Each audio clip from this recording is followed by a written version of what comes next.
The museum opened without public warning. Once during the week and only at 6 o'clock in the evening. No earlier, no later. Any bratty excuse, such as a sluggish private jet, simply did not cut it. Only those outside the gate at 6 o'clock were permitted inside.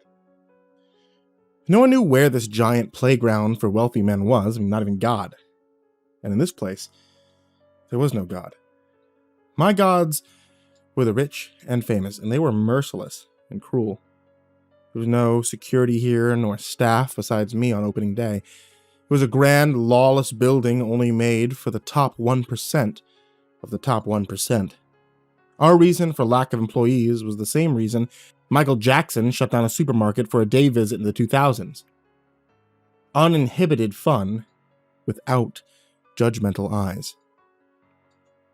I did the same thing I did every opening day. Adjusted my maroon waistcoat, combed my hair, shined my shoes. At 5:59, I came tapping down the marble staircase with a spring in my step. Not from excitement, rather, a jumpiness that came from instilled fear. The museum was about to become their toy shop yet again, and me, their plaything. This time, I could only pray that they waited until midnight before asking to see our paranormal relic display. I could only pray that they didn't let her out. The foyer was huge. Towering golden pillars wedged between ivory-flavored marble flooring and a mosaic glass ceiling that let starlight beam through. With one hand, I braced the door that stood 3 men high, my other hand turning to check my watch. It was 6 o'clock. 4 pompous men and 2 posh women smugly marched in. They were dressed in fur coats, alligator skin, diamond jewelry from head to toe. It was quite frankly comical. Not to me, though, of course. I had seen it all many times before. However, there was one man at the back who didn't care to show his wealth. He was dressed in his finest outfit to visit a convenience store, blue scuffed jeans and a green t-shirt. I pondered what he did for a living, but I simply didn't know. What I did know is that within minutes, the look on his face said he wanted me dead for sport. I announced, "The tour will start immediately. There is a coat rack to your left if you need to leave any belongings. I do not recommend venturing off. I must press you all follow me for the tour. However, it's completely optional." It was as if I read off a script. The route started off like any other. I led the rich brats through the left side of the museum.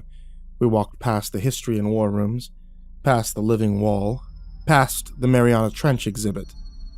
We housed creatures from the bottom of the ocean in there that the public hadn't seen before, inside immense pressurized titanium tanks. I liked that exhibit the most, but it wasn't time. Hallways were always hauntingly quiet on opening day. The museum's property outside stretched for miles, too, so no cars nor people provided any consolation for my lonely mind on long nights such as these. It was just me. It was just me, the rich savages, and the exhibitions.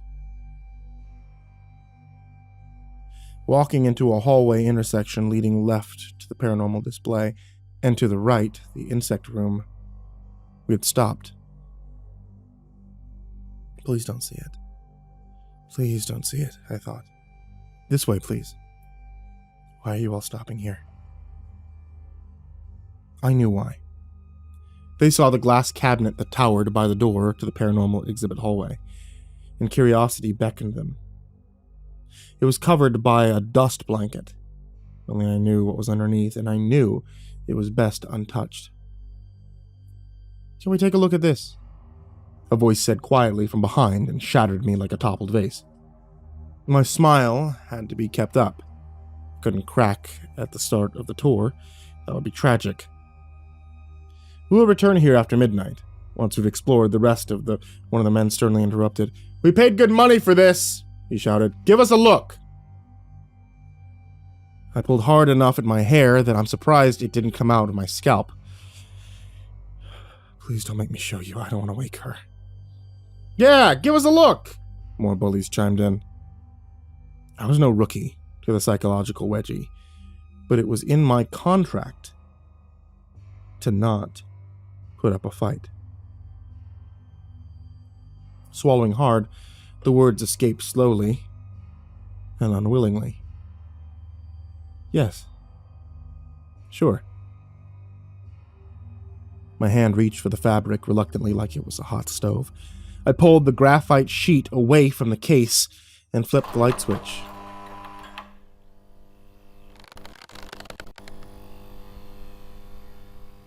The fluorescent lights popped and ticked as they flickered within the glass oblong that towered above us. The woman inside was ghoulishly tall, at least 7 feet or so. If she was any bigger, her head would have to tilt to the side. Sometimes it did. Her black hair flowed into her pale, shiny shoulders like an ashen willow. Her face plasticky and silky smooth, the flesh of a child doll.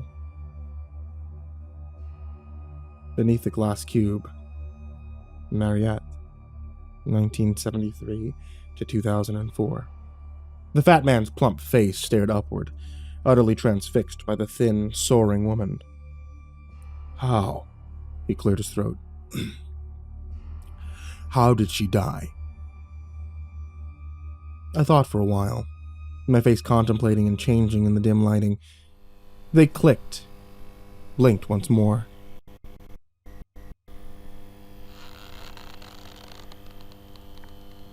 It pains me to say this, but she was once the tour guide for this museum. My hand met the cold glass. Sadly, after a few years, she had a mental breakdown and passed away. There were a couple of gasps from the rich folk. Passed away? A woman's voice from the crowd. She... My jaw tightened. She injected herself to death with plasticizing agents. In fact, this is one of the loopholes as to why we keep her body here on display. Her body is more plastic than flesh and bone. The lights went out. They'll be back any second, I soothed reassuringly. That story is absurd, a man boomed. Unfortunate, sure, but woefully true, I rebutted. The other loophole being her will. She wanted to give herself to the museum just as the museum had given itself to her. The lights inside the case came back on. My heart sank into my stomach. Clicking noises had not been coming from the lamps at all. Creaking had come from her plastic joints twisting and contorting, old plastic grinding against itself like a cursed figurine. Now visible, her head had been creaked to one side. She stared unblinkingly at me with glass eyes. Dampening the sheet with my sweaty palm, I narrowly managed to quickly toss the fabric covering the glass before anyone noticed. She had readjusted her head when it had been dark. Is that it? Someone asked. Can we touch her? I want to feel her rubbery plastic skin. Send chills up my spine, another one said. I couldn't say no, as per my contract. Hell, these wealthy scumbags could kill me for fun and get away with it if they didn't get what they wanted, and no one would hear me scream. I had to think quickly. We should be moving on. I extended an open hand to the hallway. This way, please. For some exhibits, I held on to the harrowing details. To feed them specifics would be like planting seeds of trickling intrigue in their minds. An intrigue led to an unsated curiosity. Curiosity always killed the cat, no matter the feline, a rich breed or a stray tom. I didn't tell the wealthy people that the doll hated her glass prison. I didn't tell them that we closed her eyelids so she could sleep. Things were going smoothly for a few hours. I let them hold and handle the child-sized beetles that we had imported from Madagascar. They were beautiful and fluorescent, like sunlight through crystal. I got so caught up in my presentations, I had almost forgot about Mariette's snapping plastic head. Mr. Jones, the rich guy dressed for a convenience store, clicked his tongue as he spoke. Hey, guide. He threw one thumb behind his shoulder, pointing backwards. We're gonna go back this way, have a look at something else. I nodded reluctantly. Shoddy sneakers tapping away at the marble floor as both he and a woman disappeared down the hall. For a short time, things truly were going great. I even let one woman into the space where we held the glass butterflies. They were gorgeous insects, almost invisible to the naked eye, translucent yet poisonous. The remaining billionaires were silently yawning. Deep down, I knew what they wanted to see. My chest tightened. At that moment, I thought I was beginning to hate my job. From the hallway came a loud crashing of broken glass. Curiosity had killed the cat. Please excuse me, I muttered, and sprinted into the dim alley of the museum towards the paranormal wing. Moments after I had started running, I realized I left the doors open to the butterflies. Behind me, the sounds of shouting and pitter-pattering as the tourists sprinted opposite directions. They were running from the floating creatures, running for their lives, running from deadly venom. It was too late. I had to keep going. My heart sank. I already guessed what I was about to find ahead. That evening was no longer going swimmingly. Around the bend, I found one woman crouched against the wall by a window. She was a ball of tears, clasping her head with two hands. What happened? I yelled. She... Her throat was glaringly tight. Her words struggled to escape. I didn't do anything. They... I looked up.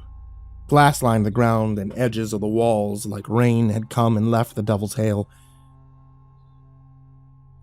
A few steps away, the graphite dust blanket half covered a gaping, sharp hole in the cabinet.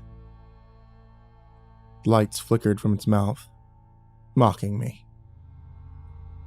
Glaring at my watch, my stomach in knots. It wasn't midnight yet. It wasn't midnight, and somebody broke Mariette's display, and she was gone. Just like the woman crying beside me, I think my throat became tight too. Come with me, I said, holding out one hand. We got up and we ran. We ran until we caught our breath outside the ocean exhibit and the living wall. What is that thing? She said, staring at the peach wall. Don't touch it, please. I couldn't think clearly. She was out there, somewhere, clicking her ghoulish joints, towering in the halls, searching for more plastic so she could become the perfect ventriloquist doll, the doll she had become so fixated with while working here. She would be a doll and we would play with her, just like she would play with us. It looks alive. The woman reached a hand to the slimy, greasy wall. I felt lost. I couldn't breathe. It was too much. The butterflies, Mariette, the sick, rich people breaking things for fun with no repercussion. Finger-like blobs on the wall reached back out at the woman, thick apricot worms searching for warmth. I slapped her hand away. You mustn't touch that, I yelled. She gasped and I realized my mistake. My contract was broken and my head shall be on a spike. Don't you dare touch me, she spat back at me. Large, angry veins sticking out of her neck. I raised my hand to calm her. I apologize, ma'am. This strange thing is made of living cells. Without knowing, I was back on our tour guide script despite the trauma. The very thing you're trying to poke at could eat you. I don't want to hear it, thank you. We stood there a while, both unable to think nor speak. I stared at the wall, unblinking, like watching a hot fire. Its flesh molding, changing. Peach goo flowed in waves across its surface, inviting me to look closer. Underneath, on a golden placard, the living wall. I shook out of it. Richard Jones had made it back to us. His green t-shirt was torn at the neck, his eyes sunken and traumatized. Our door's locked, guide. We need your key. I nodded right away. I started jogging towards the direction of the foyer. He wasn't following. Mr. Jones? I turned to him. Richard Jones was still staring next to the woman who had been crying in a ball minutes prior. He didn't speak. He only glared back at me in the dim starlight that flowed through the window. When he placed his hand on the woman's back and smiled, I knew it was too late. He shoved her with force. The woman shrieked and went tumbling headfirst into the gooey peach wall. Her bones snapped and buckled as blobby fingers wrapped themselves around her spine, her neck. It flowed into her mouth with ease, slowly, only to pull at her teeth like it was eating meat off a rough bone. She screamed and screamed until she gurgled vile slime. The wall ate her whole, fleshy goo displaying her features and flesh wide on its waving surface. Bits of arm and mouth suspended upon a hungry blanket. Richard laughed. He laughed and laughed and laughed. For him, money did buy happiness. Horrifying happiness. I felt sick. I was gonna throw up. The wall's voice was deep and hard to make out at first. A woman's voice, deep in its slimy crevice. Richie, it moaned. I turned to run, but I had seen he had disappeared, and I was safe. He had got his kicks that he was looking for, and he made off with them. Richie. It was hard to block out the voice before it all stopped. I lay crouched beneath the window, blocking my ears and rocking in a ball. My heart was out of my chest, my stomach a knot. I didn't want to be a tour guide any longer.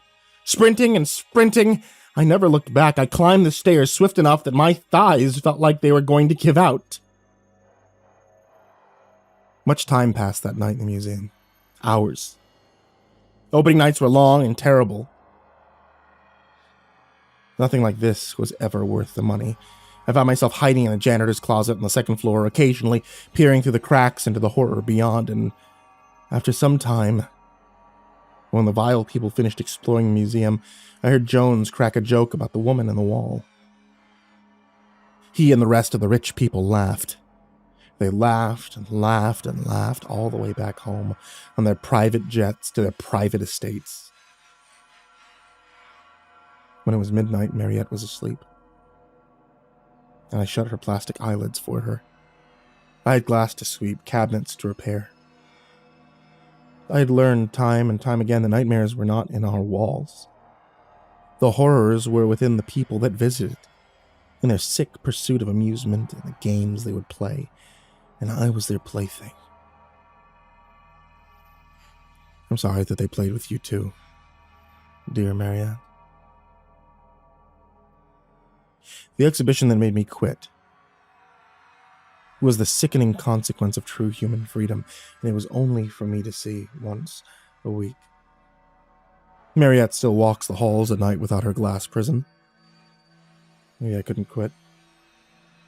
I needed to repair it, to make things right. She had such a slow walk, glassy eyes darting left and right, rolling loose like marbles. Her head pivoting left and right aimlessly, looking for more plastic, needing more plastic to please the museum, to be the perfect exhibition.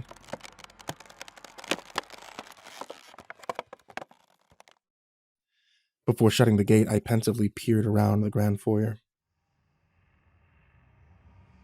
The museum was large and harrowing. For a moment, I wore a grimace on my face, remembering a time when all I needed to satisfy our guests was to show them insects. That had been a long time. Tails dripping from the walls like an endless, flowing tap of horror. There'll be more wealthy visitors. I think. I might have more stories to tell.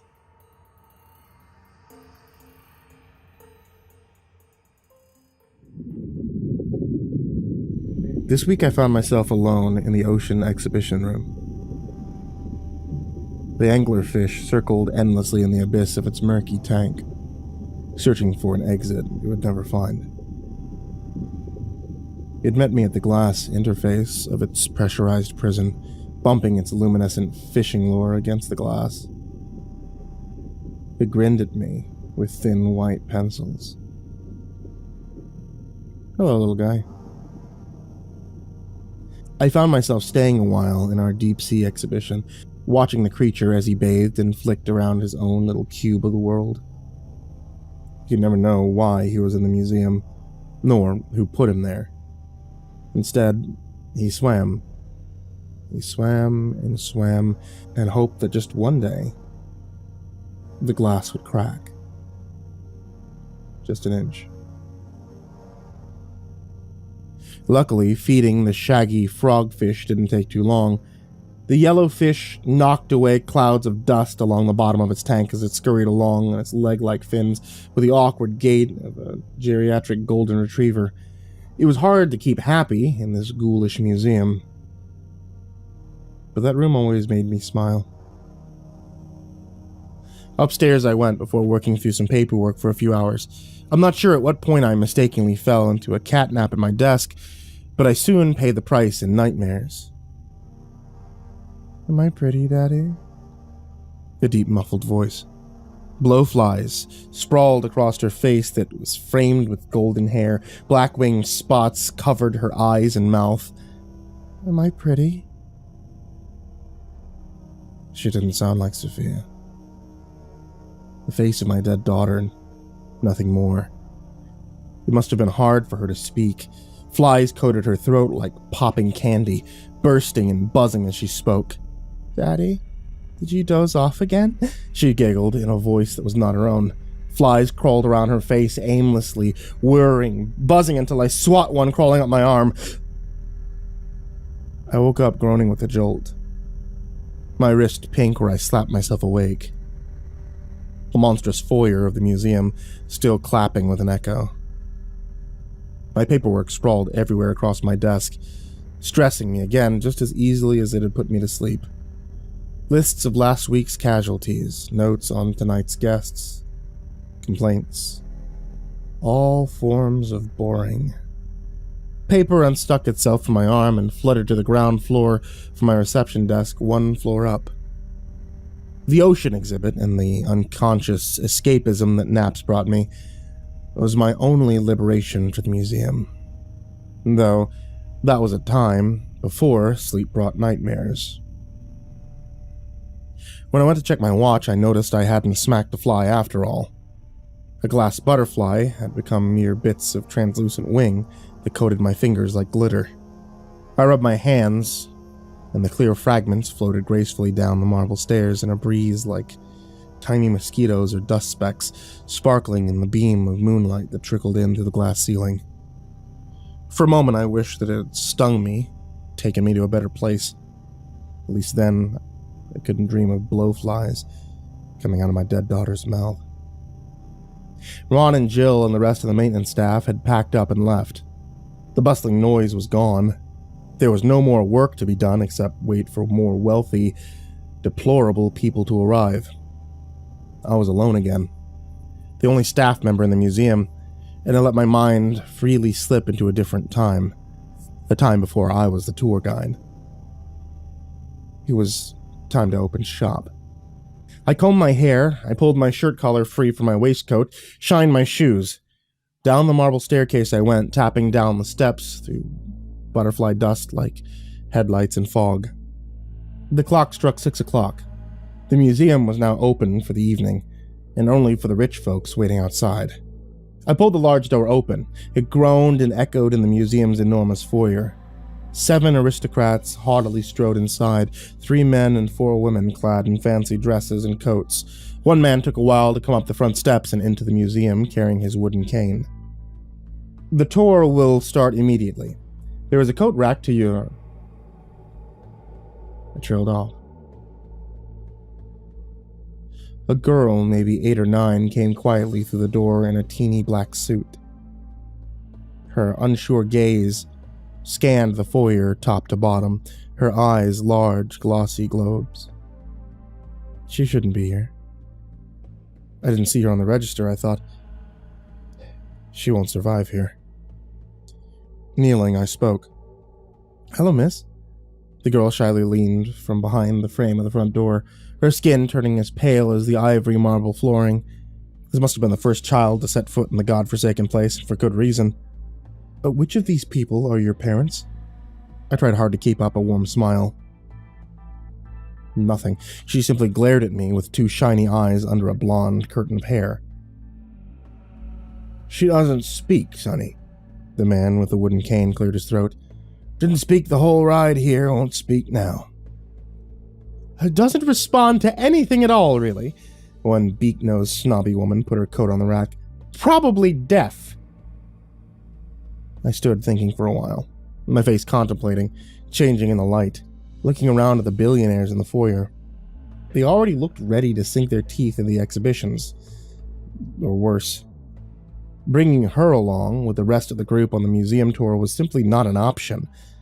Fortunately for her, it was a requirement for me to understand the basics of at least 20 languages to allow for appropriate interaction with the museum's guests. This included sign language. My understanding tended to be rather broken. I could usually only make out the main words. Kneeling again, I spoke to her with my hands. The girl gestured back to me that Mommy and Daddy, and sent her on a visit to the museum as they were called away for a business trip in Dubai.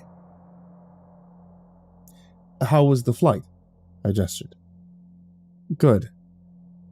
The big-nosed woman was very annoying. She giggled and gestured that I didn't need to do hand signs, she could read my lips. I liked her already. My smile didn't need much effort anymore. It came naturally, though I was still stuck with a child in an unforgiving place. She was a rabbit running in an open field under the shadow of the museum's eagle-clawed exhibitions. Worse, the unsated bloodlust and curiosity of the wealthy and free. That's where I remembered a clause in my employment agreement. Conduct one tour every open evening. Gesturing wide and confidently, I stood up and winged away for the girl's safety. My apologies, ladies and gentlemen, I exclaimed. Due to unforeseen circumstances, this evening's tours have been cancelled. Groans from the crowd. The tour clause in my contract never stated how many people I needed to bring with me. Oh my, we just got here, a man bellowed. Do not fret, the museum is yours to explore. I extended one arm to point them towards the deep-sea exhibition. Please do not wake the anglerfish. Tapping and screeching sounds against the floor as the crowd disappeared down the halls. Starlight beamed through the windows, lighting up the girl's face. She beamed straight back with excitement. Now, the tour can begin in peace. Peace was a lie, however.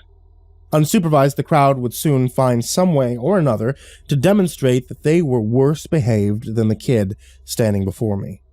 A demonstration that would likely involve death. What do you want to do? Drawing, she signed. I know just the thing. Many minutes passed that evening as me and the girl began exploring the museum. Her name was Rosie, and she was very nervous about all the scary exhibitions.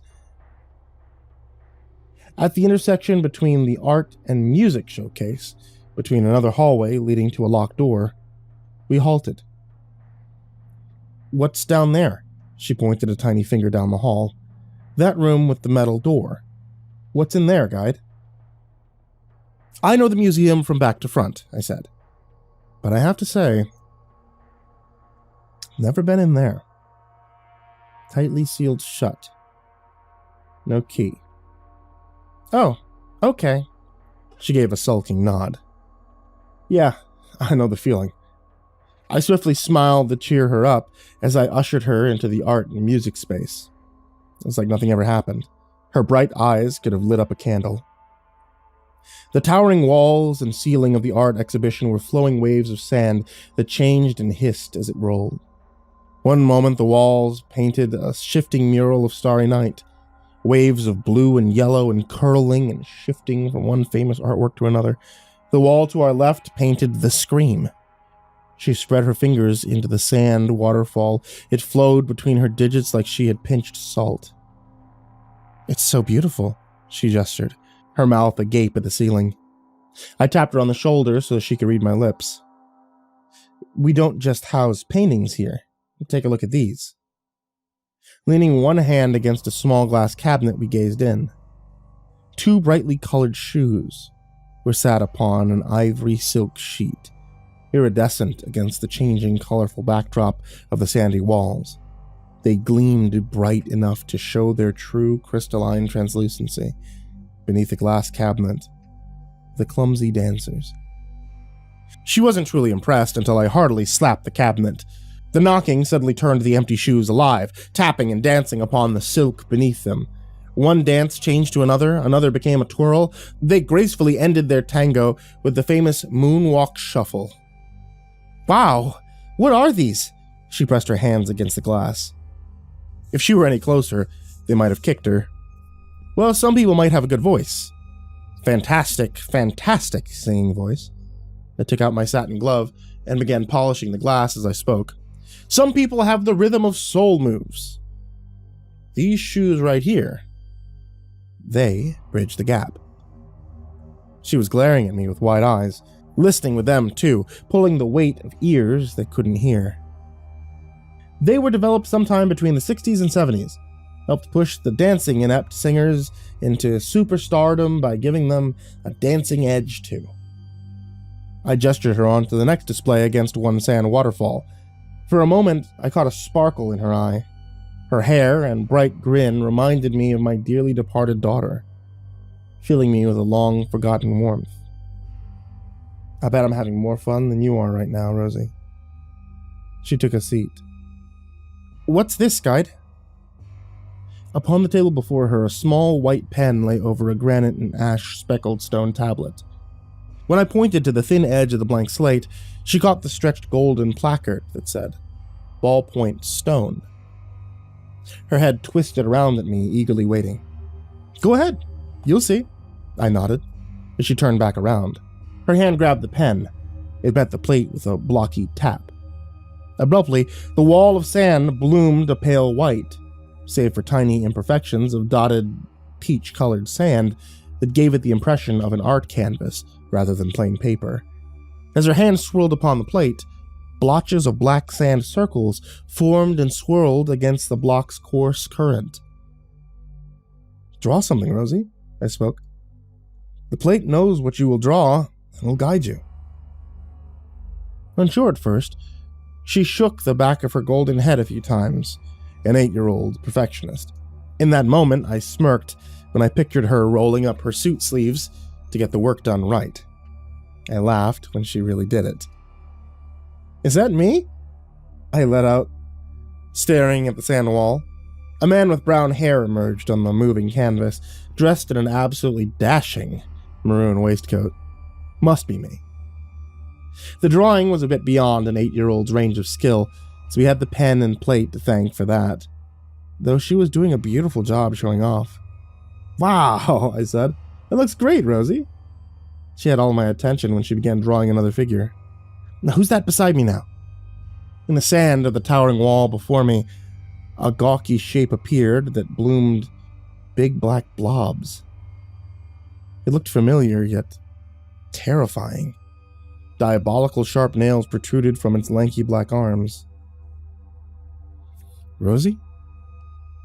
Nothing. She kept scribbling away tirelessly at the plate. The thing loomed over my figure in the drawing on the wall. The sand flowing, the creature looming.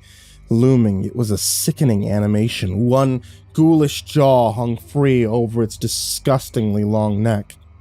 Rosie! It engulfed my head. Thin, pencil-lined teeth cut through my childish drawing throat. Red sand suddenly coughed and spitting out of the wall and onto the museum floor, staining Rosie's shirt like blood rain. Rosie! I grabbed her arm. What the hell are you drawing? She glared up at me with glossy eyes like she was about to cry. It wasn't me, she sighed. I lifted her from the seat and plopped her upon the floor that was littered with speckles of red sand. She turned to the wall and pointed at her depiction of me. See, that's you. My heart was racing. Did the museum make her draw this? And her shaky arms slowly drifted to the black figure. That's Mr. Sleepy. I felt sick. I had tried so hard to pull her away from the mayhem, but the museum had bitten back. Come with me, I said sternly, and she took my hand. Off we went quickly, downstairs to the indoor forest exhibit. I had to keep her safe, no more misadventures. As we left, Mr. Sleepy turned his head and stared at me with his vacant, horrifying sand eye sockets. I didn't tell her that. We saw a few distant visitors along the way to the forest room. They roared with laughter, screamed. I ushered her along with me, holding her hand tight. For a while, things were much calmer in the forest room. I explained to the girl that it was partly an aviary, and reassured her that the birds still got sunlight through the glass ceiling when it was daytime, though this evening only moonlight beamed through into the museum's indoor forest. Rosie and I startled a few birds crunching the bark upon the ground as we delved deeper. Quiet, Rosie, I gestured this time. Yes, we have to be quiet. I pointed to a display next to us that was wedged between two well-trimmed trees. It was dark, but we managed to make out the shape of a person inside. That tree looks like a man, she gestured. That's because it is. Her eyes lit up as I whispered, still clenching my hand tightly. An experiment gone wrong. We house it here so it can sleep. He's not human. Not anymore. Feasts through his roots, or anyone stupid enough to get close to him. Nothing could be heard in the dark indoor forest, only that of the crunching of leaves as she moved to press her nose against the glass with a screech. Rosie, I whispered, don't make too much noise. What's his name? No name. I gently pulled her away from the exhibit, though some guests call it the slumber ghoul. He's relatively harmless, though one of our poor janitors fell asleep in here during one of these long evenings. And he never woke up. Her hand tightened around mine. They say he eats you through your dreams, I whispered, and if you're really tired, you don't even have to be asleep to feel it happening. That was all I had to say. She pulled my arm in a hurry towards the door. Sorry for scaring you, Rosie. We had almost made it to the back door when a couple of blue butterflies fluttered and landed on her hair. She'd almost lifted one onto my finger when leaves crunched behind us. One of the deplorable rich people had found us. He was scrambling around in the dark, reaching out with his hands unable to see. His hand met the cabinet that housed the tree man. The idiot sounded a loud honk as his fingers slid across the glass. Without warning, he smashed the glass, cackling as he ran out of the forest aviary and back into the halls.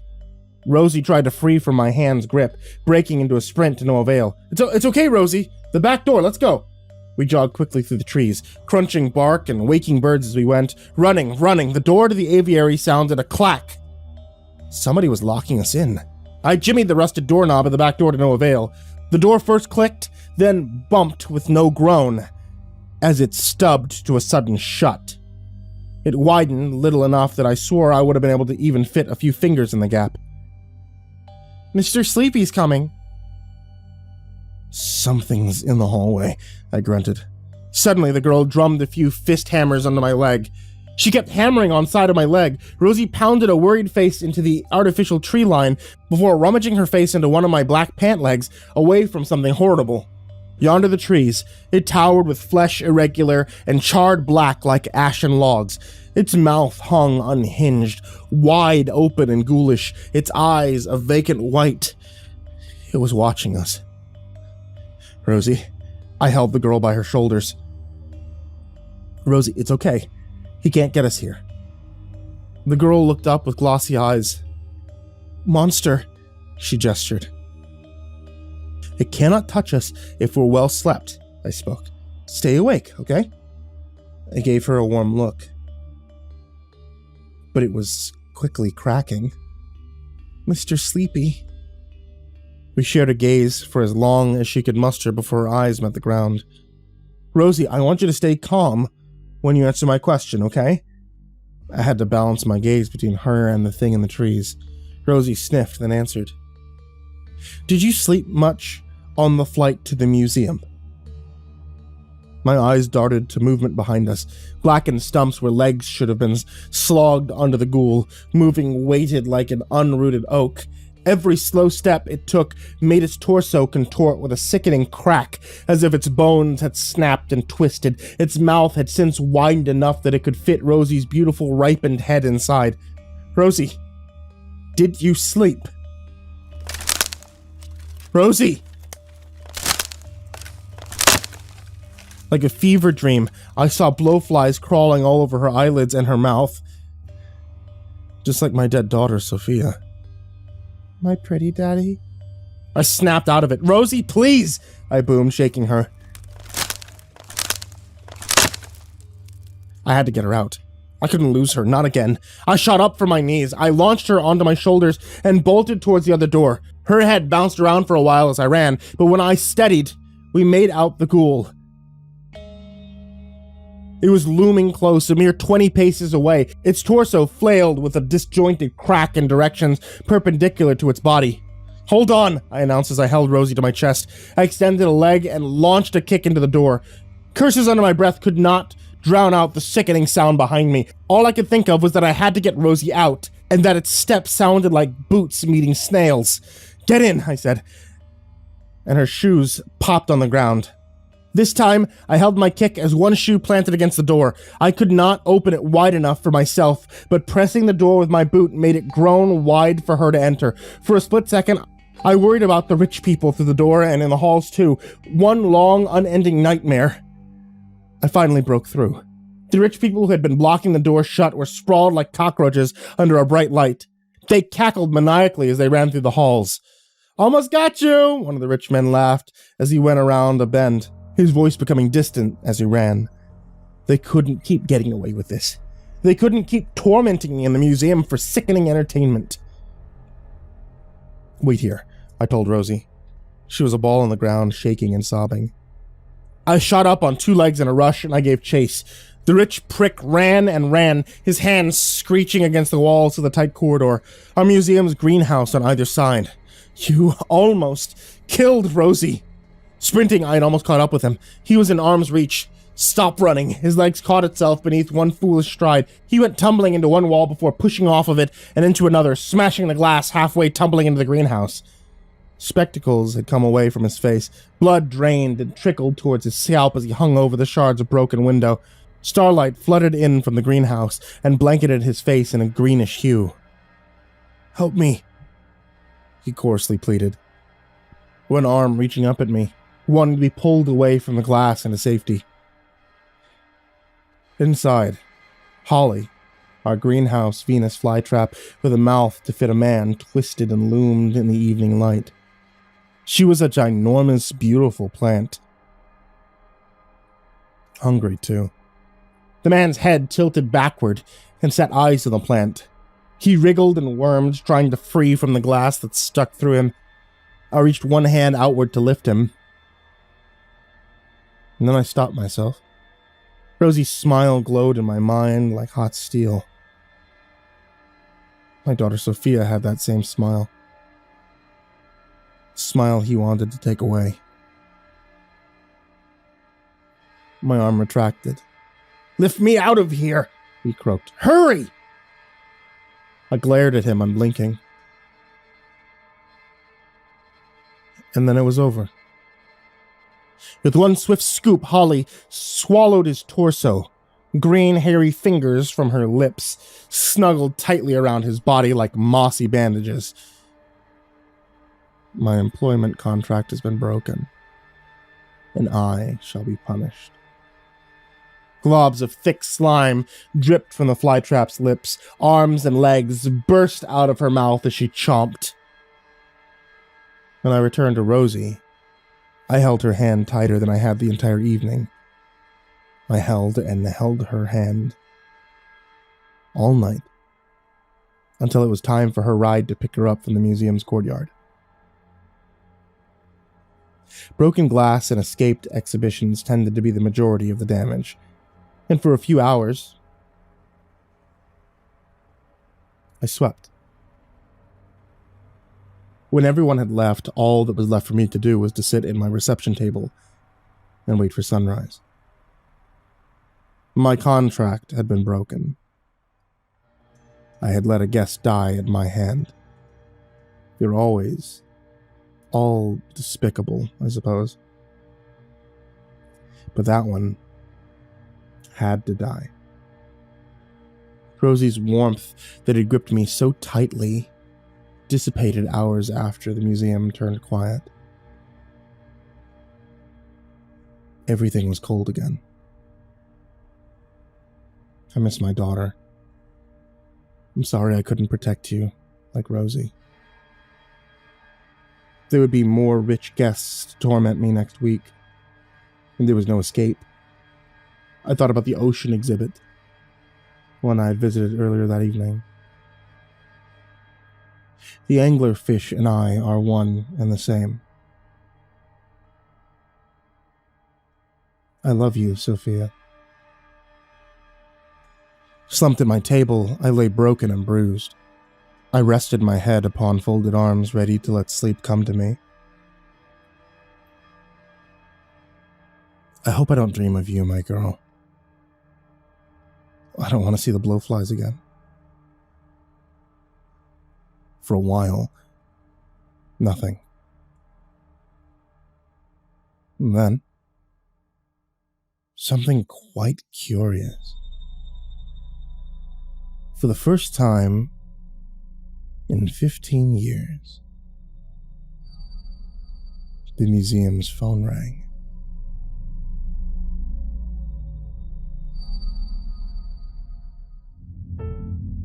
This week I found myself scrubbing away at the scatterbrain mirror in the paranormal wing of the museum. The premise was simple. The mirror's deep navy and galaxy-sparkled reflection would read your eyes, and the deepest horrors and fears from the recesses of your mind would scatter into the mirror like brain paint. If I'm being completely honest, I utterly dreaded cleaning the mirror. I hated seeing my daughter's distorted face staring back at me, or the reanimated horrors of the museum eating away at my flesh. Yes, I am talking about you, Mariette. I peered my head out of the large doorway to the plastic doll in her display. My microfiber cloth polished the blood and muck from the corner of the mirror's golden ornamental frame. It reached between the crevices of the perched gargoyles it depicted in its etchings around the rim of its face. Around the center, I swirled and swirled until it was squeaky tidy. When I saw my daughter Sophia, I met her imaginary hand at the interface of the reflection with mine. I saw an enormous exhibition standing behind my shoulders. I rolled 2 unimpressed eyes. Cleaning carried my mind to the clouds, and I thought about the museum rather than the labor ahead of me. I guess there is a great fear in unknowing. Like a disease, the fear I once had for the museum's daunting artifacts soon spread to another host once I became accustomed to its horrifying mechanisms while living in its belly for so long. The unpredictable fear and excitement of the building bit the wealthy visitors like a rabid dog. My panic no longer grew from the museum's walls, blossomed from the cruel, diseased hearts of the deplorable rich people that visited. I could always predict the way the museum would react, never the manner human malice could. And every week, I had no choice but to confront those who visited the museum and mold myself to their erratic and sickening behavior.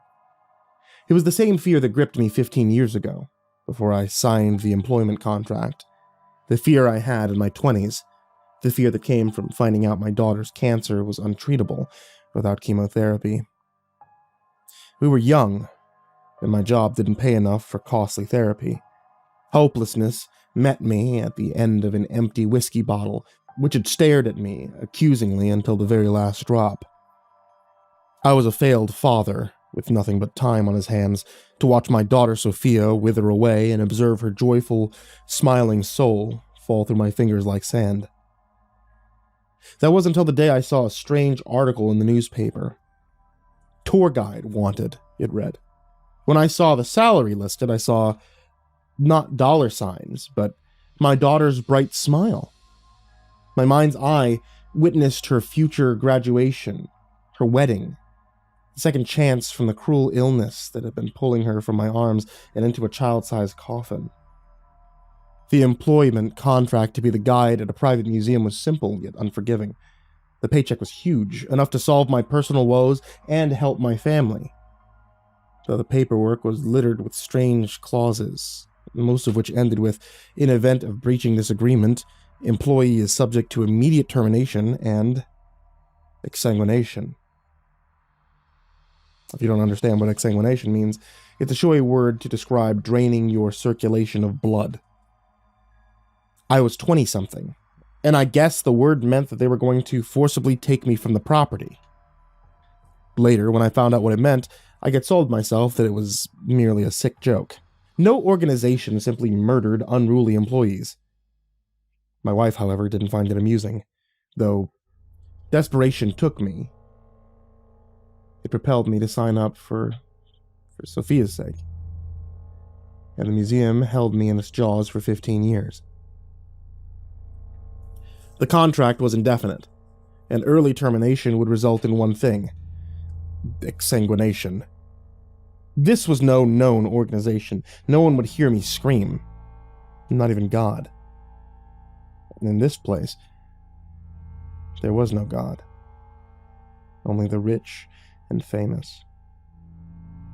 Last week, when I picked up the phone, a voice sprinkled with familiarity met my ear. It was the voice of someone I had heard before, sounding deep and curdled between obese lips. It was the museum curator, and I hadn't spoken to him in 15 years, since the day that he presented me with my contract. "Hi there, boyo," he boomed. A hiss of subtle sounded through the archaic museum phone. Who is this?" I murmured. He bellowed a fat man's laugh. "You don't recall?" My stomach sank when I remembered the curator's voice. We spoke for a while, and the conversation was short and terrifying. He was understanding, but beneath his bubbly tone was an underlying and unsated desire for cruelty. He was just like the rest. After a short chat, he coughed into the phone to break the catch-up. "What I'm trying to say, lad, is that I appreciate your commitment to the museum. I do. I do. For the guest list tonight." He paused, murmuring gibberish as he read something. Yes. Yeah. 5 will be attending the junction tonight, 4 of which are guests. I nodded to myself. I was off the hook. But why was he calling me?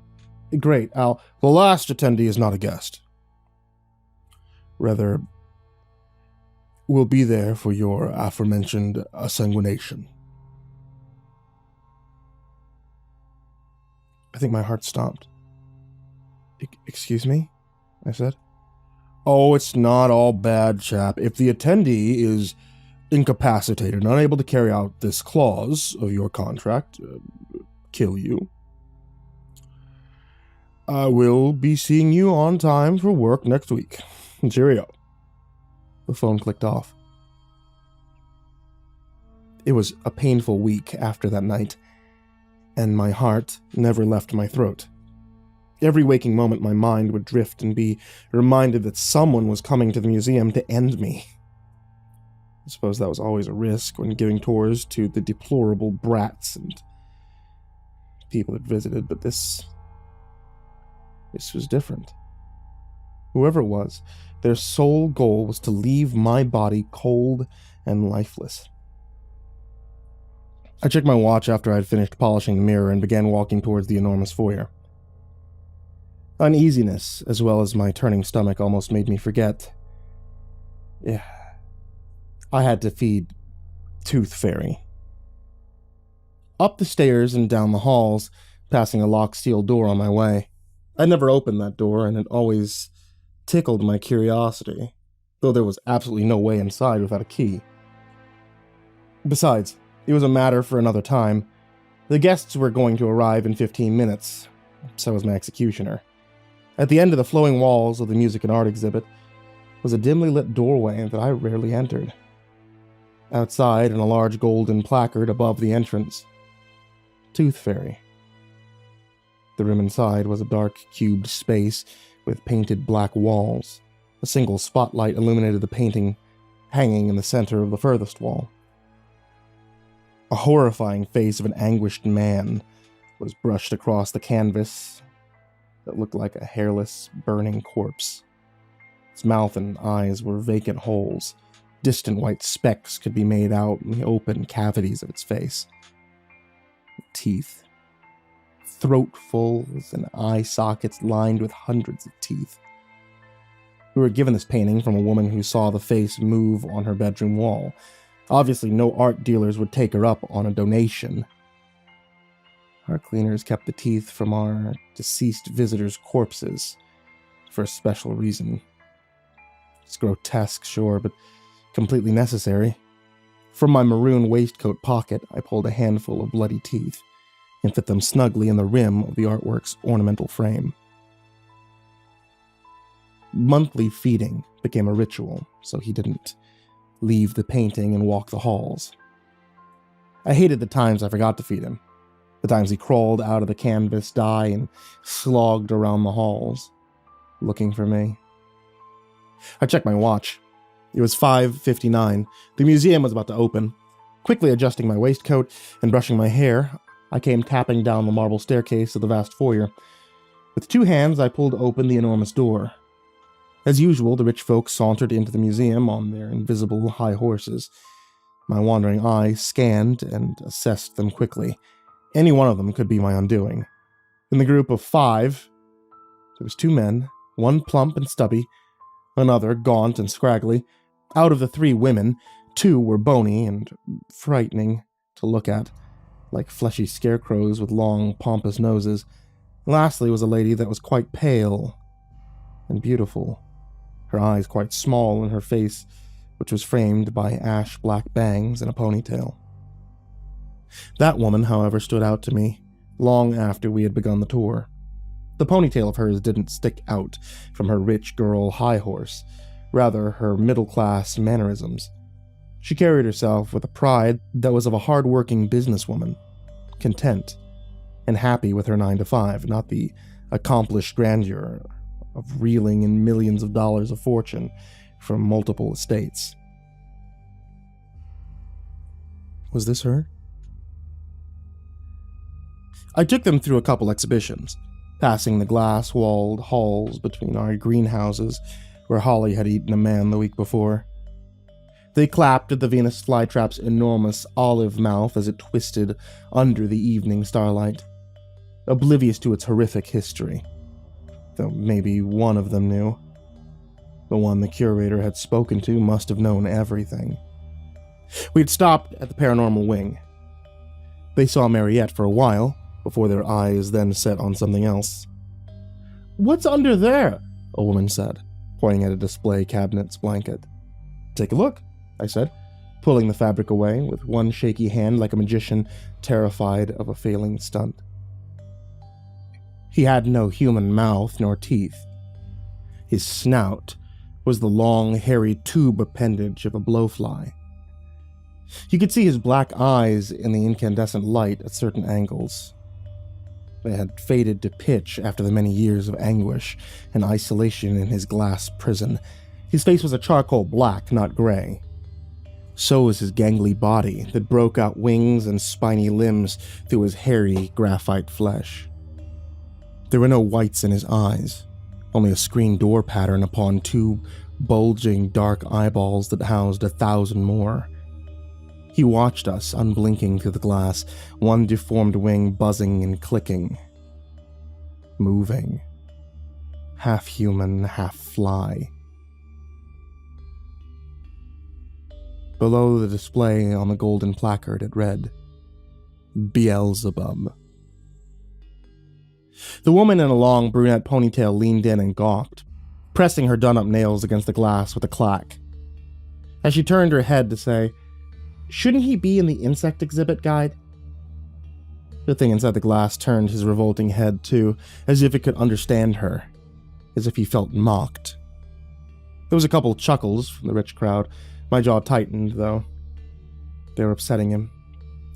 He was there, originally, yes. I wiped one sweaty palm against my trousers. He was brought into the museum by an anonymous donor, describing it as being the product of experimental chemical warfare. The lady nodded pensively. The thing buzzed inside the glass. However, I continued, our team quickly disproved this. Our museum was unable to understand what this creature was, nor what happened to him, and so he rots his days away stuck in the paranormal wing. It's tragic, but necessary.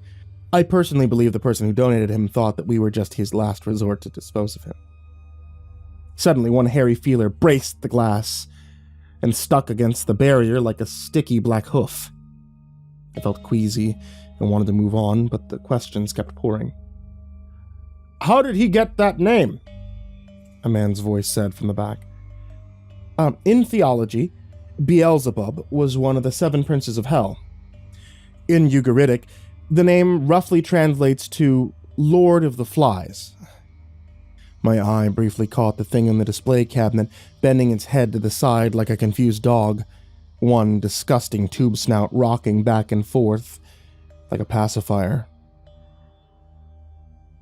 Does it think? I mean, like you or I? We simply don't know, I said. Not many staff come into this exhibition chamber, let alone try interact with the pieces. Extending one arm forward, I ushered the crowd to walk on. We did for a while until I noticed the woman with the black ponytail still pressing against the glass, gawking at the blowfly's body. Ma'am? She pointed an index finger at it for a couple of moments before speaking. I want to speak to him. He looks like he's in pain. I don't think that's a good idea. You probably pass him every day you work here, she interrupted, her tone searing me like a hot coal. Give tours, cleaning cabinets, and not once have you tried to find out if he's still human in there. Her finger darted against the glass to his bulbous, hairy black head. I glared at her for a while and brooded. Did this museum guest have compassion? No, I swallowed. Was this her? The curator's inside woman? The one trying to kill me? If she got any closer to the fly, she would be as good as dead. Though, I might be the collateral damage.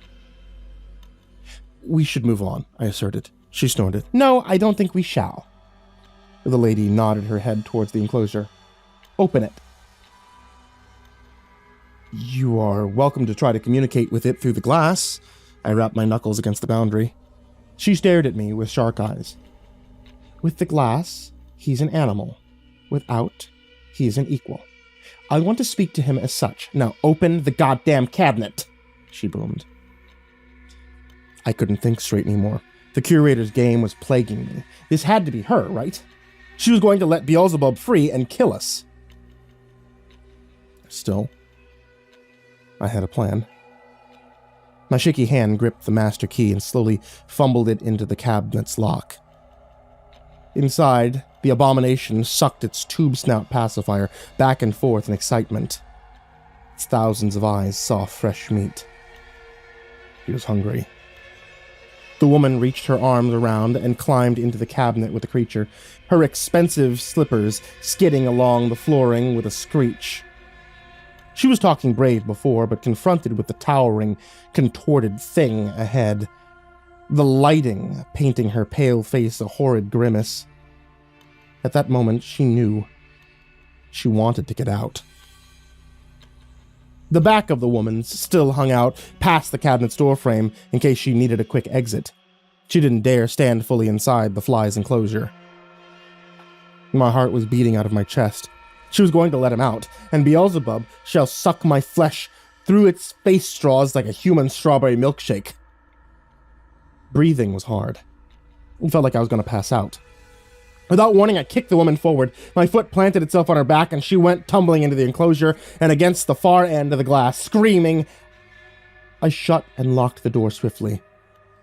The curator will not have my head this evening.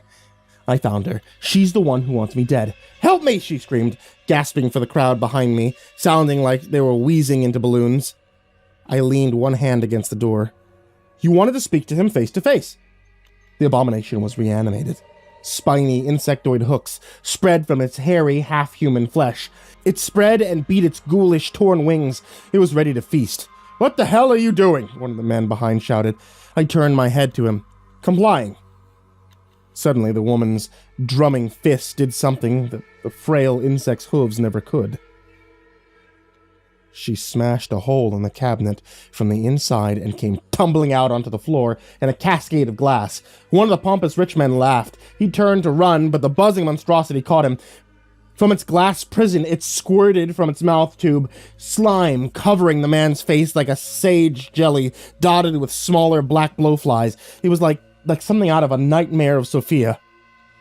The blowflies bore holes into his flesh, into his cheeks. Crawling didn't get him far. The flies were already digging and digging, and he screamed, and the rest of the guests screamed too. Flies buried under his cheeks and came crawling out through the corners of his eyes. Red, gaping holes emerged beneath his skin that popped like peach-colored balloons, filled with bloody paint. The flies were even inside his gums, and the man screamed. He screamed and screamed until the screams were no more, until it was just me alone beside his corpse with the flies that crawled and squirmed inside his spiny flesh. On my knees, I vomited against the marble wall, my hand meeting his pool of life fluid on the floor. Exsanguinated. Beelzebub's mouth tube met one of the man's calves and sucked chunks of his flesh soup up with a like Satan's vacuum cleaner.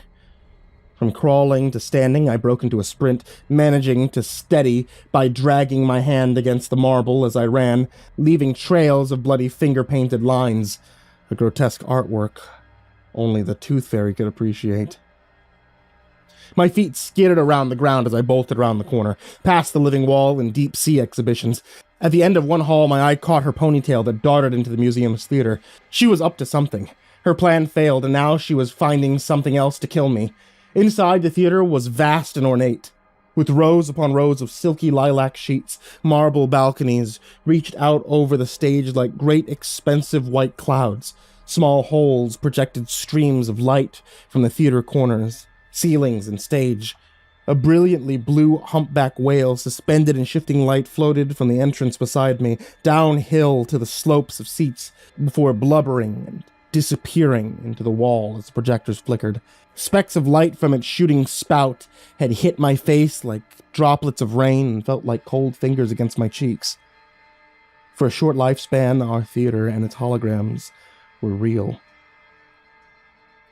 The brunette woman did not know that, though she was my executioner. Maybe she did. I slowly stepped down the staircase. She was shaking, screaming at me from the stage, her voice echoing in the enormous, decorative room. Get away from me! I stepped closer, and she didn't stop screaming. You locked me in that cabinet with... And she trailed off. The lights dimmed to a pitch black.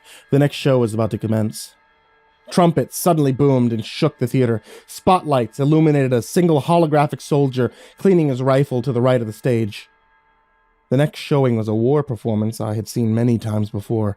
My heart was beating in my chest. The fly was searching the halls for more food, and we were the closest feast. I was pleading for us to leave at the top of my lungs over the loud, roaring trumpets, barely hearing my own voice. The woman backed away, tears streaming down her face and distorting her mascara. As if possessed by the museum, the soldier finished cleaning his gun and turned and gave me a sickening grin. White light flickered a show of revolting sharp teeth as he loaded his rifle. I had watched this presentation hundreds of times, and this was a first. I screamed. The trumpets boomed, and she kept walking backwards, away from me and into the soldier's line of fire. My mouth was agape, my shriek rumbled my lungs with reverberation, my soundless voice tearing away at my coarse throat. The holographic bullet tore through her skull. A hammer meeting flesh coconut. Bits of blood and brain, painted chickenpox specks of death upon my maroon waistcoat. And the projected soldier showed his teeth. I thought back to the mirror that I cleaned earlier. Scatterbrain. Animated, the museum's horrifying specter slowly bent to one knee and began loading his rifle with the next non-existent bullet. I tumbled over seats and stairs as I sprinted for the stage, towards the entrance. Holes tearing away at the lilac fabric of the chairs as he shot, opening flaps like blooming verbena flowers. I might have thrown up again if I didn't have to keep running. Beelzebub slogged behind me distantly at the end of the hall, his spiny hooked feet searching, screeching against the marble. Buzzing mocked me from behind as a deformed wing that had never meant to fly twitched in the starlight. It flooded over his hairy thorax. Guests were still screaming in the foyer. They darted in every direction like shaken ants. My hand reached for the museum's front door. My lady executioner was dead, but my eyes were traumatized with gore. I couldn't bear it anymore. I reached up to pull the door open, and the museum's phone rang. Once again, my heart felt like it stopped beating. I let go of my shaky grip around the cold door handle. Up the stairs I went, wiping one sweaty hand against my trouser legs. Reluctantly, I reached out for the phone. Hello? My quiet voice fell out of my mouth. Oh, God! The sound of the plump curator pulling from a cigarette. Your debt and punishment has been paid. None of tonight's guests were anything special. I swallowed sour spit. My throat was tight. What did you mean? They're middle-aged volunteers on a luxury-sponsored trip to a private museum. None were there for the exsanguination, and boy, oh, did you prove that you belong here or what? I slammed my phone on my reception desk. The sound of plastic echoing through the foyer and ringing in my ears. Cold feeling flooded my chest. My horrible realization dismantled me.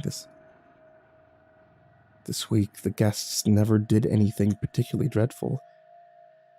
It was me. It was me alone who had cornered them into hell from fear of losing my own life. The punishment from the curator was never death. It was torment. Was I a monster too? For a while, I cried in the foyer, oblivious to the screaming and the carnage unfolding throughout the museum. Tears flowed down my face and stained the paperwork of dead guests. My hands still shaking from fear and dread from the museum's looming and reanimated monstrosities. Beelzebub was coming. I didn't like what I was becoming. I was going to leave this dreadful museum, no matter the price.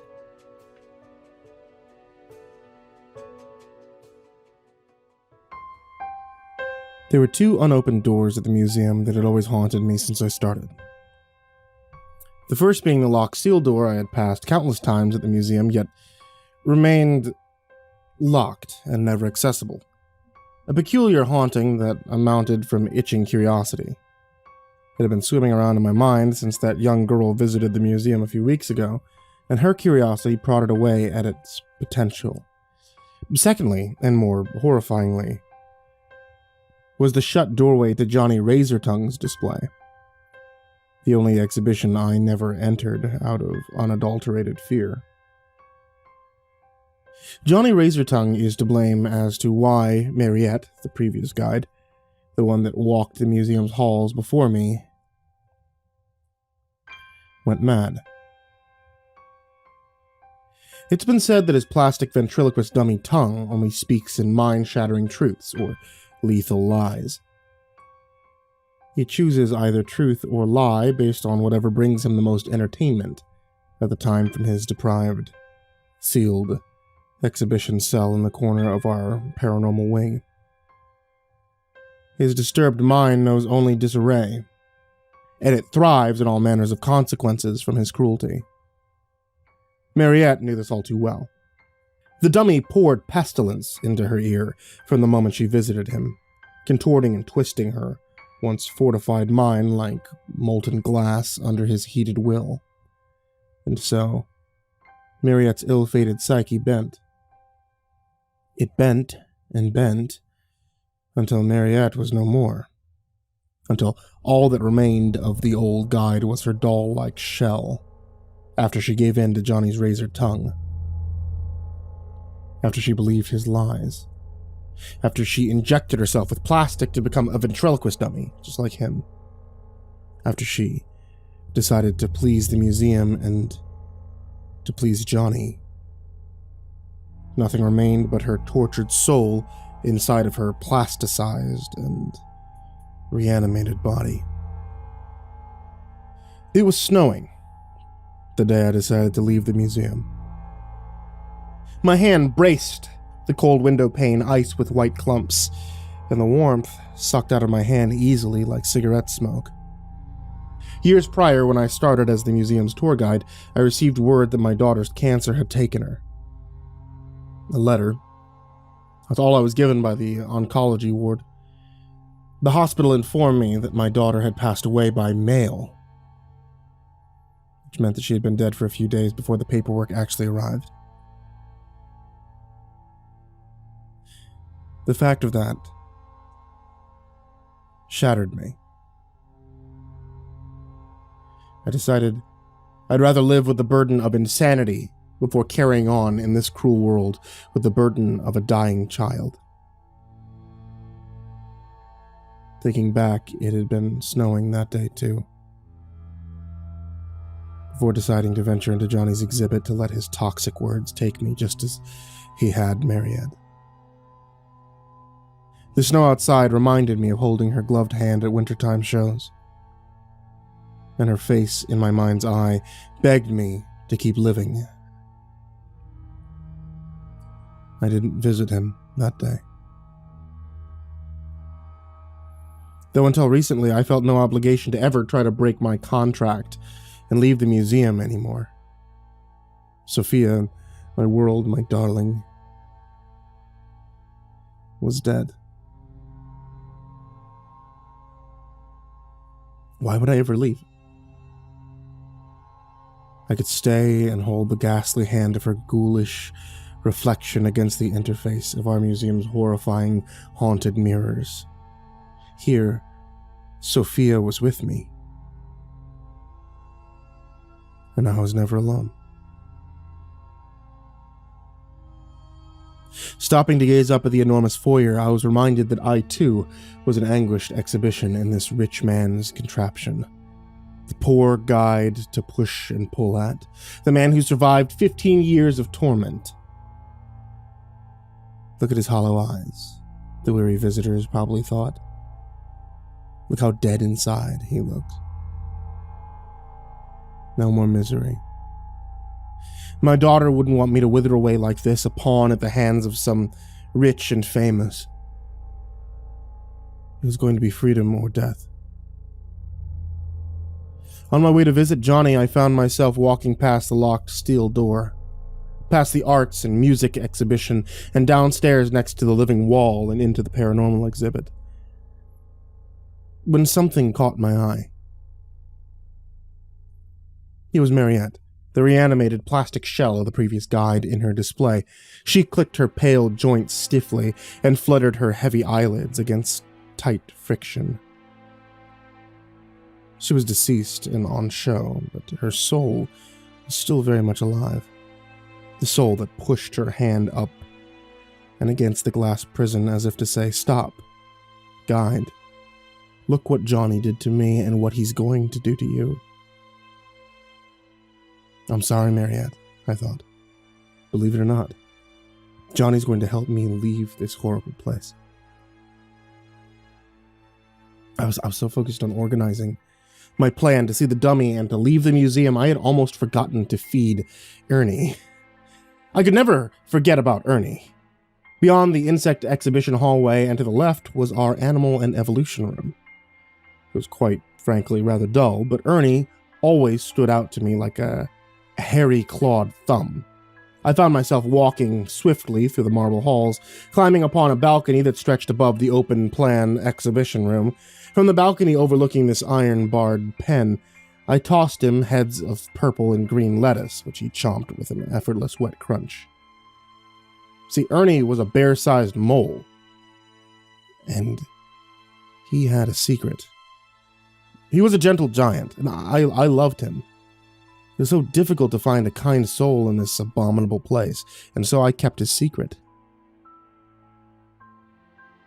I found the hole he had dug in the museum's garden, and I let him have it. He could have his freedom, if I couldn't. Completely dreading it, I took my time on my way back to the paranormal wing. Visiting Johnny was a necessary evil. The plan was based around the belief that I was well adjusted enough to figure out if Johnny was telling me a truth or a lie, and adjust my plan to leave the museum accordingly with new information. If he lied, I would in turn unveil it, flipping his lie on its head and use the opposite, a truth, to my advantage. 15 years of experience as the tour guide was behind my back, something Mariette never had when his words broke her down. Becoming accustomed to the museum's horrors had made my mind a steel fortress. Though I just hoped Johnny couldn't melt my mind as easily as he did Mariette's. My master key met the rustic, untouched lock and twisted with a clank. With one slow, reluctant pull, I opened the door to the ventriloquist doll's chamber for the first and, hopefully, last time. It was foolish of me to assume the lights would still turn on after 15 years. I tried to grab the torch from my hip, my eyes catching Mariette a few meters behind me in her display, facing away in disgust from the room which had been her demise years ago. I swallowed tightly and smacked my flashlight alive against my palm. Johnny was sitting on a black stool in the center of the small room. The light from my torch lit up his pale skin, which contrasted against his baby-sized tuxedo. From the corner of his lips, straight down towards his chin, were thick red lines cutting into his plastic face, forming a mouth. His voice was croaky, yet dripping in sickening enthusiasm. "Hiya, Michael!" His words had already broken me. I hadn't heard that name in years, a decade, even. I was lucky to even remember it. After a while, my name simply became Guide. But how? How could he? "Buddy pal!" His eyes wandered loosely in his sockets, left then right like rolling marbles as he spoke. "How's it hanging, Mikey?" There was no dust on his combed hair nor suit, as you would expect from an animated plastic horror who kept tidy by wandering the confines of his room. His mouth was even smiling as he leaned to one side. "And how's my girl?" His stiff dummy frame moved and peered at Mariette over my shoulder behind me. "Oh, isn't she just gorgeous now, Mikey? Look at that plastic shine." This thing was revolting, I thought. "And," Johnny turned his stiff head to me, smirking under the bright torchlight, "how's your girl? Dead in a hole, Mikey." My stomach plummeted. I would have torn his tiny, disgusting head off in an instant if I didn't need him. The puppet laughed with a menacing whine. "Sophia, she's rotting in the dirt." My fist clenched, and the spotlight from my torch shook over him like the light from a swinging chandelier. "Maggots probably crawling out of her cheeks. Eh, Mikey?" "Stop!" I suddenly burst out, my echo carrying for a while through the empty halls of the museum. For a while he sat quietly on the stool, his legs freely kicking the air like a kid sitting on the edge of a pier. He stared up at me with horrifying, glassy eyes and a devilish smile that never quit. "I'm leaving the museum for good at 6 o'clock. I gulped, watching his every move for hints of a truth or a lie response that was about to come out of his plastic mouth. "What do you think about that, Johnny?" His head suddenly spun around several times as he spoke. "Wow-wee, friendo! I have lots to think about, I do. For a while, I watched his puppet eyes roll around and show only white. He was contemplating, of sorts. You won't find any freedom outside, Mikey. His mouth pulled open mechanically and clasped shut as he spoke. Though you will find freedom. One tiny arm beckoned me to lean closer, and I did. He was whispering when he spoke. Through the steel door. What? He leaned back on his stool, one plastic square chin dancing in the light as he laughed to himself. I thought about it for a while. That steel door had remained sealed since I had started this awful job. He kept chuckling to himself before abruptly going quiet. His eyes were locked on the old guide behind me. Oh, Mariette! He called out, a childish croak. I slammed the door shut and locked it. Outside the room's tense atmosphere, I felt like I could breathe again. If only I could have got more information out of Johnny than a simple, straightforward lie. To avoid the lie of entering the steel door would be no drama.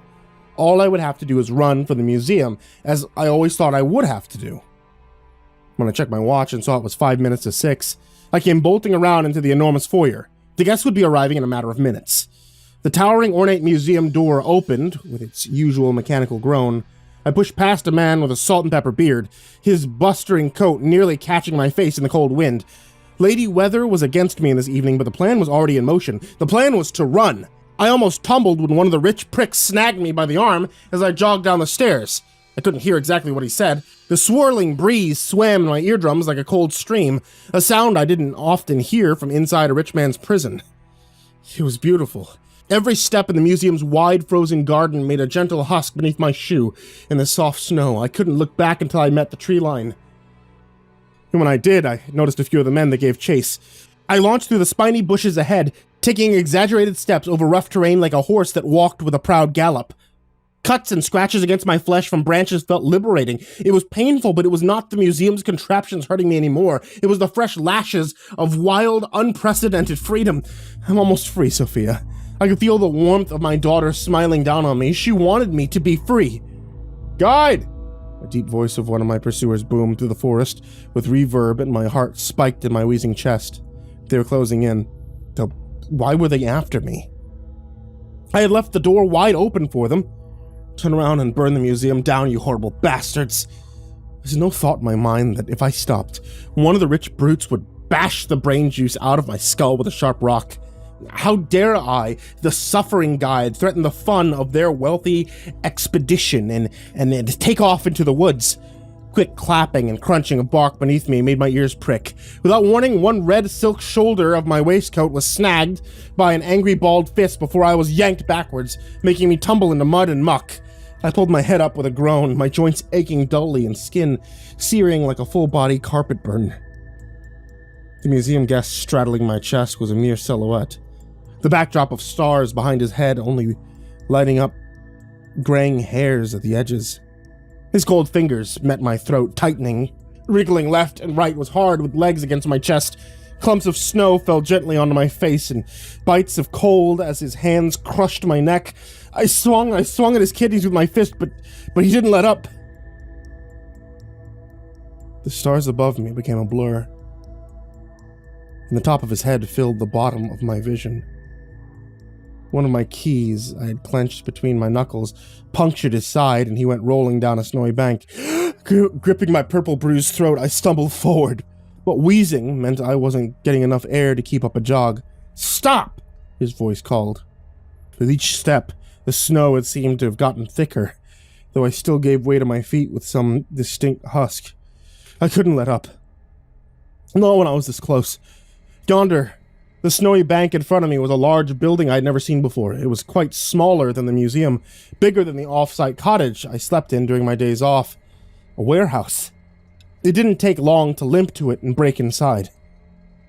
The smell of rotten wood and mold inside the warehouse crawled up my nose like invisible, pungent fingers. Bars of starlight came through boarded windows, covering the walls and floor in crooked, glowing streaks of the moon's azure silver gleam. It was dusty, it was unkempt, dry, grimy particles coating and tickled my throat. The dust in the building was so awful that my cough might have looked like billowing steam. Silhouettes of all shapes and sizes lined the walls and shelves, most with flaps of paper attached to them. It was a haven of retired exhibitions.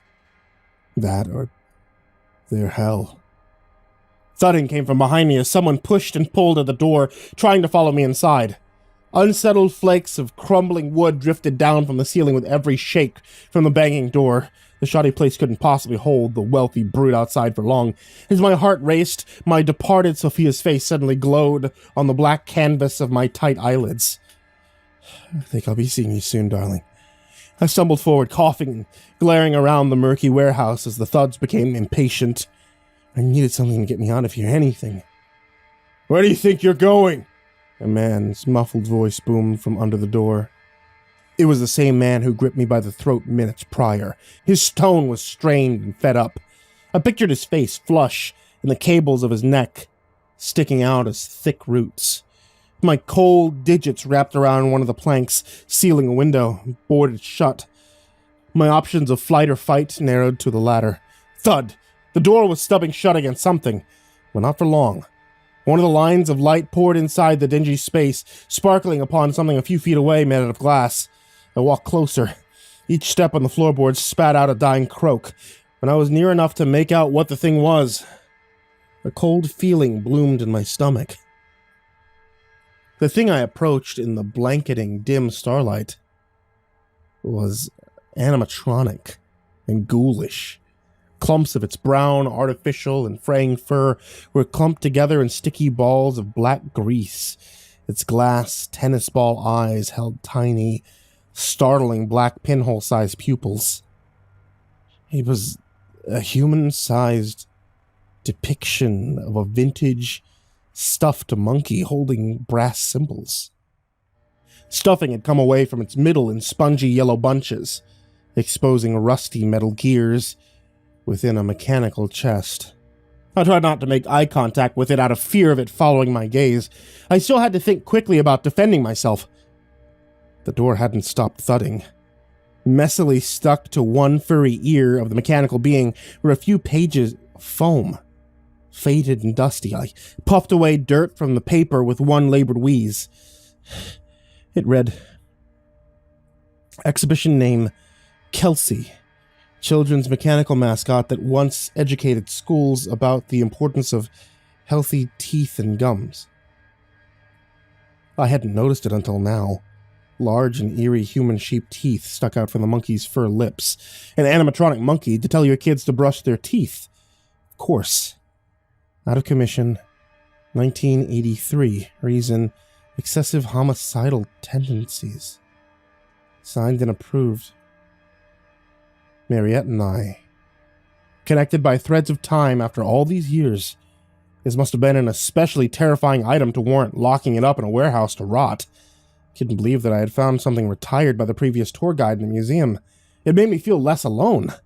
I hadn't felt the flavor of deep-chested and rotten fear in over a decade, a time when I was unacquainted with what lurked around the museum's ornate corners. However, this evening I was again in unfamiliar and petrifying territory. Why was I not informed of this place? I would have decommissioned Johnny Razortongue in a heartbeat. If not for me, then for Mariette's tortured soul. Without warning, the stuffed mechanical abomination switched on.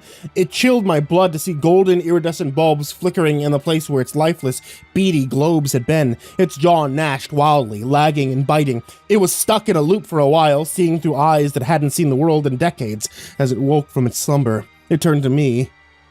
Gleaming gears and yellow eyes all feasting on the one who broke its sleep. Me. Ciao. Ciao. The speaker tried to sing in a child's voice, but the rusty electronics could only cough out distorted noise. When it finally started the tune and began walking, I made it for the door. Calcium, calcium, drink milk for your bones. Put it in your tum. My hand met the handle of the door. I went tumbling backwards as the man kicked it in first. My elbow collapsed into the rotten floorboard. The mechanism behind me sang and sang, and her cymbals crashed and crashed. Bones, bones, bones, strong teeth for bite, no moans, moans, moans, brush your teeth at night. The intruder's hand was immediately aimed for my throat once more, but I was faster. I turned quickly, catching one of his arms and pulling them behind his back in a lock. Twisting, I faced his kicking legs outward at Kelsey. The cymbal-clapping animatronic monstrosity approached slowly, gears churning in its open chest. Crash, crash, crash went the cymbals. They crashed until Gears caught both his boots in its exposed core as he tried to kick her away, but he was locked in my arms, and he was locked tight. From then, it took a while for the man to stop screaming. His feet met the unyielding gears of animatronic innards in a red cloud of skin and bone. Calcium, calcium, drink milk for your bones.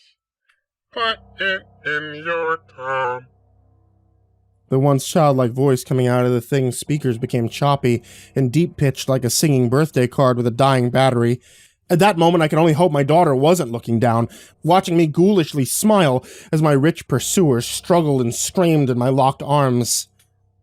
Close your eyes if you're watching, honey. Daddy's gonna be free soon. The man screamed and screamed, and the dying speaker's voice line sung and sung. Calcium, calcium. Metal gears were up to his calves. His cartilage popped, his leg bones buckled and broke with stomach-churning cracks as Kelsey snapped his femurs like thick white pencils through her gears as if the man was some kind of fleshy mulch. I only let go when he finally became limp. His screams were no longer. All that could be heard in the dusty room was the mechanical spinning and clunking of gears from the animated monstrosity to my side. For a while, I sat in the dark as it ate him whole. It felt good to finally fight back. But it was never meant to feel this good. The sound of his bones crunching, the sound of his voice extinguishing like a wet flame. I was no longer going to be the one being tortured and tormented. I was going to be free. Though as the age-old saying goes, ignorance is bliss. I wish I hadn't looked down at the mutilated man. I wish I hadn't seen that he was not someone wealthy, nor a guest at all. Catching a proper glance at him in the dim moonlight, shining over his overalls and glistening keys, it became terrifyingly evident. He was museum security. I killed a man that was just trying to do his job. No, I didn't. I didn't. The museum did. Deep down, I think I know that I was responsible, though. And that I might have enjoyed watching it happen. But it's time to keep moving. I swiftly bent down and swooped a metallic lighter and a ring from the man's keys before leaving the stuffed horror alone to eat. Most of the keys were long and identical to mine, from the looks of things. Snow was blowing outside of the warehouse. I had to squint freezing, ice-peppered eyes to see and orient myself away from the museum's grounds. For a while I walked aimlessly in the blistering snow, not seeking a goal, but salvation in as much distance I could make between the museum and myself. The weather was relentless, and I was ill-equipped from the get-go. At some point I had a call with the museum's curator as I stumbled around the barren, icy wilderness, but reality bordered with delusion. "You can never leave the museum, Michael," the voice was buzzing through the speaker. "You two are entwined." My jaw was chattering. I watched the steam from my mouth and lips escape me. "This money," the curator continued, "the type of money to let you run something like this. Your contract simply does not end if you leave our borders, Sonny. You should know this." He was speaking in a condescending tone. All I could hear for a while was the clicking of a lighter opening and the curator sucking through a cigarette over the phone. Occasionally, the wind blew a strong gust and pulled away my coat. "I think it's time you expire, boyo. See, we even have a new guide lined up to replace you. It's over.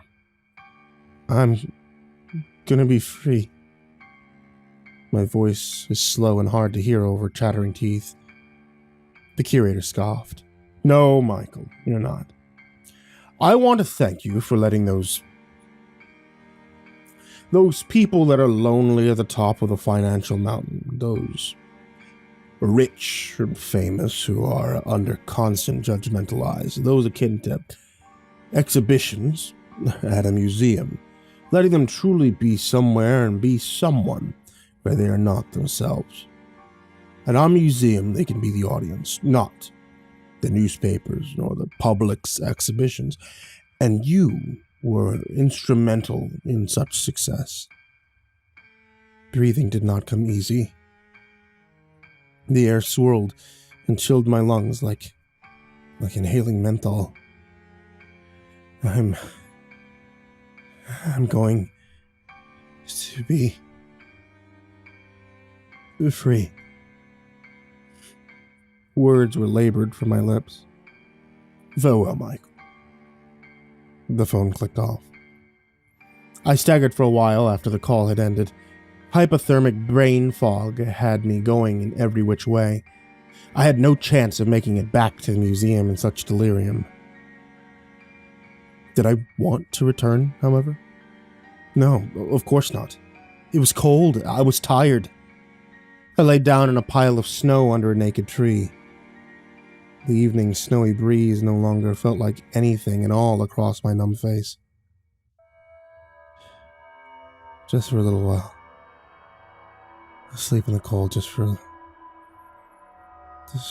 little while. I tilted my head back, letting my eyelids drift shut and the stars above sing me a final lullaby. For a while, the constellations looked like my daughter's face. And I smiled. If I held a handful of snow tight enough, it didn't feel like I was dying alone. It felt like someone was holding my hand. And the fear started to blow away with the wind. But the snow in my hand was hairy. And it was warm. And it was breathing. A cold pile beneath my arm erupted into the air with a snort, as if from a whale's snout. His brown fur looked unworldly against the field of snow. He couldn't see much with his two black beady eyes beyond his whiskers, but he knew it was me. And I knew it was him. Ernie. I swiftly buried into the thin layer of concave snow that Ernie's pink and brown head had come from. It was hard to see anything inside the hole, if at all, but it was a lot warmer than the surface. Inside, the lighter I'd pulled from the security guard no longer faltered in any wind in the tight space, and I caught the tail end of the mole's pink hind paws and the lighter's soft glow as he began to scurry back through the tunnel toward the museum. I crouched, slogged through the tunnel using only the lighter and Ernie to guide me. Warmth returned to my extremities and spread in waves. Then I'll come to think of it, the lighter wasn't the only thing that I found on the dead man's body. Upon the keyring I had taken was a peculiar long and winding key I'd never seen before. One I'd never owned. A key to the steel door.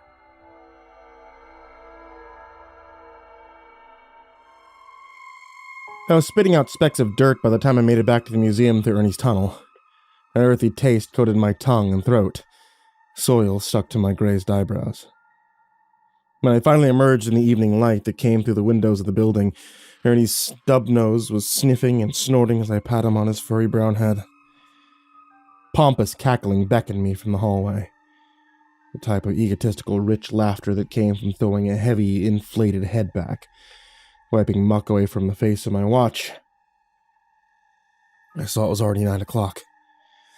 The deplorable guests had already been roaming the museum for 3 hours. I didn't want to ponder what Unimaginable damage they had done. I was about to leave through the doorway of the Animals and Evolution exhibit for the foyer and make my way toward the sealed door, but when it suddenly began, my heart felt as if it had stopped. One after another, the display cabinets throughout the museum that once held the imprisoned exhibitions exploded into clouds of broken shards. Shattering bangs echoed down the hall. The floors above me, the greenhouse, it was a symphony of broken glass clattering through the entire building in bursting pops, a cacophony of impending frenzy. The air inside the museum was intense, scalding. Me, its tour guide, the eyes and ears of the place, was trying to leave it for good, and the building exploded in a hot, retaliating rage. The museum abhorred me for attempting an escape, and the exhibitions were let free. From the halls, the once cackling guests soon found quiet and confusion, and silence swiftly grew screams as delirium blossomed into blind fear. Glass displays still distantly popped and met the marble like clattering hail. It occurred to me in that moment of sharp terror that the museum itself was an exhibition in and of itself, a wealthy man's Pandora's box, and staring around at the violent, exploding glass that had housed our precious artifacts, her message was hauntingly clear. If she couldn't have me, then no one else could. Two men frantically bolted into the room, running from an unseen horror. Their faces were polar opposite expressions. One spoke volumes of fear under a furrowed brow. The other had a jaw that was tightened with visible bolts of disdain. Mr. Frightened and Mr. Angry, a rigid dichotomy which showed their contrasting feelings in the face of death. Here, in this abominable rich man's graveyard, they knew they were going to die, and to hear the museum narrow their death sentence with every pop of distant glass felt intensely euphoric. "What's going on?" Mr. Frightened's voice was a helpless drone. "Where were you?" I held my breath. From their demeanor beginning to calm, it was evident that they were relatively at ease in the seemingly dull animal wing of the museum. I would have felt the same if my eye didn't catch the finger-length chameleon crawling up Mr. Angry's wrist. The other man caught wind of what I was looking at.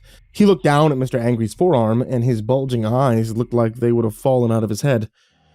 "Oh, God," the man with the chameleon up to his elbow said. "I've read about these on the placard. How did it get—" His voice was shaking. I wiped one sweaty hand on my leg and began to back away. All of this didn't concern me. I had to escape the museum. I had to find out what was behind the steel door. "It's gonna bite me, right? It's venomous. Right, guide?" Mr. Angry shrieked. Get it the hell off me!" I interjected, stepping one foot back, then the next. "No, though it's..." Without warning, the man peeled it from his skin, one thumb pushing against the chameleon's neck to expose fangs. Mr. Angry swiped the reptile of the other man with force, and its mouth stuck to his skin like a dartboard, and he laughed. The rich and famous that visited were never going to change, I thought, watching Mr. Frightened squirm and hold the blood that slowly drizzled from the freshly carved holes in his neck. Never. The bitten man looked like a chameleon for a while. At least, part of him did. His wounded neck skin bloomed orange, violet. Scaly flesh beneath his jaw was iridescent in the moonlight. Human cells were never meant for camouflage, and the man was soon a testament to that. Mr. Frightened didn't make a sound, only an anguished grimace in pain as his skin cells flowered sage, then ocean blue. The pain was clearly insufferable, enough to turn him mad, enough to want to spoon the bloodshot eyes out of their sockets. Though the worst stomach-churning process was yet to come. There was never venom, though the chameleon's bite was turning his skin. When his human shell couldn't bear the stress of chameleon evolution no longer, the blotches of scales that his flesh had morphed into soon became clear as glass. Transparent areas of the man's skin bloomed in circles, growing slowly and easily like puddles in rain. He wanted to grab a banister with one ghoulishly crystalline hand, but he wouldn't have known that the chameleon's contagious clear pigmentation would also make his flesh as thin as paper. Pointy finger bones tore through the tips of his fragile paper skin like spiny white staples as his hand touched the wood. And he screamed and screamed, and Mr. Frightened fell to one knee, the only limb that still showed the color of his flesh. As he toppled over, I saw his liver, his heart.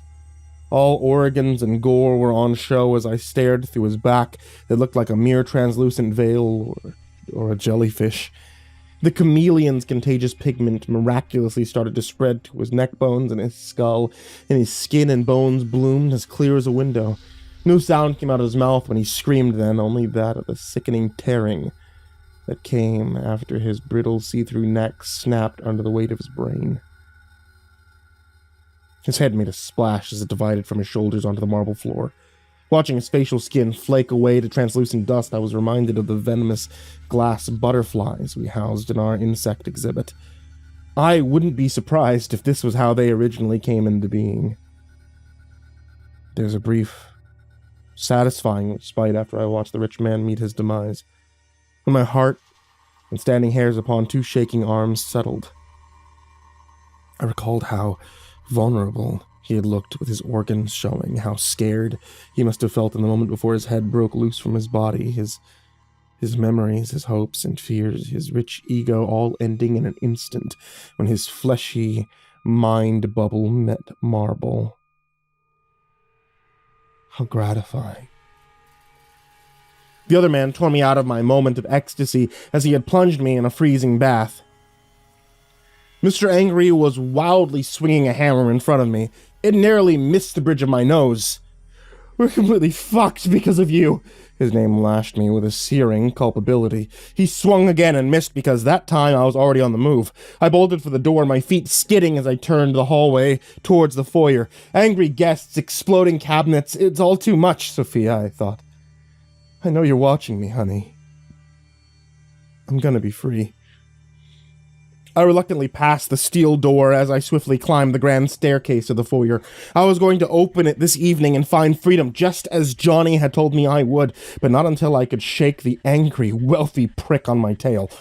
The floor inside the arts and music exhibition was littered with the shattered glass of the displays of free exhibitions, and when I entered the room, I immediately went straight to the back wall. Above me on the golden placard, the Tooth Fairy. Mr. Angry followed me into the dimly lit space, wielding his hammer tightly over one shoulder. "Nowhere to run, Mr. Guide." The man turned left, then right. "No reanimated freaks left here to do your bidding either, eh?" His eyes scanned the floors for smashed glass, the remains of any escaped displays. But the Tooth Fairy didn't do my bidding, and it didn't need broken glass to be set free. Only the deep, nauseating hunger that rumbled within its cavity belly for the guest's mouth bones was needed for it to wake from its die. An ash-colored hand tore out of the painting beside me, slowly reaching, wanting. Strings of oil pigment like bloody tree sap or syrup hung from its arm and neck as it hoisted itself out of the canvas. Its face had no eyes, its head was only half of that. Only the jaw, mouth, and cheeks remained below its jagged outline of a missing scalp. The man turned, but the Tooth Fairy's fingers were long, and its famine even longer. It leapt from the canvas, pinning him tightly against the ground. His hand was limp, the hammer slipping from his grip. My heart was racing. Skin, goose flesh, but watching the animated painting pull the man's teeth felt intoxicating. There was a vile amusement that burned within as I counted the number of teeth the ghoul had to unroot before the man's words became a wet, indiscernible mess. 6. 7. When there was no teeth left, it stared at his lips. Pink leeches that peeled away, syrup strings and nerves. "Oh, the man gurgled. I smiled back because a tortured tour guide that I once was proved to be no salvation for him. Perhaps only dentures were. And so I picked up his hammer and I left him there to expire. The museum foyer outside was as it always was, ornate and grand. I looked up at the mosaic ceiling and I laughed as I walked down the stairs of her belly. An orchestra of exploding glass displays and screams drowned the sound of my chuckle, like a loud, swirling drain of disarray. The horrifying museum for the rich and famous was absurd, and it ate me whole. I had the key to the steel door, and with it, my misery would come to an end. I could feel you smiling, too, Sophia. Dad is leaving. The hallway wasn't very far. The steel door wasn't far. Not much longer, Sophia. You're going to be proud of me. My stomach sank. I didn't anticipate the museum's curator to be situated outside the metal door, two stumpy legs beneath him that looked as if they had hardly held up his grape-like frame, which busted at the seams. "Michael," he said sternly, his back almost flat against the cold metal barrier behind him. "Please don't do this." The head of the metal hammer in my hand shined brightly at the right angle. I walked towards the curator and the door. "Oh boy," the curator said. "You've gone mad." That grin, he shook his head. "The museum has gripped you, hasn't it?" My fingers reached up and patted my lips like they were going numb. Oh God. How long had I been smiling for? How long? "If you turn and leave," his thick voice was shaky, "we won't come for you. You have a choice, Mike."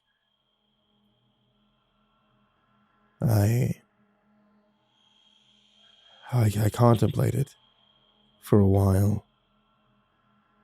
Cold from the snow outside came through the broken foyer windows and chilled my bones. I watched the steam of my breath rise from my lips.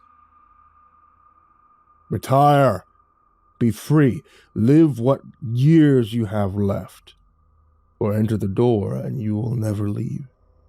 It'll break you, boyo. It'll break her." He was holding his hands up submissively. "Please, Michael. Do you want to leave?" I wanted to reply. I wanted to say yes. But the museum held my tongue. My arm. And the hammer swung and swung. Each blow was half Michael, half museum, but all of it, every cracking of his skull, every slosh of the curator's brain under my hammer, was the bite of 15 years of torment. It was surprisingly easy to turn his skull into broken shards of bone and a gurgling fountain. Blood ran freely onto the ornate white floor like long, branching worms. In the poorly lit grayscale blanket of evening, the curator's life fluid stood out vividly as a red pool against surrounding, dull-washed colors. My breath was labored through smiling teeth that were speckled with red paint. He's dead. He's really dead. It took me a while to catch my breath. But when I finally did, I fumbled around for the key in my pocket and found that it slid into the steel door with ease. Surprising ease. As if the door had been opened regularly, but it couldn't have been. I was here once a week, and it was always locked tight. The steel door groaned open. Circular lights adorned the short metal hallway in rows, leading to a second wooden door a few steps away. Above the door, a golden placard. It read the next. My stomach plummeted. In bold letters, the next guide. I reluctantly brought myself towards the second door and I pulled. If I had been wearing a smile again, it was soon gone.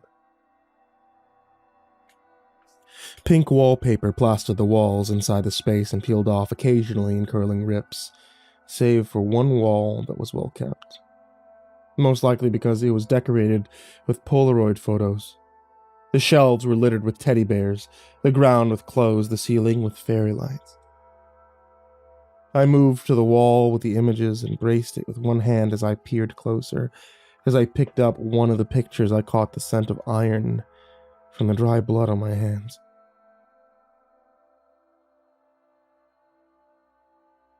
It was dated 3 years ago. Center frame was the curator, slimmer back then, alongside a blonde teenager with a tidy ponytail. They were smiling. Another Polaroid unstuck itself from the wall as I pulled. Upon the white bar beneath the picture, there was some writing that was messily scribbled in vivid. Fly Traps. Birthday.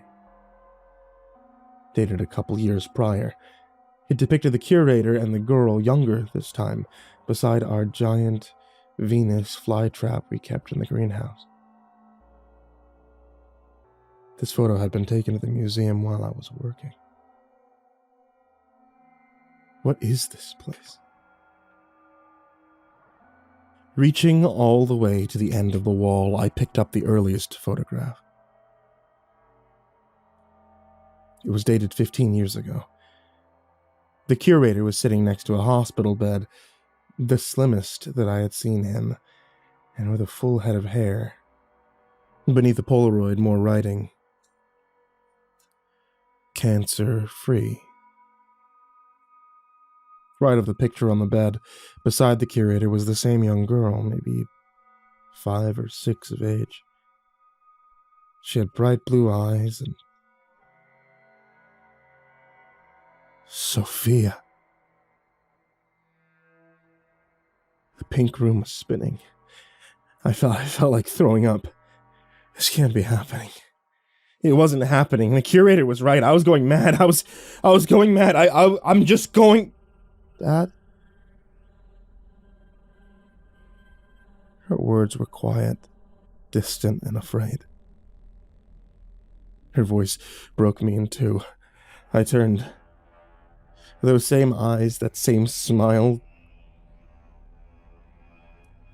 My sweetheart was older. She was in her early 20s. After all, it had been 15 years since I last heard her voice. Sophia? The words trembled from my lips. For a while, I cried and she hugged me. I thought about how the curator doctored the hospital's notice of death that I had received so many years ago. I thought about how Sophia had been beneath my feet the entire time, caged like an animal, enslaved as a future pawn for the rich and famous. But after some time, I only thought about her smile. When she pulled away from me, her eyes caught the bits of the curator's skull upon my maroon waistcoat. We still caught up. We had a lot to talk about, but after she had seen what was on my coat, her smile had faded and the sprinkle in her eye was long gone. Still bawling, she sat upon her bed. "Where have you been?" she asked. "Right here, at the museum, honey, once a week. The other days I spend off-site, never far." I spoke. "They don't let me visit the museum on off days. They have a lot of cleaning to do." She was choking up as she spoke. Her words took a while to loosen from her lips. No, they don't, she sniffed. Dad, the curator shows and teaches me about the museum on those other 6 days. She pointed a shaky finger at the Polaroid pictures on her wall. He says I'm going to be a superstar tour guide, loving every moment of working here, just like you. I thought back to the golden placard on the wall.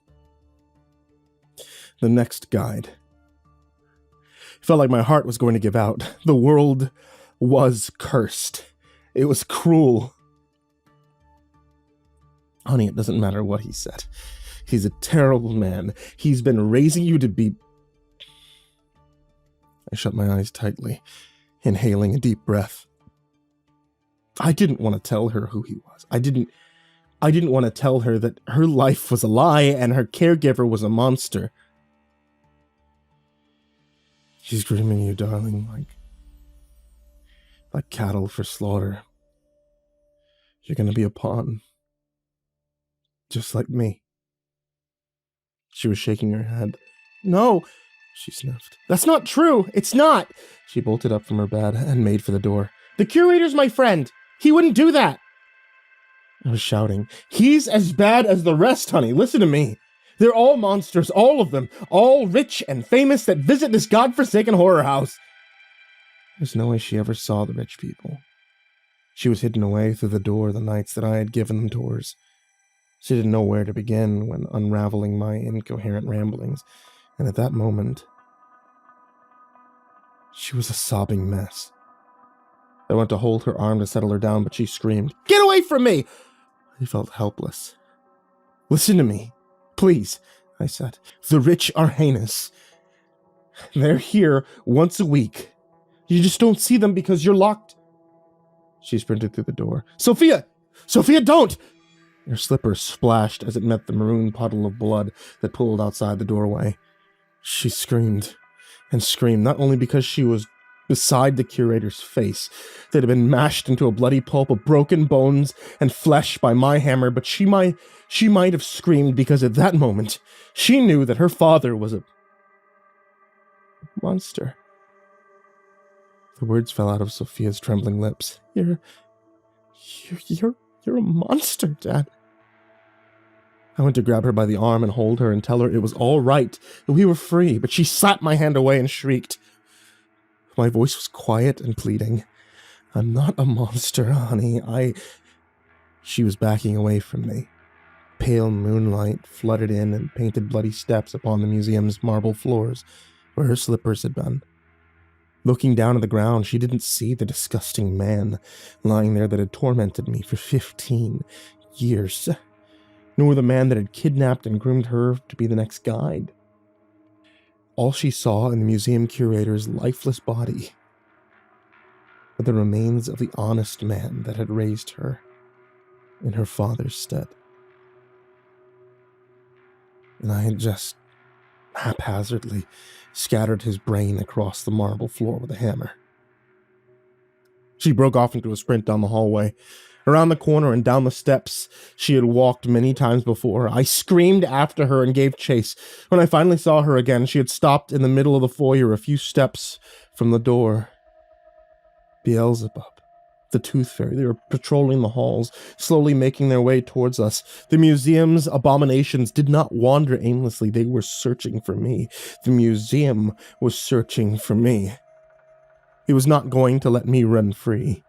The back of her blonde hair was facing me as she wrestled with the door locks.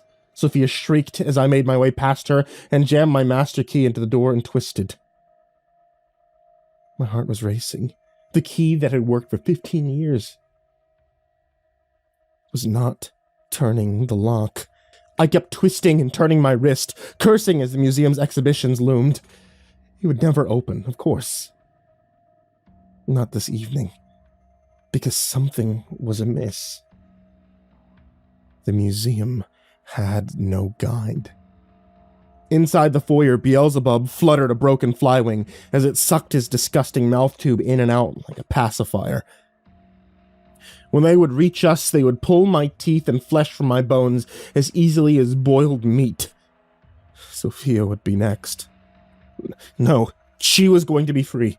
The ground scratched as Beelzebub dragged one contorted, spiny foot across the marble. Closer, closer, and that's when I knew what I had to do. My arms were wide. "I'll be resuming the tour at 10 o'clock. Please leave your coats on the rack in the foyer," I said, my voice echoing through the museum. The sound of scraping and glass displays smashing was no more. "Is that what you want to hear?" I screamed at the museum. The two horrifying exhibitions inside the foyer stood frozen. "Is that what you want?" I trailed off, falling to my knees, tears streaming down my cheeks and onto the ornate floor. The museum would have been satisfied with either me or Sophia as the guide, but it was always meant to be me. Always. A clack chimed from the door behind me, and Sophia and I both turned. Snow drifted slowly to the ground through the large doorway to the outside gardens. I managed to make out the gloss of the curator's black sedan underneath, piling snow parked near the steps outside. "Do you see?" I said. I took Sophia's hand and held her cold grip tightly in mine. "This museum's cursed. The people that visit it are cursed." Reaching forward, I braced her pale cheek with my other hand before she could squirm away. Look at what I've become. Look at me." Staring into her eyes, I saw my sweetheart, my world, my everything. Sophia was here. She was real. She was alive. "Look at me, darling." Tears streamed down my face and met my shirt collar in blotches. I may not be your father," I muttered. "Not to you, not anymore." I brushed her hair from her brow. "But I want you to know that I love you, Sophia." When her wet eyes met mine, I knew she hadn't seen her dad. She saw the museum. And I'm glad that she did, because if she hadn't, then she might have stayed. I will always, always love you, my girl. I like to remember her smiling in that moment. But it may have been a trick of the mind. I let go of her hand, leaving the curator's car keys in her shaking palm. "You get in that car and you go," I said. She sniffed and nodded. "You go and don't stop until you're safe, honey." Johnny was right about finding freedom through the door, though it was never mine. The museum had possessed me, just as it had Mariette, and I could never leave. But Sophia could. Goodbye, Dad. For the first time in years, my smile was warm and genuine. False memories of her future flashed through my eyes as I watched her breathe the cold air on the outside steps. I saw Sophia's first day at her real job, the smile on her face at her wedding, her children, starting school. My eyes followed her as she disappeared into the snowy evening in the curator's car. When I faced the museum, the exhibitions had wandered on, and the building was silent. I put on a ballroom waltzing record before I began sweeping the glass of the museum's cold floors. The exhibitions were free, of course. There was no secret as to how I survived 15 years of trauma. The museum had protected me from its exhibitions because I was her guide. As I made my way around the ground floor of the building, I noticed one glass display that had not broken in the chaotic evening. It was when I passed the paranormal wing that I saw her. Her hand braced the window of her prison, and her fingers slid down with a screech. "Come on then, Marriott," I said as my key fit snugly inside the glass cabinet. The music from the record player was a divine tune of strings and soul, a song to dance to. I felt a spring in my step as the old tour guide, and I made my way to the main hall of the museum. The beautiful evening stars above the mosaic glass ceiling painted the marble foyer a beautiful azure. My grip made its way through Marriott's cold, plastic fingers until we were holding hands under the night sky above. Her face was that of a shiny doll, but it did not matter. She still had the soul of the young woman that once walked these halls. And she was stunning. This evening was her time to feel young and alive again. Leading, I held her hand, and together Marriott and I slow danced in the moonlight. "Marriott, my daughter's free. Sophia's free. She's out there somewhere, starting a new life. The moon, the museum's marble in my heart, the color of cold lips." The old guide and I waltzed left, then right. Isn't that lovely, Marriott? We twirled under the stars.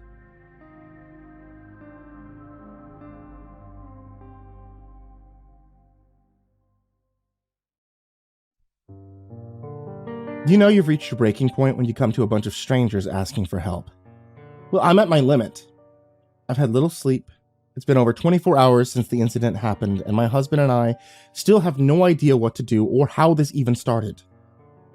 I'm laying on the floor now, my eyes bloodshot and weary from crying. I'm holding my little girl up as she leans against the hallway wall and continues to sob in pain. She's been having fits of pain more frequently for the past few hours, and I still don't have a solution for her. All I know for sure is that I take any suggestions possible. I ruffled her hair and soothingly whispered to her, trying to get her to calm down, but it isn't working. Nothing we've done has worked so far either.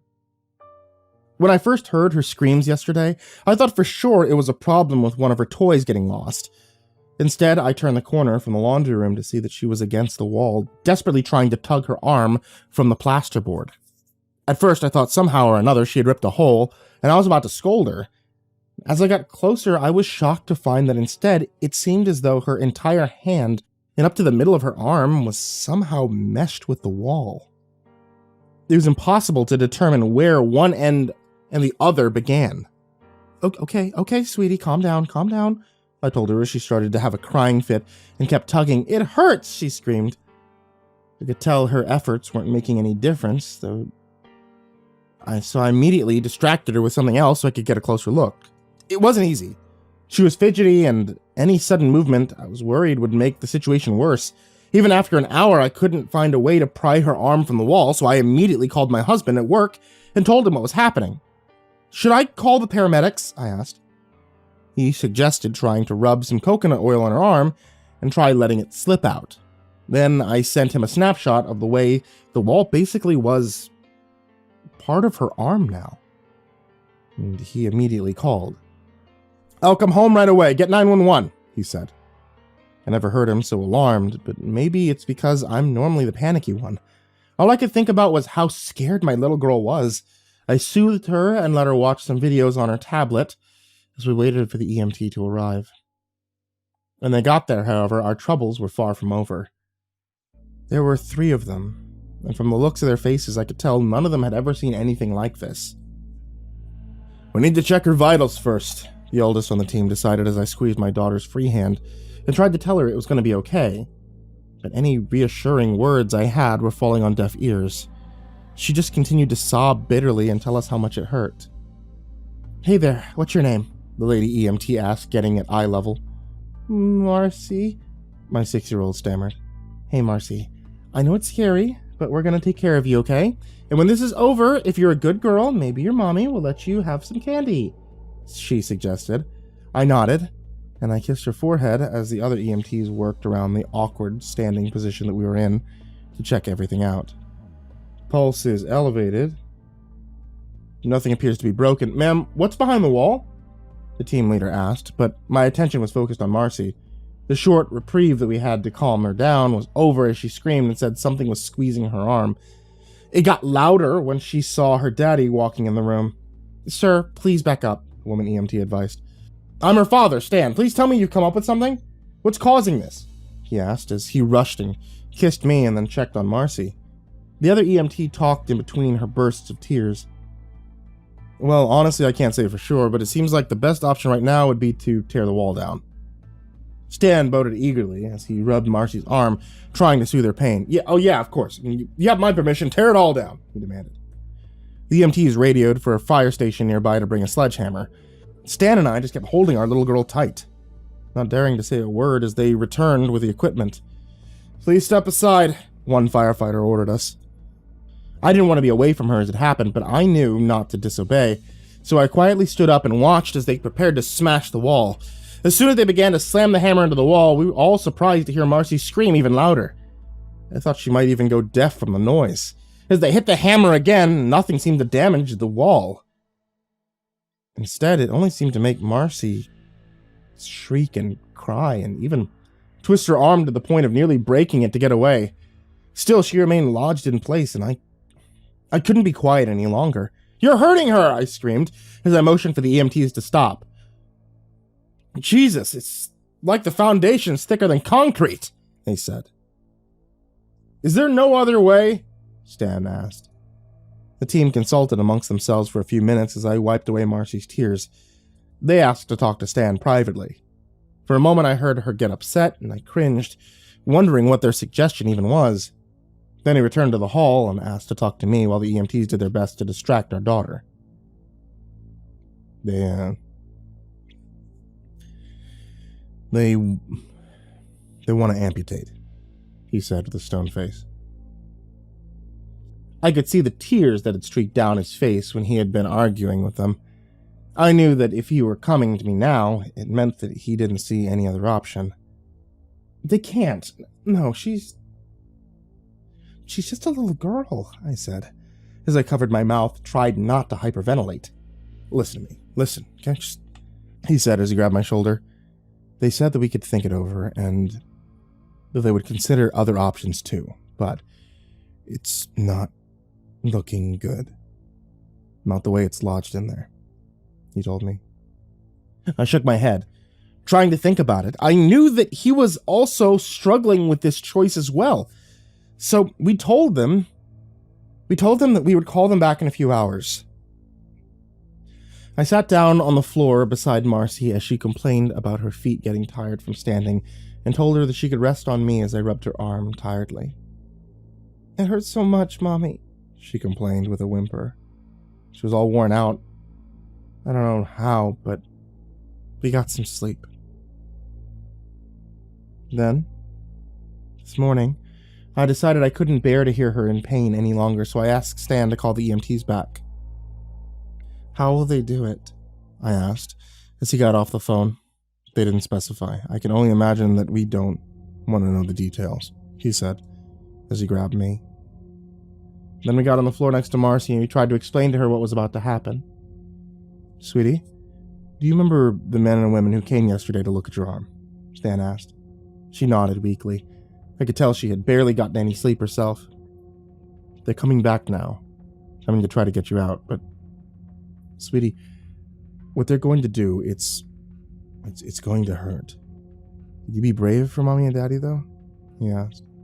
She whimpered, unsure of how to respond. We held her close. Stan even said a prayer, and we all huddled together until the team arrived. When they did, Marcy was desperate for us to not leave her side as I watched the EMTs get out some syringes and anesthetic to numb the area closest to the wall. We'll get everything set up, tie her arm off right above the elbow to limit blood flow.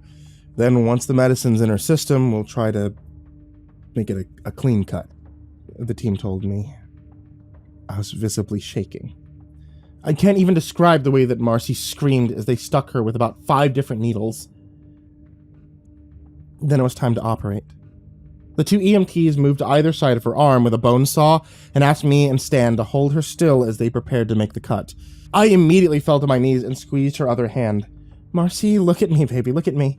I want you to think about your favorite ice cream, okay? I said as they activated the blade, and she whimpered and her lower lip quivered. Mommy, I'm scared. Please don't let them hurt me, she begged. I touched her cheek and cried alongside her as the blade hit the edge of her arm and I heard the loudest noise imaginable from the machinery. But Marcy's high-pitched wail was even louder. They immediately stopped and Stan rushed over, all of us surprised to find out that somehow her skin had managed to break the bone saw. What in the world? Stan said. They had to try again. They tried 3 times, each time only causing more damage to the saw than any progress on Marcy's arm.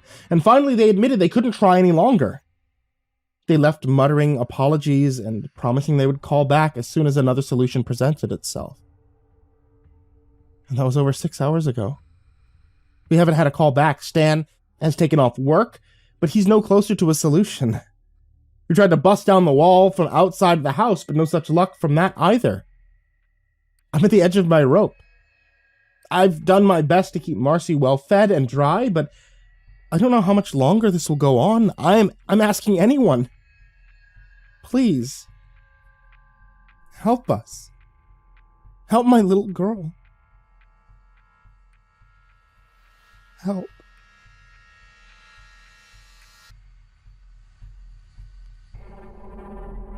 Something changed about 4 hours after I posted. Stan ran out to buy a soft beanbag chair for Marcy to be able to rest in. I bit my nails and waited by the phone for another call for the EMT. Their suggestions weren't bad, but each one of them sounded more gruesome and torturous than the one prior to it. Acid, or maybe some sort of explosive, they said. They made me physically shake to imagine doing that to my little girl. I was tired and exhausted, but I still had some sanity left to know that I didn't want to make my little girl be in any more pain, especially now that her screams had mostly turned into whimpers as she rested and even cried pitifully in her sleep. I stepped away from her for a minute or two, just to regain some sense of composure, and checked all the suggestions that folks posted here.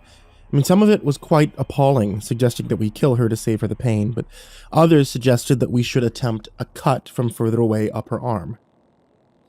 Someone said it so well. A whole arm amputation beat her current predicament. I showed my husband the suggestions, and he agreed with the logic, so I went back to Marcy to make her comfortable as we made the call. That was when I noticed that it was no longer just the lower part of her arm that was stuck. Now the wall was connected directly at the arm right beneath her shoulder. She was being pulled further in.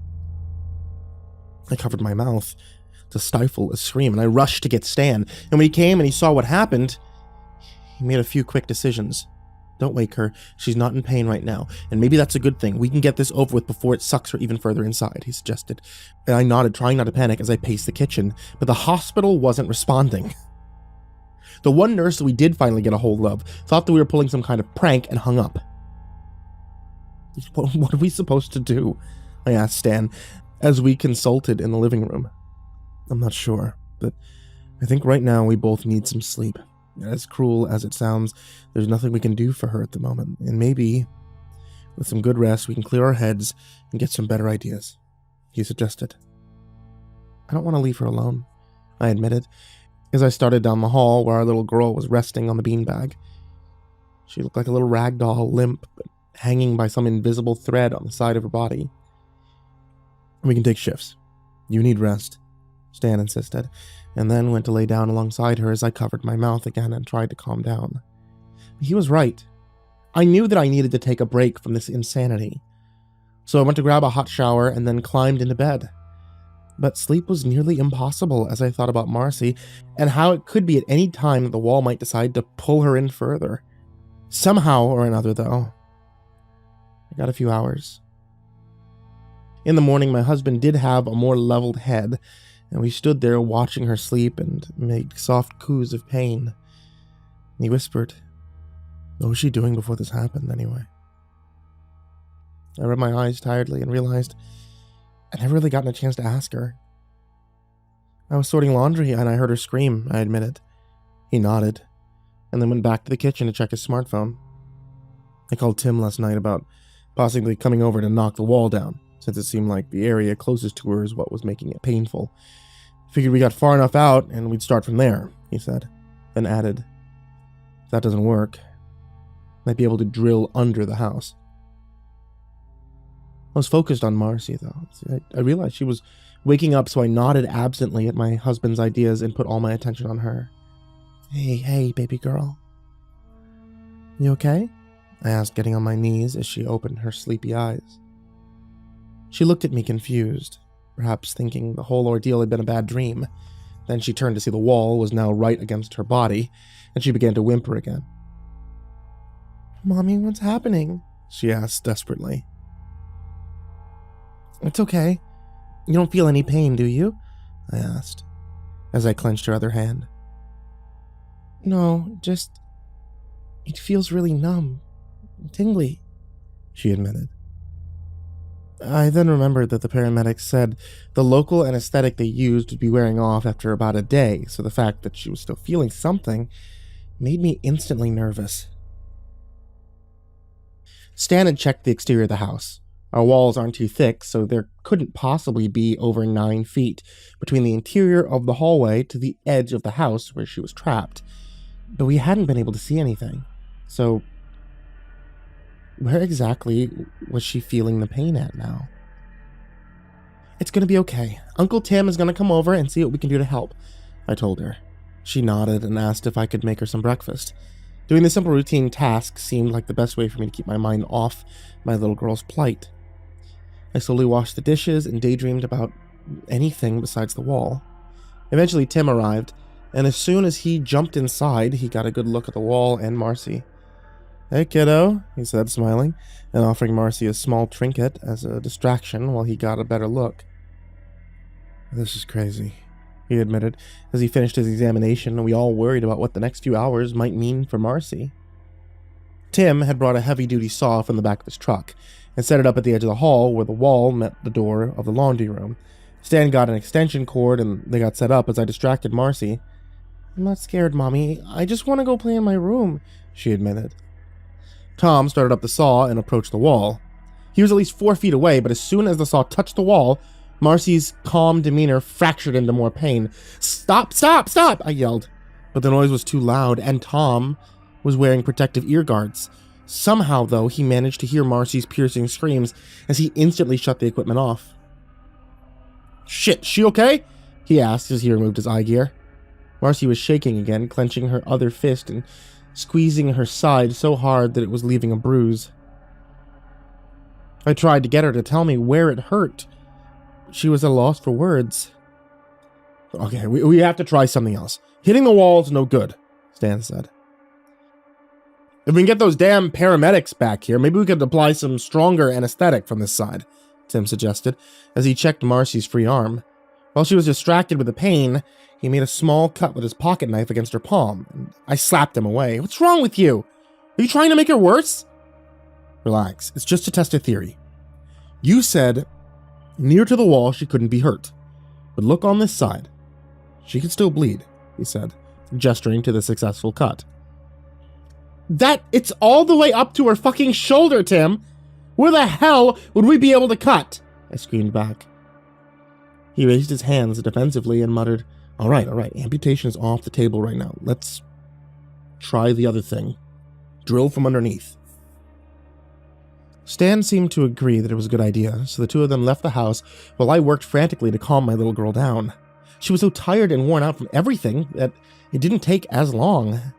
As I sang a lullaby to her and let her rest her head against me, she looked up at me and she mumbled, "Mommy, I'm scared. Am I going to be stuck like this forever?" I rubbed her back and smiled, tears welling up in my eyes. I didn't know, but I lied to her. "No, baby, Uncle Tim and Daddy are going to get you out," I assured her. I could hear the two of them crawling underneath the house. We lived in an area that's at the bottom of a hill, so the crawl space is mostly designed for water that trickles down to flow through and go into a nearby ditch. In other words, I knew that Tim and Stan were likely on their backs, struggling in muck and dirt to search for the right spot to drill. "I'm sorry, Mommy," Marcy said, as I went to the nearest vent on the floor to talk to Stan. "It's okay, honey, it's not your fault," I told her. She was whimpering again, but not out of pain. This time, she was scared. I recognized it as the face she usually made when she thought she was going to get in trouble. Stan was telling me something about how I would need to send the drill down through the vent, along with a cord. But my attention was focused on what Marcy was trying to tell me. "Baby, why do you think you're in trouble?" I asked her as she squirmed uncomfortably. Now with 90% of her arm in the wall, it was nearly impossible to get her into a position that wasn't going to hurt, even with something to rest on. "What were you doing before this happened?" I asked. Guilt was written all over my face. "I'm sorry, I didn't know," she admitted. She looked panicked. No, sweetie, it's okay, you aren't in trouble," I told her. I was drawing on the wall," she sobbed. For some reason, the way she said it made me feel a cold shiver run up and down my spine. "It's okay, baby," I said with a soft, small voice. "It's gonna be okay, you're not in trouble," I told her. But I really think she is. I'm about to send the drill down to Stan and Tim, but my gut's telling me that it won't work. My gut's telling me that there is something very wrong with this house.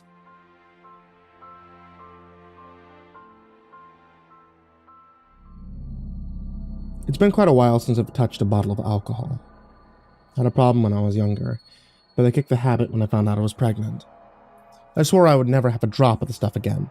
Now, it's been 3 days, and there isn't a hope in sight for my daughter. If you're catching this for the first time, the problem started on Friday. Marcy was drawing on the wall, in the back hallway of the 3-bedroom house, and then suddenly, she was unable to remove her right hand from the wall. Since that time, we've tried every method known to science. It's left my husband Stan and I feeling rather desperate.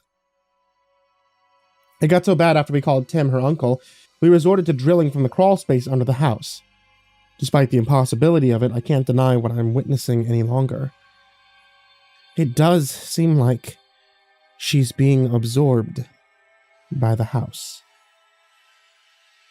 That was further confirmed when Tim and Stan tried the drill, and after lowering it through the vent, followed by the extension cord, I told the boys to give it a shot and held Mercy as close as possible as the machinery was activated.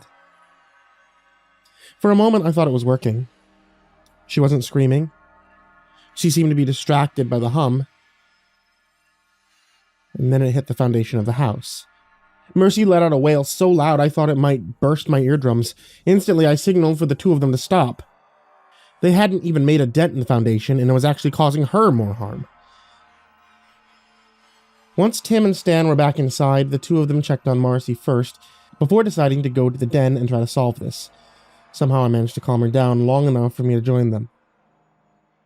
Anywhere close to her is hurting her physically, so let's try going further and further out in the house.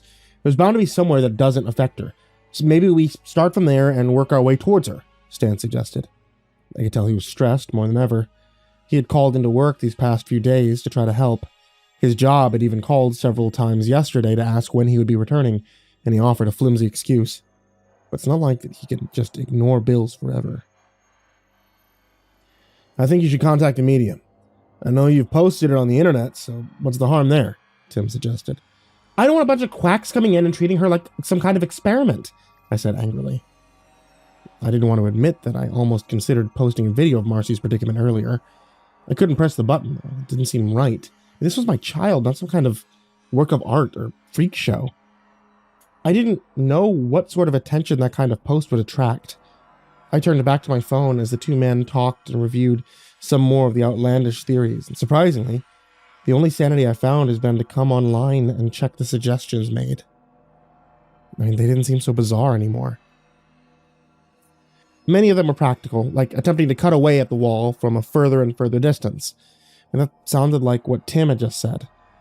But we soon found out that just about anywhere in the house, when we did something, it was causing pain to our little girl. Even the simplest thing like flicking the light switch on and off, she said it felt like a shock. Eventually, Stan and Tim agreed that they needed to test to see what else did and did not affect Marcy, so they went to different parts of the house to try other things. Meanwhile, I sat a chair alongside her beanbag, and I prepared her.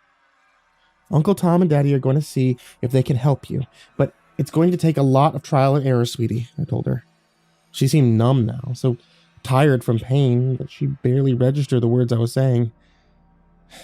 I sobbed and I held her, wishing that this damn house would take me instead of her. Tim started in the bathroom and turned to the sink. Marcy said that it felt like she was swimming and that it was hard to breathe. Stan went to the living room and turned on the TV. Marcy knew what show was playing, even though she was down at the end of the hall and it was muted. We decided to limit our use of anything in the house, not knowing what could or could not affect her. Tim made a few calls to some nurses he knew over at the local ER. The stuff the EMTs gave her was probably not nearly strong enough. If we're going to do this, she needs to be out cold, he told me. Stan and I were too tired to argue. A few hours later, his friend arrived and examined our little girl like she was some kind of specimen, asking us all kinds of questions we'd already been asked 1,000 times. I was already concluding in my mind that this wasn't going to work. There's not much room to work with here, the nurse admitted, as she tried to numb the little portion of skin on Marcy's arm that was still outside the wall, between her arm and the shoulder. But the needles weren't working. Most of that part of her body now seemed impenetrable.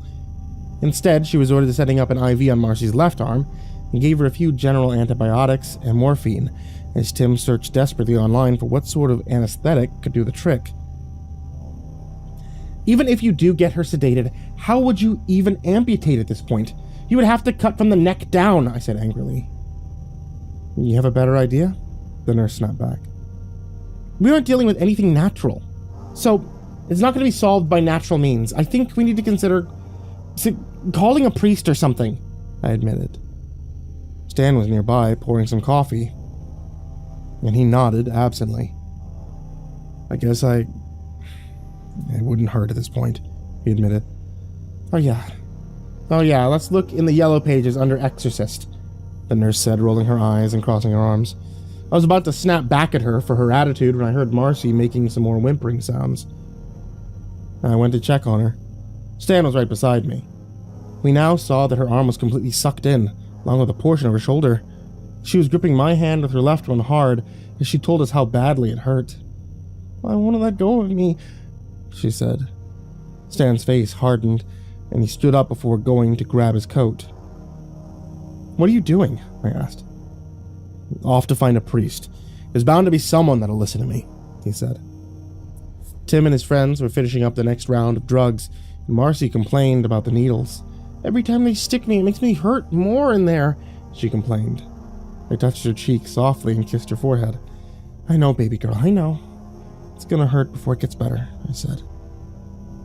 But Tim wasn't feeling as sympathetic. He held Marcy still as his friend prepared the next round of general anesthetic. Nothing seemed to be making her sleep, though, and the more she was poked and prodded, the more she complained about the wall squeezing her arm tighter and tighter. It was a wonder that she could feel anything at all. Just get out! You've done more harm than good, I screamed at them. Tim apologized for his friend, and the two of them scurried away. I kept rocking her, trying to make sense of this nightmare. You should be glad I even came to help, the nurse shouted as she left the house. Tim muttered another apology and followed after her. Then, just as I was ready to pass out myself, Stan came home, and he wasn't alone. The man that came with him did not look like a traditional Catholic priest. He was wearing just some khaki pants and a button-down white shirt that wasn't completely ironed. It looked like Stan probably caught him at a bad time, because when he arrived, he didn't seem too happy with being there. As he got closer, his eyes narrowed, and he examined Marcy closely. It was almost infuriating to see yet another person scrutinize our child and treat her like an object. "I must admit, I've never seen anything like this," he said. "Can you help us or not?" Stan said in a cold tone. I could tell that he had likely gotten a few negative responses from his search. "I can do my best," the priest said, as he went back outside, and then returned a moment later with a small bag. He laid it down around 9 feet from Marcy, and then took out a few simple supplies.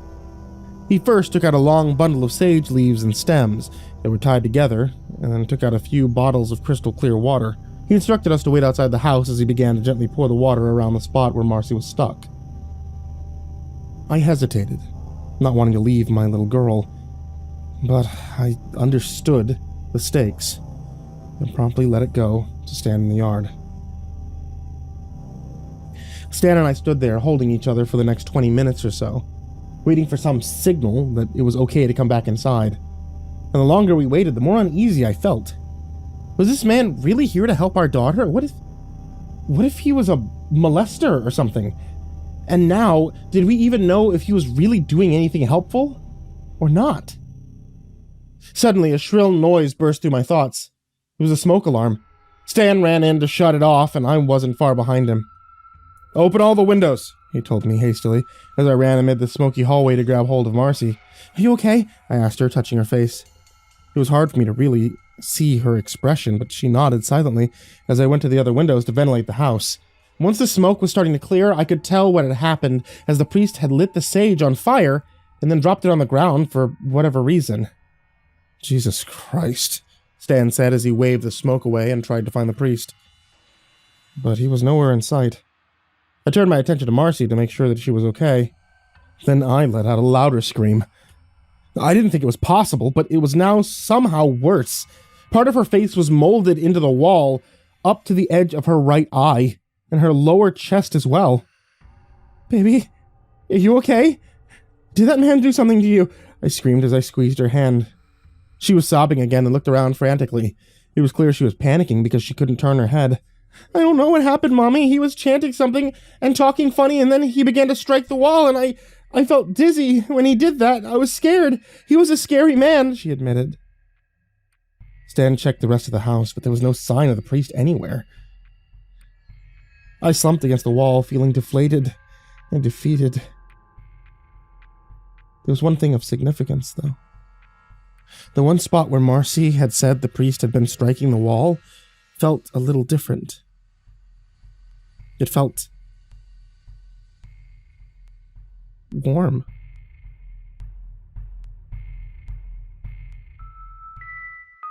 I don't know exactly when we went past our breaking point. Was it when this all started? Or when things got worse? Either way it happened. There isn't much else I can describe about what's transpired here after the incident with the priest, other than a complete and total loss of sanity. I think I was the first one to really lose it. Lack of sleep, trying to keep Marcy as comfortable as possible, and trying to keep a straight face myself despite the circumstances were likely the main cause. But the moment that really made me start to question everything was around lunchtime yesterday. I've had to resort to a liquid diet for Marcy because of the way that she's fused to the wall. She could only barely open her mouth on the left side, and I'm feeding her with a straw. For the most part, when this happens, she's quiet and cooperative because she's hungry. But yesterday something different happened. "Mommy, why did they do it?" she whispered as she took another sip from the hot broth. "Do what, sweetie?" I asked. "The walls. They changed the color." "Why did they change the color?" I frowned and ran the back of my palm against her forehead to check if she had a fever. I muttered, "Baby, what are you talking about?" "In the upstairs bedroom. They covered it up." "I don't know why they did it," she complained. She seemed tired, so I kissed her head and told her I was going to take a nap. Stan came to be beside her as I gently walked up the stairs, pondering over what she had told me. Eventually I found myself standing outside of Stan's office, the upstairs bedroom that Marcy had been talking about. As I stared into the room, I thought back to when we first bought this house. The realtor had suggested that if we ever wanted to expand our family, that the room could be a great nursery. Why had she said that? I stepped into the room and stared at the walls, the patterns that were decorating them, before finally deciding to rip it all off. As I began to tear it down, I heard sharp sounds from downstairs. Then Stan was running up the stairs like a wild man. "The fuck are you doing?" he said as he burst into the room. I kept stripping off the wallpaper and ignoring him as he grabbed my hand and forced me to look at him face to face. "Have you lost your mind?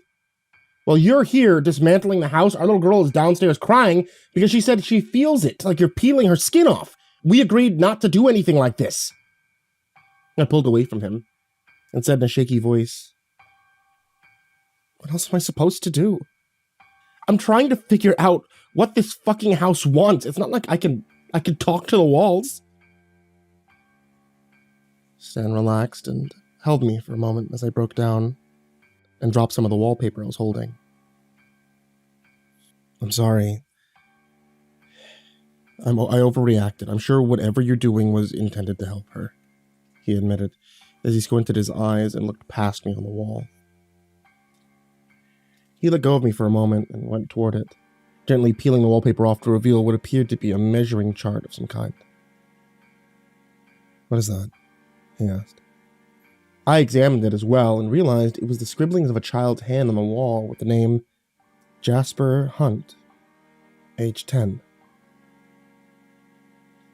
"Did you know that was back there?" Stan asked. I shook my head and replied, "Marcy was talking about it like she knew, but I don't see how that's possible." He examined it closely, and I could see his brain firing to figure out what to do with this new information. "Unless we really can talk to the walls," he realized. "Do you think the house is the one that was speaking to me?" I whispered. It sounded ridiculous to say, but given all that we had experienced, we couldn't rule anything out. "I think he's trying to tell us something." Stan paused, as he moved over to his desk and began to rifle through some files. "What are you looking for?" He slammed it closed and muttered to himself. "Thought I kept the info on the real estate agent. Damn, I can't find it anywhere." "It was Samantha something," I chimed in. Although my brain was so tired I couldn't imagine where he was going with this. He paused and he kissed my cheek and said, "I'm going to try and Google the info and get them on the phone. Maybe find out who the previous owners of the house were." "Okay. What do you want me to do?" I asked. He rubbed his chin for a moment, then directed me towards the stairs. "Keep Marcy talking. If the house can tell us anything else, it could help us get her out," he demanded. I nodded, sprinting down the stairs to where my little girl was whimpering and pulling her shirt up a tad to scratch at her belly. As I got closer, I could tell she was developing a rash of some kind. "Hey, baby, are you okay?" I said as I sat alongside her. "Mommy, why do you keep hurting me?" she asked, as tears streamed down her face. She could barely even get the words out. Just to hear her say that made me feel like I wanted to die. I touched her cheek and smiled gently. "Oh, no, baby, no. We don't want to hurt you. We want to help you. I found what was under the walls. It was another little boy who used to live here and draw on the walls, too," I said. "Did the walls eat him, too?" she asked anxiously. I didn't know the answer to that question, and the fact that she asked it made me even more terrified. I bit my lip and I came up with a lie, wondering when the house would use our daughter to speak next. "No, baby, he's okay. His name was Jasper. I'm sure his family moved before we came here," I said softly. "Why is he eating me?" Marcy asked, fumbling to find the words as she looked at the wall. "I'm sorry," she said with trembling lips as she touched the wall with her free hand. Stan was at the edge of the hall with a grim look on his face that told me he had bad news. "The realtor that sold us this place doesn't work at the company anymore, and they don't really have any files on hand about the previous owners," he whispered as I joined him. "What? Nothing? Not even a forward address?" "All the agent can tell me for sure is this property has been in the market for 6 years, and we got it at a reduced price because it wasn't selling." I covered my mouth, realizing that such a simple thing could have horrific implications now. Had the wall actually consumed poor little Jasper, too? "Has she told you anything yet?" "Only that she's scared, and that I don't know how the house communicates yet. I paused and sighed deeply, trying not to lose it. Are we even listening to ourselves? I said in exasperation. Are we really expecting this house to talk to us? It exhausted traditional means. Medicine isn't working. Machinery won't break down the wall. And we saw that priest disappear before our eyes. We can't deny this is real. As though to prove his point, he walked over to the wall and began to bark a few commands. Listen to me. I know you can hear me because what you've done to my daughter. She's innocent, you hear me? I demand you take me instead. Of course, there was no response. Instead, Marcy only complained that her pain was returning and she felt itchy again. Still, I don't know what that meant in the connection to the house, but Stan was growing frustrated. What do you want from us? I swear to God, answer me now before I fucking burn you to the ground. Now that evoked a response from the wall, or rather Marcy, as she screamed again and yelled, "It's pulling me!" I instantly grabbed at her arm. No, please don't. He didn't mean it, I begged. Marcy's right nostril was now within the wall, and all of her right eye. Only a sliver of her mouth was out enough for her to cry to us. Then it seemed to stop, and I shoved Stan back. Are you crazy? Do you want to lose her altogether? He ignored me and went back to his office. I stood there for a moment, comforting Marcy.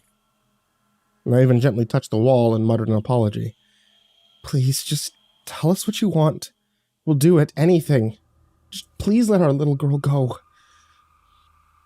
I slumped to the floor, and I kept staring at the paneling, expecting any sort of response. But neither Marcy nor the wall were showing any signs of talking. Was it angry because of Stan's threat? I went upstairs to confront him again. He was in his office searching for something amid our many boxes that we never got around to sorting, and I muttered, Stan, I know this sounds crazy, but we have to try to appease the house. We've tried that. We can't bring back the old residents, so I'm tired of compromising with a fucking demon, he said as he finally found what he was looking for. It was a sledgehammer. Stan, what are you doing? It thinks I'm bluffing. I'll show it what real pain is, he said. His face told me that he was serious, but I could see pain and anger in his eyes. He wasn't thinking this through. He walked back downstairs to the den. You can't! You said it yourself. It'll hurt her more than it helps. We know that some parts of the house can be hurt. If this thing wants to survive, it's going to have to start cooperating. He snarled as he turned to the wall and began to smash it apart. Instantly, Marcy began to holler. We could see that it was causing her little body to seize up. Don't do this! I'm not stopping until it lets her go, Stan said firmly. You hear that? I'm fucking tearing you down! I ran downstairs, desperate to try to hold on to Marcy before the wall started pulling again. If you keep this up, she'll be gone, I screamed. It's her or the house. If it takes her, I won't stop until the whole place is rubble. I squeezed my daughter's hand, trying to keep her from feeling the pain, but instead of pulling her further into the wall, the house had a different response this time. I could see it happening even before she started to make a sound. Something was moving under her skin. It was a small, gentle ripple against her arm before I realized that it was an insect, a termite, burrowing its way out of my daughter's arm. And before I knew what was happening, more of the insects began to dig themselves out of her body in different places. Stan, stop! I shouted at the top of my lungs. This time, my husband listened. He dropped the sledgehammer and fell to his knees as he saw the termite swarm that was now invading our little girl's body. Dear Jesus, he muttered, as he hurried to clean her off and get the insects away, but who knew how many of them were still inside of her? Another few minutes passed with nothing but Marcy's gentle sobs. Eventually she fell asleep, and Stan and I stood there, broken, defeated by the house. Why is this happening? My husband asked, as he got down on his knees and started to plead with the house. I don't know what you want. I'm sorry, I want my daughter back. Please, for the love of all that's holy in the world, please, give me a sign, he said. I squeezed his hand and we waited there, trying to see if anything would happen. Instead, it was just more silence. Stan stood up, shaking his head as he prepared to go back upstairs. Mama, do you feel that? Marcy whispered as we stood up. She looked confused but not frightened. I looked toward her. Feel what, sweetie? It felt like something pushing its way out, she said. And that was when I noticed it. I approached the wall and reached my hand out to touch the gentle ripples in the pattern. There were 5 of them, all together, jutting out from the wall about 6 feet from where Marcy was stuck. As I watched, in awestruck horror, the wall began to peel away and showed what appeared to be 5 little fingers sticking out.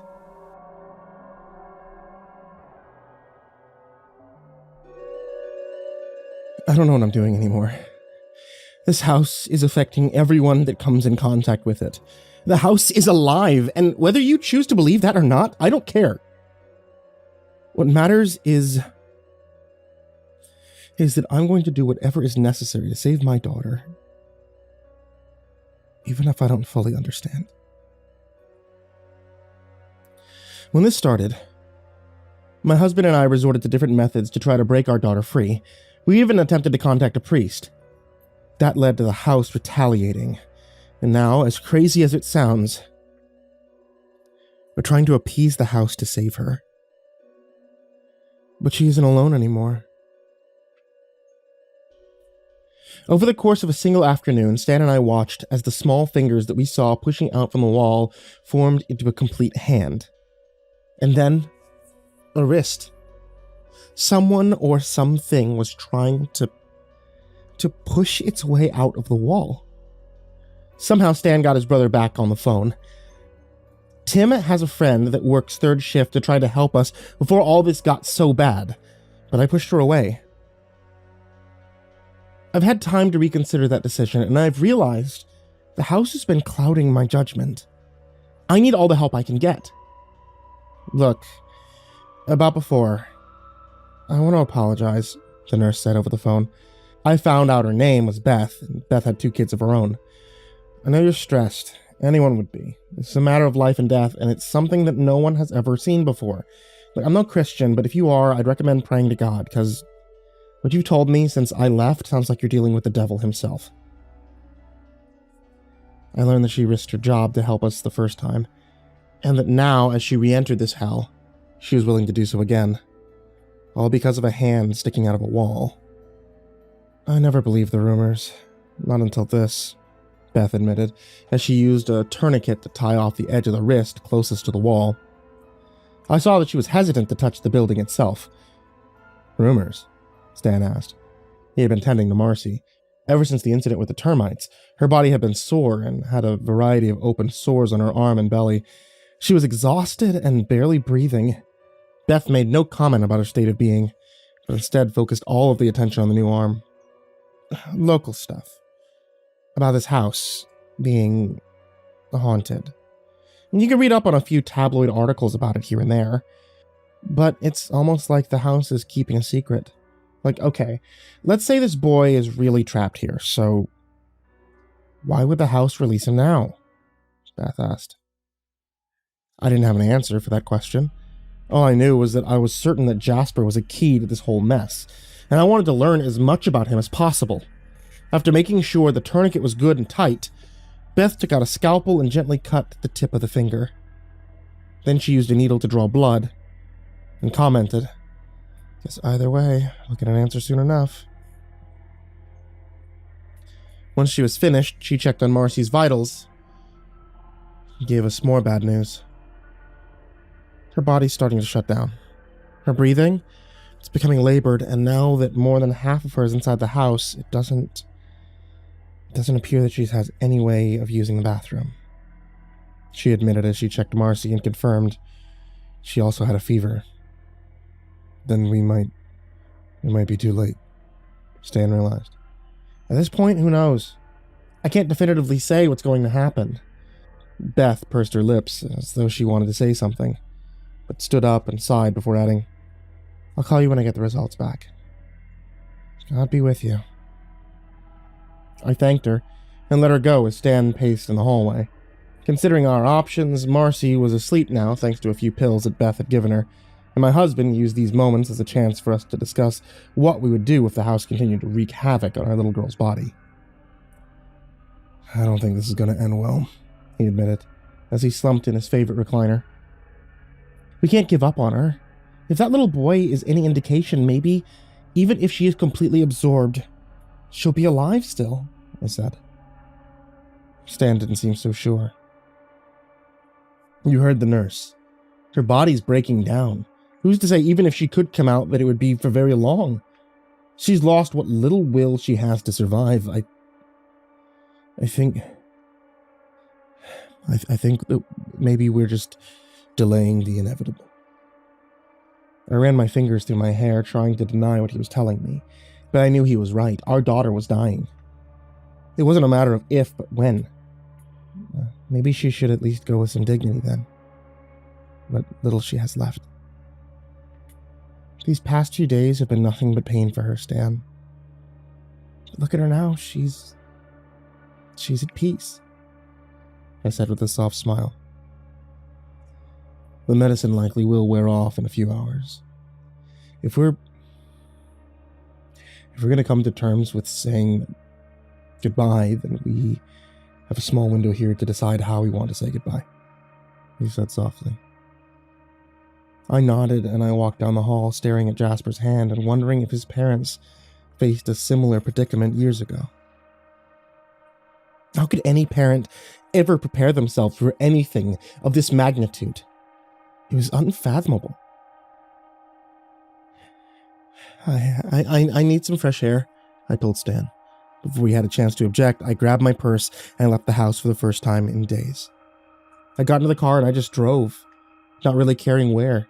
I left our neighborhood and eventually found myself at a park about 19 blocks away. It was one of the ones that Marcy used to love to play at. As I stopped the car and stared blankly at strangers that were enjoying the afternoon air, I found myself feeling even more depressed. What was I doing? I was treating her like she was already dead. Why would I do that?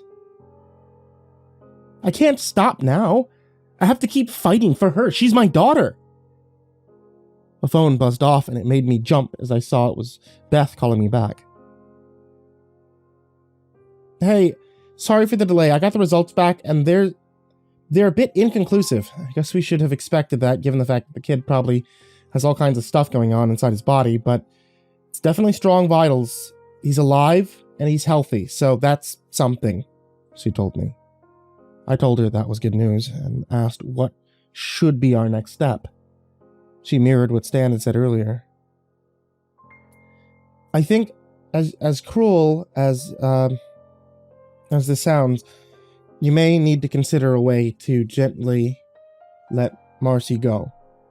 I don't know the connection here, but it may be the house that's feeding off her in order to restore this boy, and it may be impossible to save them both, she told me.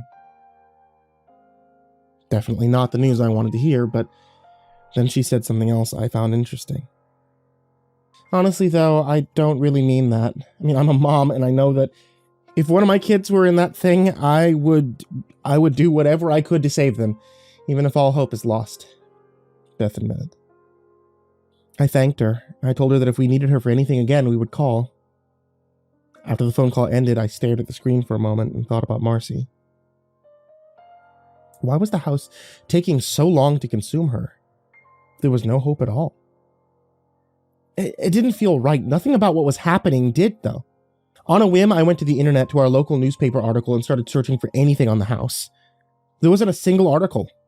But then I searched Jasper Hunt. And that was more interesting. Local boy missing for days. Family suspected of homicide.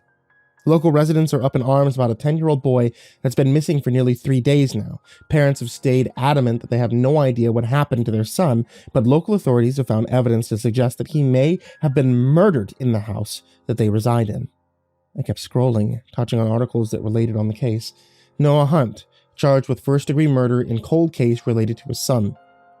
The mourning residents of our sleepy town can breathe a sigh of relief as a traumatic chapter comes to a close surrounding the disappearance of a 10-year-old Jasper Hunt. Last summer, Jasper went missing near to the family home, and subsequent search parties proved unable to find him. Results in the case being turned over to homicide after the suicide of Jasper's mother. Now, after continuously standing by his innocence, Noah Hunt, the father and husband in this ill-fated tale, has confessed to first-degree murder and to hiding Jasper's body inside the walls of his 3-bedroom house. Mr. Hunt is being offered a plea deal by the district attorney in exchange for the exact location of where he buried Jasper. I felt a chill run down my spine as I read the quote made by Jasper's father. Quote, "You're not going to be able to find him. He's part of the house now. I made sure of that," Mr. Hunt said. Construction teams are waiting for an approval warrant by the judge to begin tearing down the property in order to give poor Jasper a proper burial. I read another brief snippet that told me Noah was being held at the county correctional facility, and before I really had time to think about what I was doing, I started to drive there. About halfway to the downtown area, my phone buzzed again. It was Stan. I let it go to speakerphone. "Where are you?" he asked. "I'm sorry, I need some time to myself," I told him. "Please come back. I can't do this without you," he admitted. I frowned as I turned the next corner. "Stan, what is it that you plan to do?" I found my dad's old service pistol in the basement. It's a little old, but I think it'll do the trick." I clenched the wheel a little harder. Please don't do this," I told him. "I don't want her to suffer anymore." "Stan, she's our daughter." "You said it yourself. Time to say goodbye while we still have a chance." "No, Stan, it's the house. Get out of the house before..." The line went dead. I turned the car around and I stepped on the accelerator. Noah would have to wait.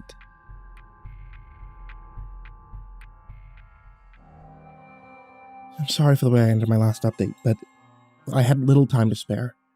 My daughter Marcy has been stuck, becoming a part of my house that my husband Stan and I have been mortgaging now for days.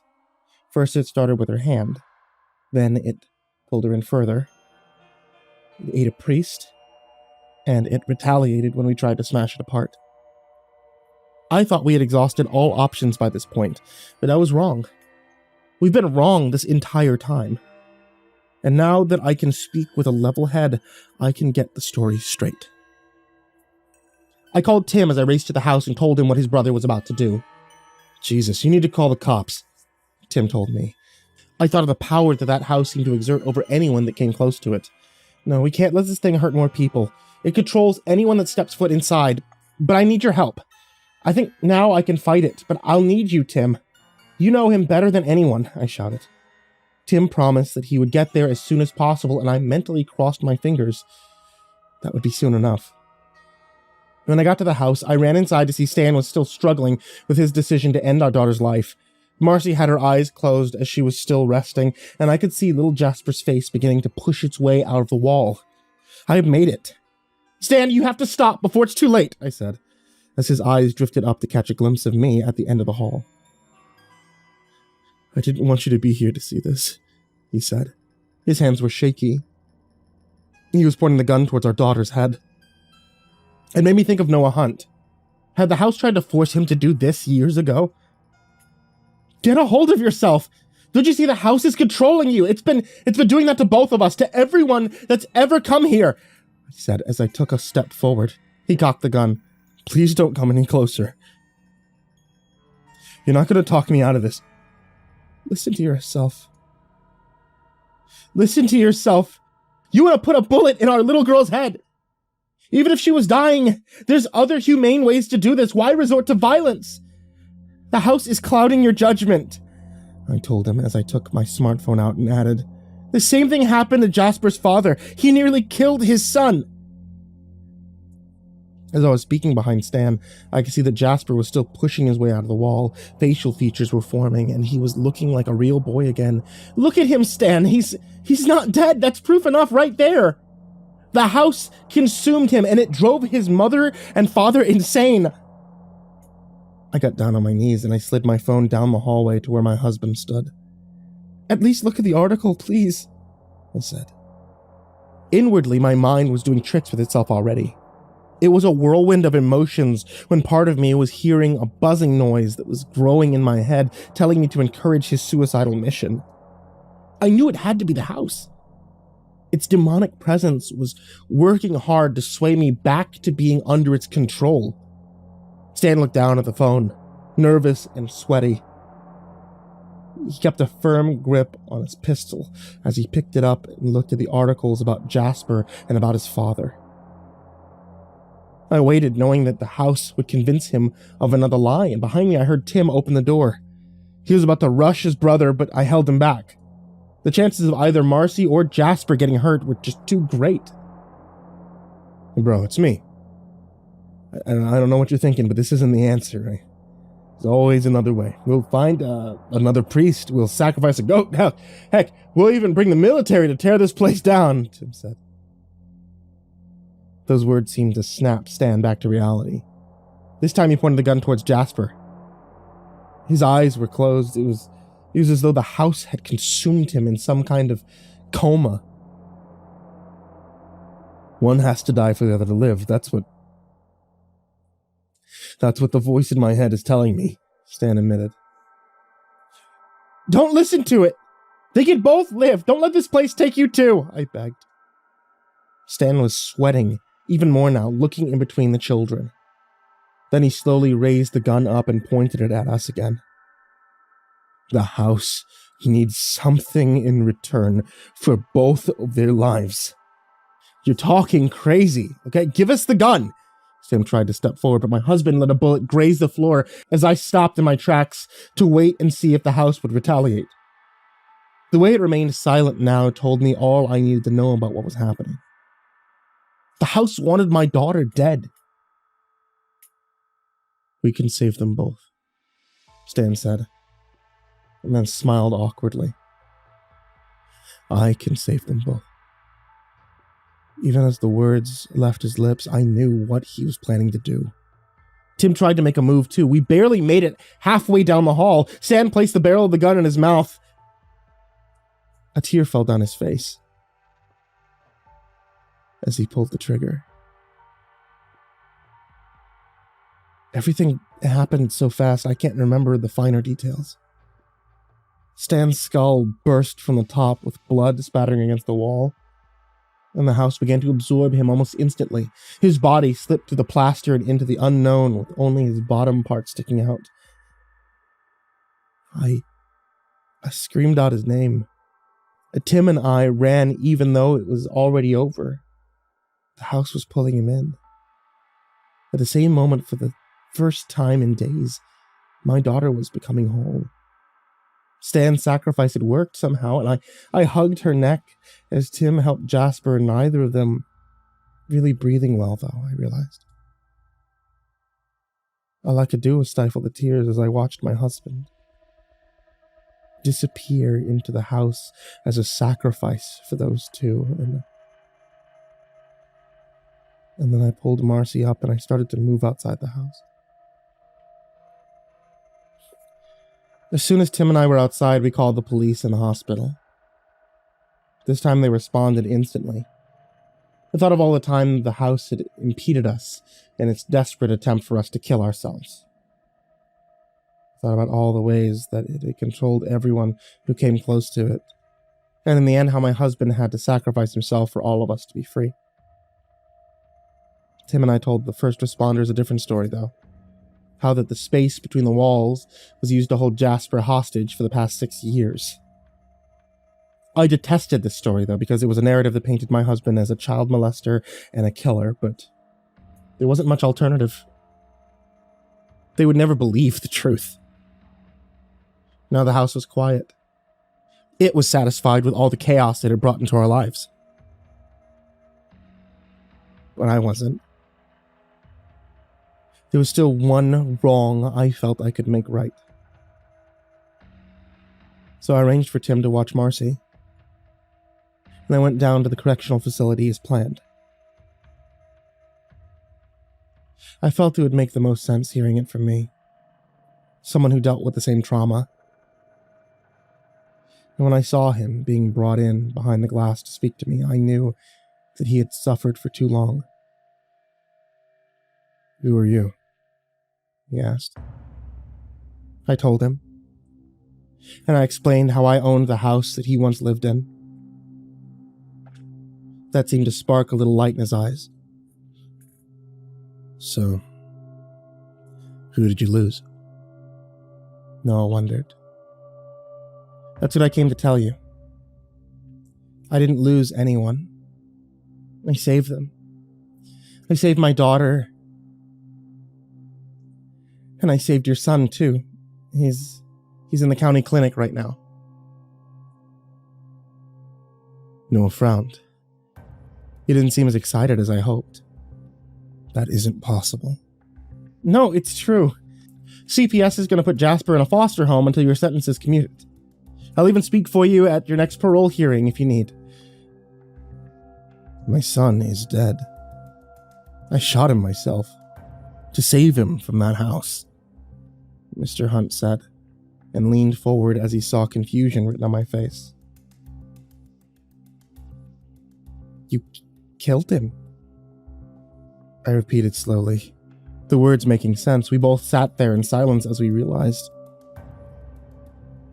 what had happened. "And you let it out to go to another house, to spread."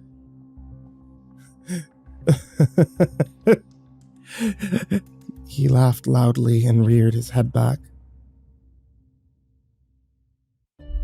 I felt an emptiness in my bones. It was always a trap. Always.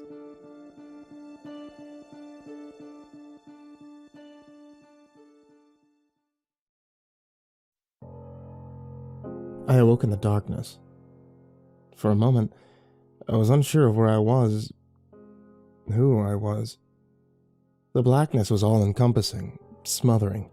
In a panic, I lashed out my hand, connecting with the coffin lid, and that's when it all came rushing back, and I settled back down into my own grave. Something had awoken me from my long slumber, a noise, a certain delicious aroma, and there it was again. The sound of scraping feet and heavy breath. My nostrils flared, and I breathed in that delicious scent, the scent of spilled blood and fear. For a moment I considered going back to my dreams, terrible as they were, but the bloodthirst was too much, and I sat up, pushing the stone lid off my sarcophagus aside, where it crashed to the floor with a resounding thud. There was a man in my tomb, the moonlight dancing across his crumpled form where he stood leaning heavily against the stone walls. "Right then," he gasped. "Just like Miss Natasha said. All this time." He winced, clinging to his bleeding side. "You've been here all along." "I'm as real as you are," I said, stepping out of my grave. My voice sounded rusty after so many years without speech. "How is it you know of me? And who is this Natasha? Is she one of the family?" "Yes," he said. "She told me of you, begged me to find you. After the Germans arrived, said that you were here, the guardian of the family, that her grandmother told her." Then he tapered off, coughing harshly, blood wetting his lips. Something stirred in me then, but I fought it back.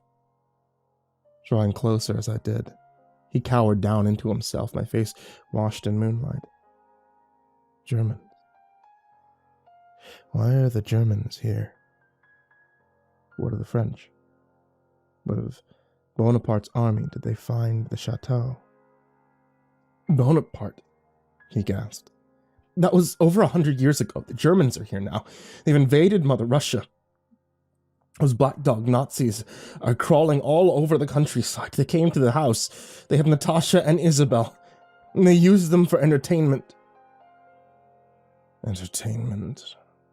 I growled. "They use my family for their entertainment." "Yes, He sighed. Weakly. My own family was killed, lined up against a wall, shot, while I hid like a coward.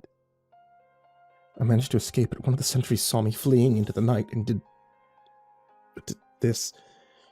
He removed his hand from the gaping wound. I ran to the family cemetery to find you, and so I died like I lived. Serving the family. You were a servant, then? I asked, squatting down beside him. Yes. My family have served the House of Roddick for nearly 100 years, and that's how we know of you and your legend, a guardian, a spirit who has protected the family for centuries, but I see now that you're no spirit. He said, looking hard into my face. You're something else. A beer, yes, a vaudeville. I nodded solemnly. Yes. I am a vampire. The family is all that is left of my mortal self. They are the descendants of my own children. I've watched over them for centuries.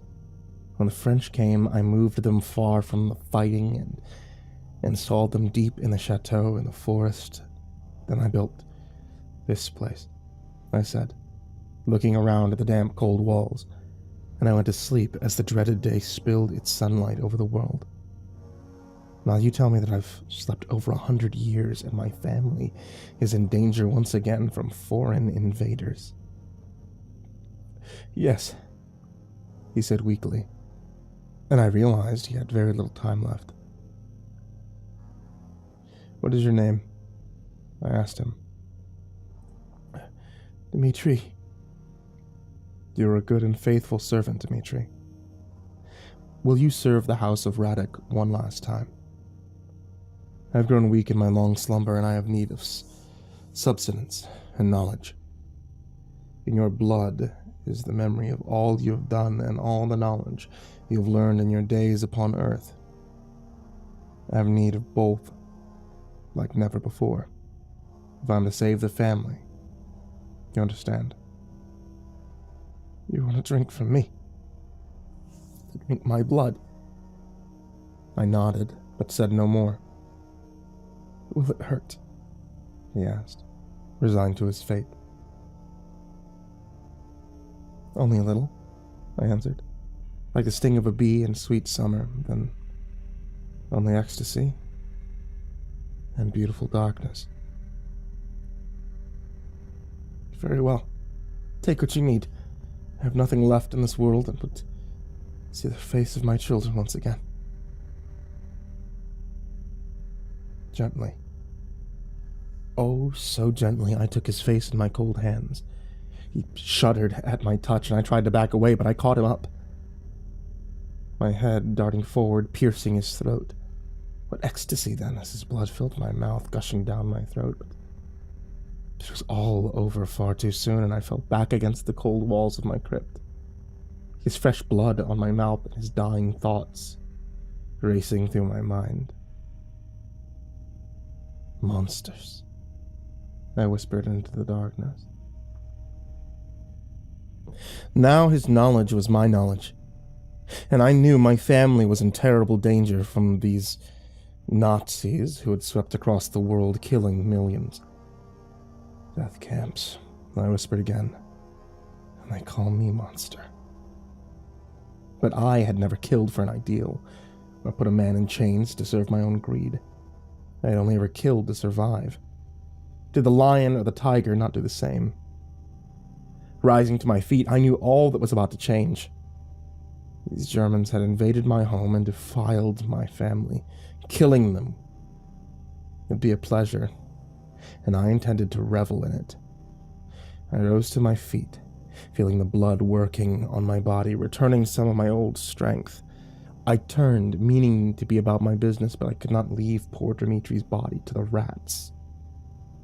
So I scooped him up, and I laid him in my stone crypt, gripping the stone lid up as if it weighed nothing. I marveled at my restored strength. before heading into the night. If the world outside had changed, I could not see it. The night was cold and snow fell heavily, frosting the nearby trees. All was the same as I had left it, except for a few snow-covered graves nearby. Strolling over, unmindful of the cold, I wiped away snow from a leaning tombstone. The inscription read Elizabeth Roddick, 1890 to 1910. Taken into dark waters. I wondered who she had been, this daughter of my lineage, and why she had died so young. It was a temptation to examine more of these ancient markers, but I had no time to tarry, and so I headed into the driving snow towards the distant lights of the chateau. Using the great speed of the vampire, I was there in moments, laying prone in the snow upon a small hill that overlooked my former home. The chateau was more like a small castle than anything else, and yet my eyes saw only the wood hut that had once stood in its place.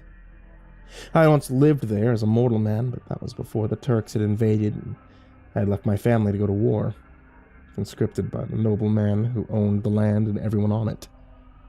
I remembered the biting cold, the forced march, many dying of sickness and fatigue before we had reached the battlefield, the rows of men, the frost glinting off their armor, the war cry and pounding of the drums from the Turkish hordes, fire in the night, the clash of steel and screams of dying men. An arrow tore into my side, and I ran from the madness into the night, desperate to survive, to see my family once again. Just over a week later, I had staggered into my yard, half dead from starvation and the terrible cold.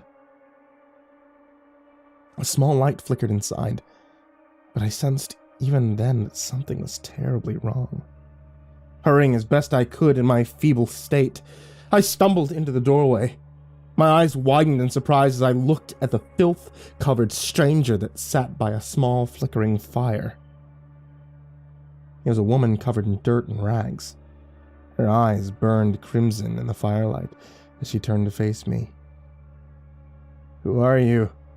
I demanded. "And where's my family?" "Your family?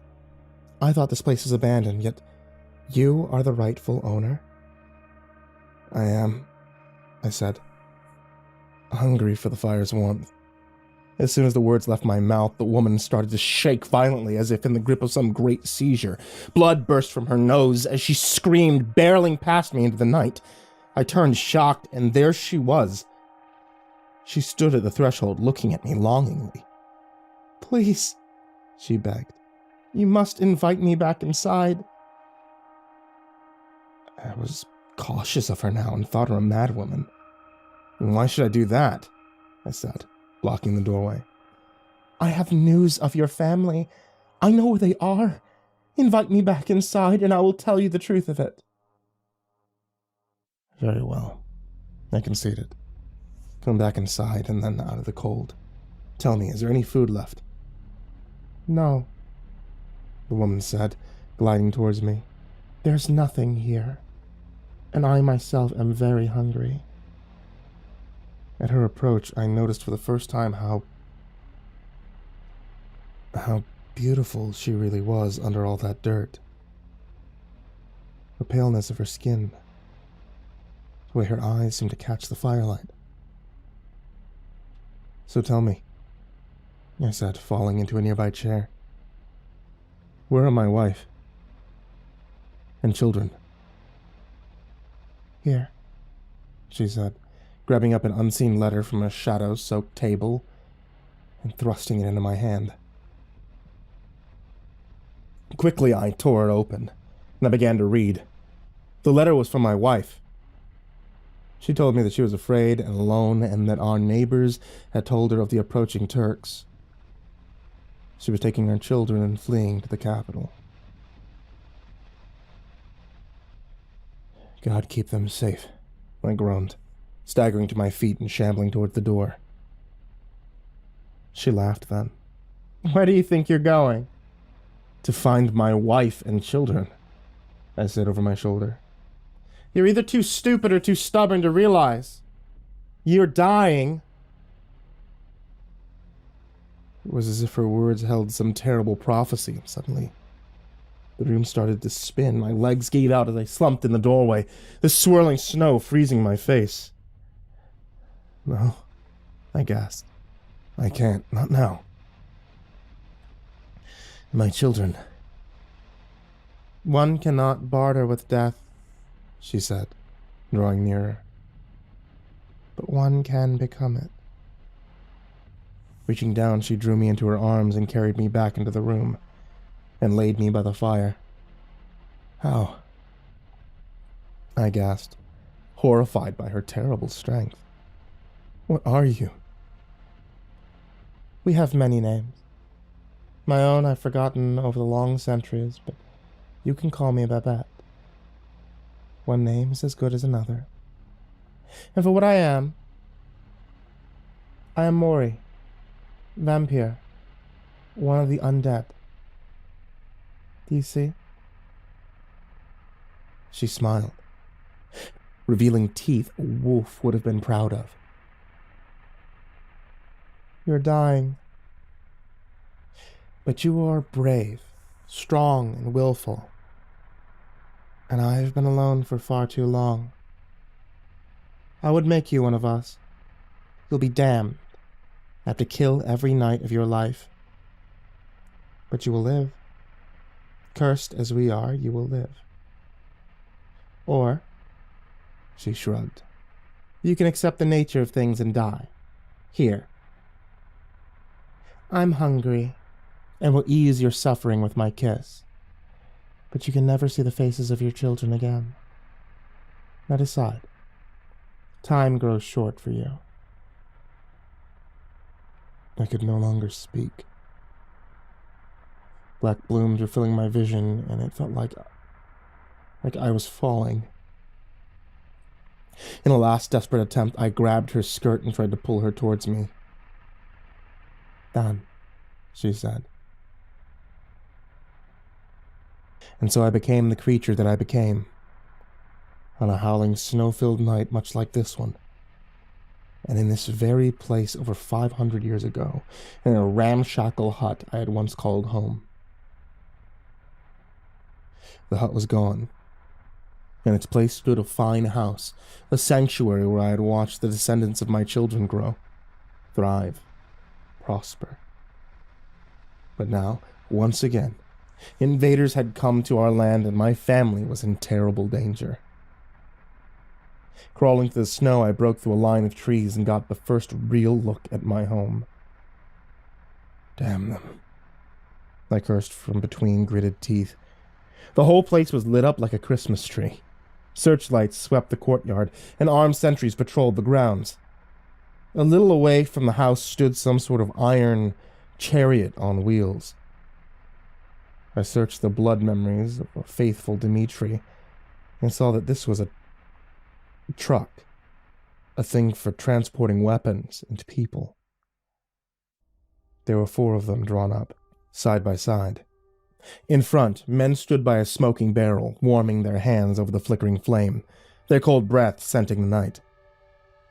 They smelled of iron, leather, and blood, and for the first time the hunger in me rose like some terrible, malignant spirit, intent on my undoing. For a moment I tried to fight it, but it was too strong. Bones like daggers speared through my gums as my fingers grew talon-like and sharp. I was moving now, slithering through the snow like some wretched demon intent on their destruction. As I drew near, I heard one laugh. She's a feisty one, all right. Fought like a polecat, but a few knocks to the head put her majesty in her place. Yeah, another one laughed. She didn't have much time left when I got to her. Same about the other. She picked up a knife. Captain put a bullet in her. No one threatens the SS. On hearing this, I screamed into the night and leapt amongst my tormentors, sending the fire barrel flying, scattering burning hot coals amongst them. In their panic, they tried to draw their weapons, but I was already amongst them, tearing at their flesh. Blood spattering the snow, and there were cries of alarm from the house. I didn't care. I would destroy these men, tear them limb from bloody limb for whatever they had done. All were down now, all but one who had fallen into the snow, bloody but very much alive. He drew his weapon from his shoulder. There was a deafening roar as hot lead peppered my body, but still, I came on, grinning my ghoulish grin. "You cannot kill me, friend," I hissed, grabbing him by the throat. I lifted him off the ground, letting my chisel-like nails slowly tear through his flesh. He began to gargle, his eyes bulging with terror as I closed my fist, tearing out his throat in a welter of blood. Others were on the run now, closing in on my position. For a moment, I was tempted to stand out and fight, but I had already lost the advantage of surprise and so melted into the shadows, becoming one with the darkness as I faded high into a nearby tree that loomed over the grisly scene. Seconds later, more men arrived. Their leader, a tall, slender man dressed in a long black coat and peaked cap. A death's head insignia gleamed in the darkness. "Mother of God," he gasped. "What happened here?" Another man tried to answer him, his mouth working silently before he staggered away, doubled over and breathing hard. "A bear, perhaps," an older man with a large mustache said. "It's winter here, Sergeant," another man interjected. "All the bears will be hibernating." "It's always winter here, fool," the sergeant spat, cowing the other man. "What else could have done this to such heavily armed men?" "Look," the captain said, bending down and scooping up a rifle. "One of them had managed to get a shot off. So where's the creature's body?" "Probably ran off into the forest to die," the sergeant said. "The snow is starting to get heavy. We could form a search party to hunt down or to confirm, but we would probably just end up losing more men to the cold." "Yes," the captain said, "but I want these men covered over and the sentries doubled. Tomorrow we'll form a search party at first light and a burial detail.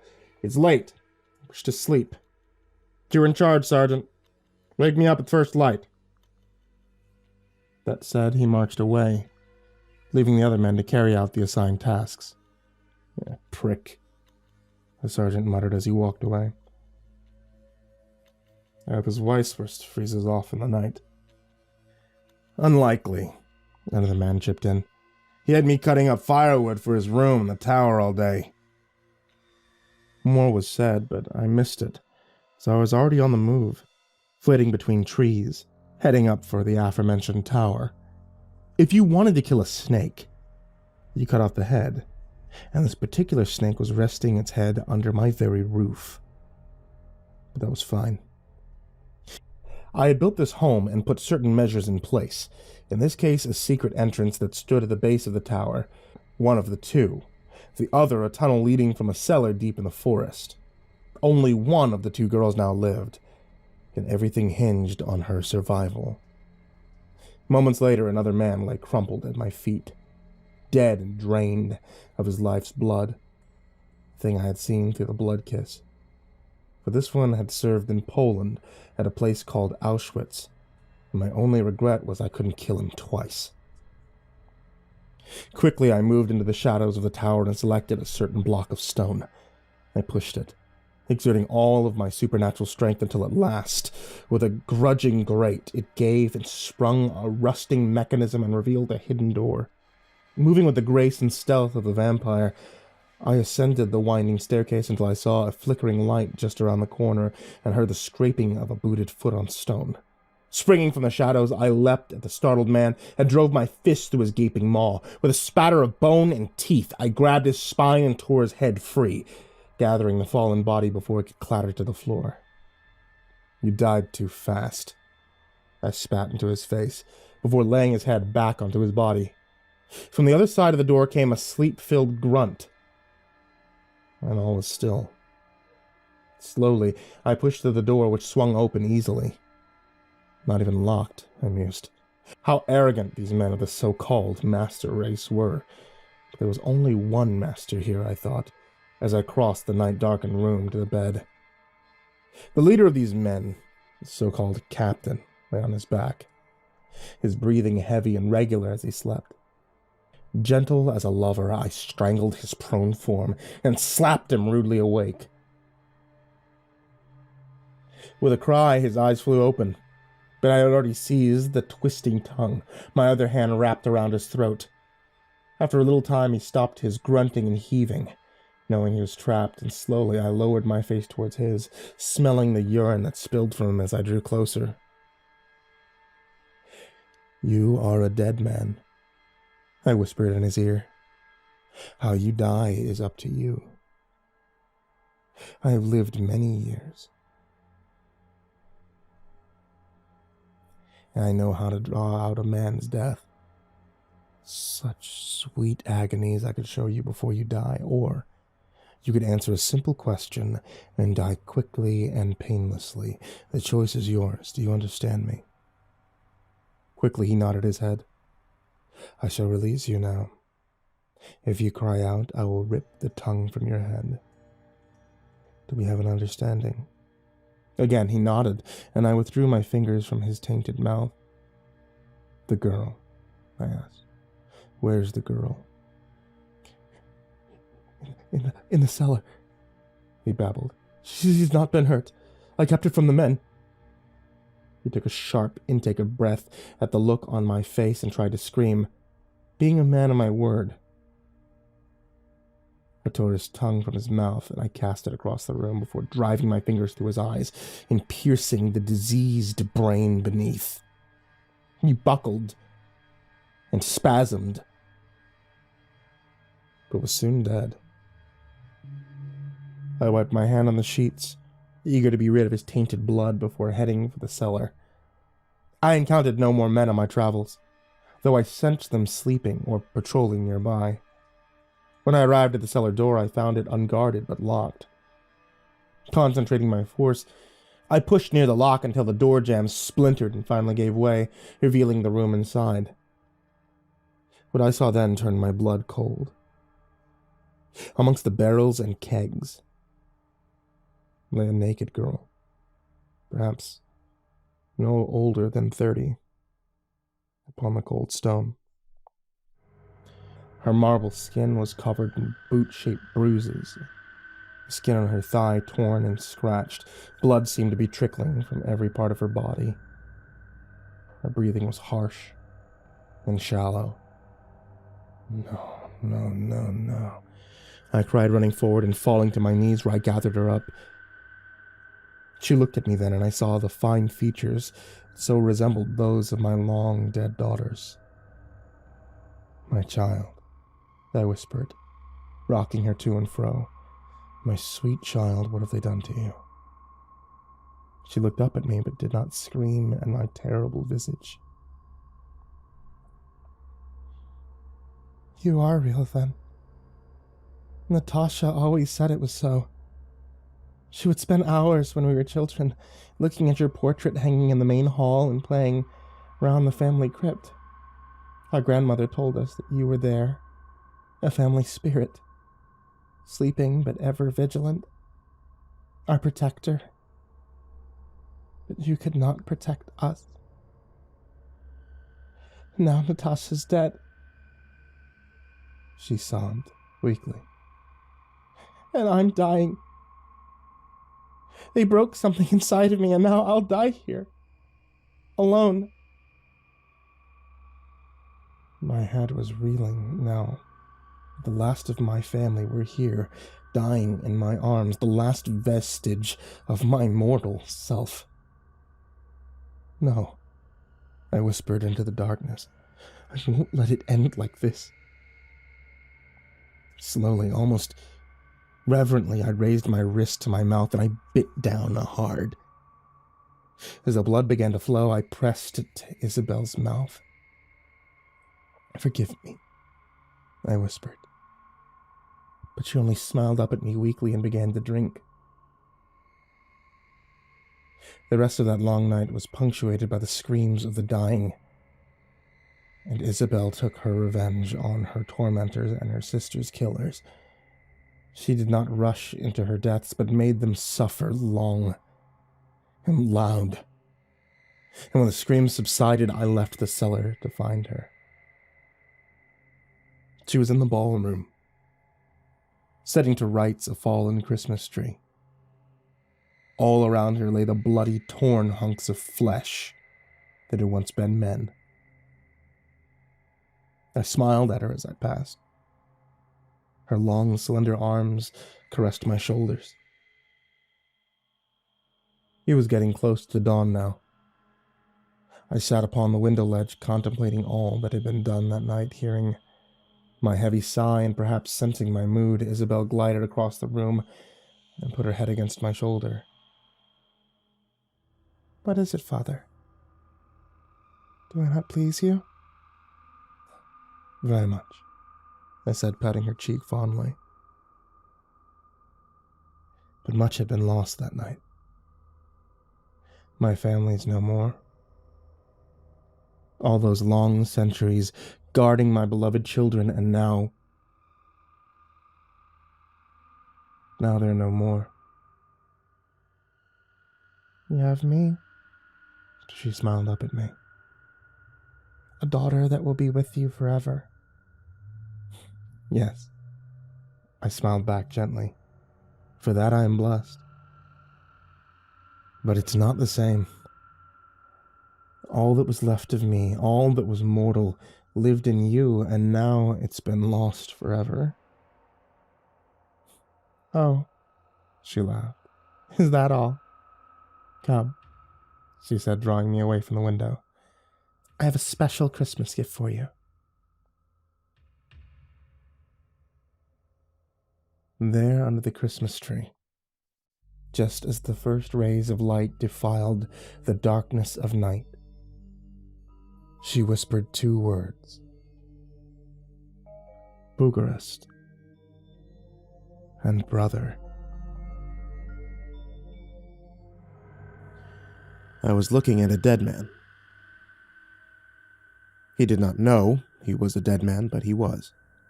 Nevertheless, I had picked up his diseased thoughts as I stood in Times Square, taking the grandeur of the human city. When this mortal barreled past me, rushing into a nearby alleyway, his thoughts trailed behind him like some loathsome miasma. He was a killer and a rapist, fleeing from his latest atrocity, desperate to bury himself in the heart of the faceless city. He thought himself a predator. But I was about to show him the true meaning of the word. Moving to the face of the alley, I took to the rooftops in a blur of speed, moving swiftly and silently as I stalked the killer below. He was rounding a corner now, heading to a nearby car park. "Not so fast, my friend," I growled, tasting my own blood as razor-sharp teeth elongated, shearing through my gums, my fingers growing like talons. Leaping high into the air, I landed hard upon his back, driving him down to the ground. Claws shearing through his clothes, tearing into his flesh as I pinned him in place. He screamed like a wounded animal as a sweet aroma of blood perfumed the air. "I'm gonna kill you now," I breathed into his ear, reveling in his fear. "But first," I said, digging my claws into his writhing crotch, "I'm going to relieve you of this." Using all of my supernatural strength, I tore at him, gelding him in one fluid motion. He screamed then, howling in pain, but he was soon silenced as I tore open his throat and drank of his tainted blood, swallowing his life, and ultimately, all of his memories. After it was over, I tossed him into a nearby dumpster, trying to erase the faces of his victims from my mind. But I knew it would take some time. Nevertheless, I accepted it. I was damned, after all, and deserved no better. I was just starting to fade into the shadows when a voice boomed in my head, causing me to cry in pain. "Nicholas Radek, come to us." God damn them, I cursed, gritting my teeth against another psychic blast. But none was forthcoming. The Council of Elders had summoned me, and that meant now, immediately. One did not refuse an invitation from the Council, not if one wanted to keep living. God damn them. I cursed again, knowing I would have to give up the search for my daughter, Isabel. She was here, somewhere, in this vast, sprawling metropolis, and I intended to find her. But first, the council must be appeased.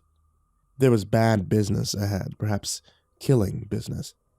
I only hoped I was not the intended victim.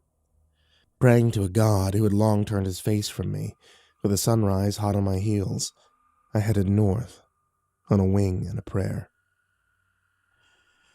Less than 2 days later, I stood in the frozen cavern that served as the council's chamber. Before me stood 3 great thrones, carved from the blackest obsidian. Upon them sat 2 men, and 1 woman. Together they made up the council of elders, the oldest, wisest, and most feared of vampire kind.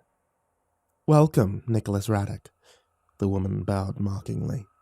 "Keeper of the family." "Jeanette, mistress of darkness," I said, returning her bow. "What family?" the man by her side interjected. "The last of his mortal line is no more, murdered by his own daughter." "Bartholomew," I said, bowing even lower. "My daughter did not murder her brother. She merely changed him." "Yes," he stormed, leaping to his feet and pointing an accusing finger. "And whose fault is that? You converted your daughter into one of us without the consul's permission, then took a newborn vampire and housed her with a mortal." I could not deny these accusations, for they were all true. I had found my daughter, Isabel, alone, dying in the chateau that I had built long ago to house and protect the last of my mortal lineage. Her own sister had been murdered, and herself brutally beaten at the hands of the invading Nazis who would dare to enter my home. Her sweet face had looked so much like that of my own long-lost daughter that I knew I could never endure the pain of her loss, and so I gave her the blood kiss, turned her into a daughter of darkness. The rest of that long night, she had reveled in her newfound powers, taking a terrible vengeance on her tormentors. Later, just as the terrible sun caressed the night, she had told me a joyous secret: that the descendants of my children still lived in the form of her younger brother, who now resided in war-torn Bucharest. The journey from Russia to Romania had been a long one. The nights were spent feeding on the dying and the desperate, of which there were plenty as the German war machine moved across the land. The days were spent hiding in ruined basements, shallow graves, till at long last we reached a grimy apartment building where the last remaining survivor of the family lived in poverty and desperation. Isabel approached first, knocking on the apartment door. She had recently fed on one of the iron guard who patrolled the nearby streets, and now, flushed with his blood, she looked more or less human. A man opened the door. He was perhaps 20, slight of build. "Isabel," he breathed, falling into her arms, but quickly withdrew, perhaps feeling the cold hardness of her skin or feeling the fire that burned under her lidded eyes. But it was too late. Isabel had already caught him in her iron grip. "Invite us in, brother," she commanded. "The night is cold, and there are Germans about." "What?" he stuttered. "Of course, come in." The rest of the night was spent in deep conversation. Her brother was already aware of the family legend of an immortal protector. We did not lie to him, but told him everything from my long history to Isabel's recent conversion. After some moments of disbelief and many questions, he accepted the truth, and we started to outline a plan to escape the country and flee to England, the last bastion of hope against these Nazi invaders. But it had all gone terribly wrong. We had been with Sebastian just over a month, fleeing through occupied France, when he had taken a bullet to the guts. As soon as the sun set, I was out desperately scouring the war-torn buildings for medical supplies. When I returned, Sebastian was gone, and Isabel terribly wounded. In her desperation, she had tried to give her brother the dark kiss. But she was too young and inexperienced, and had instead created a monster, a revenant, a blood fiend, a crazed vampire who suffered from an eternal hunger, whose craving for blood could never be fulfilled.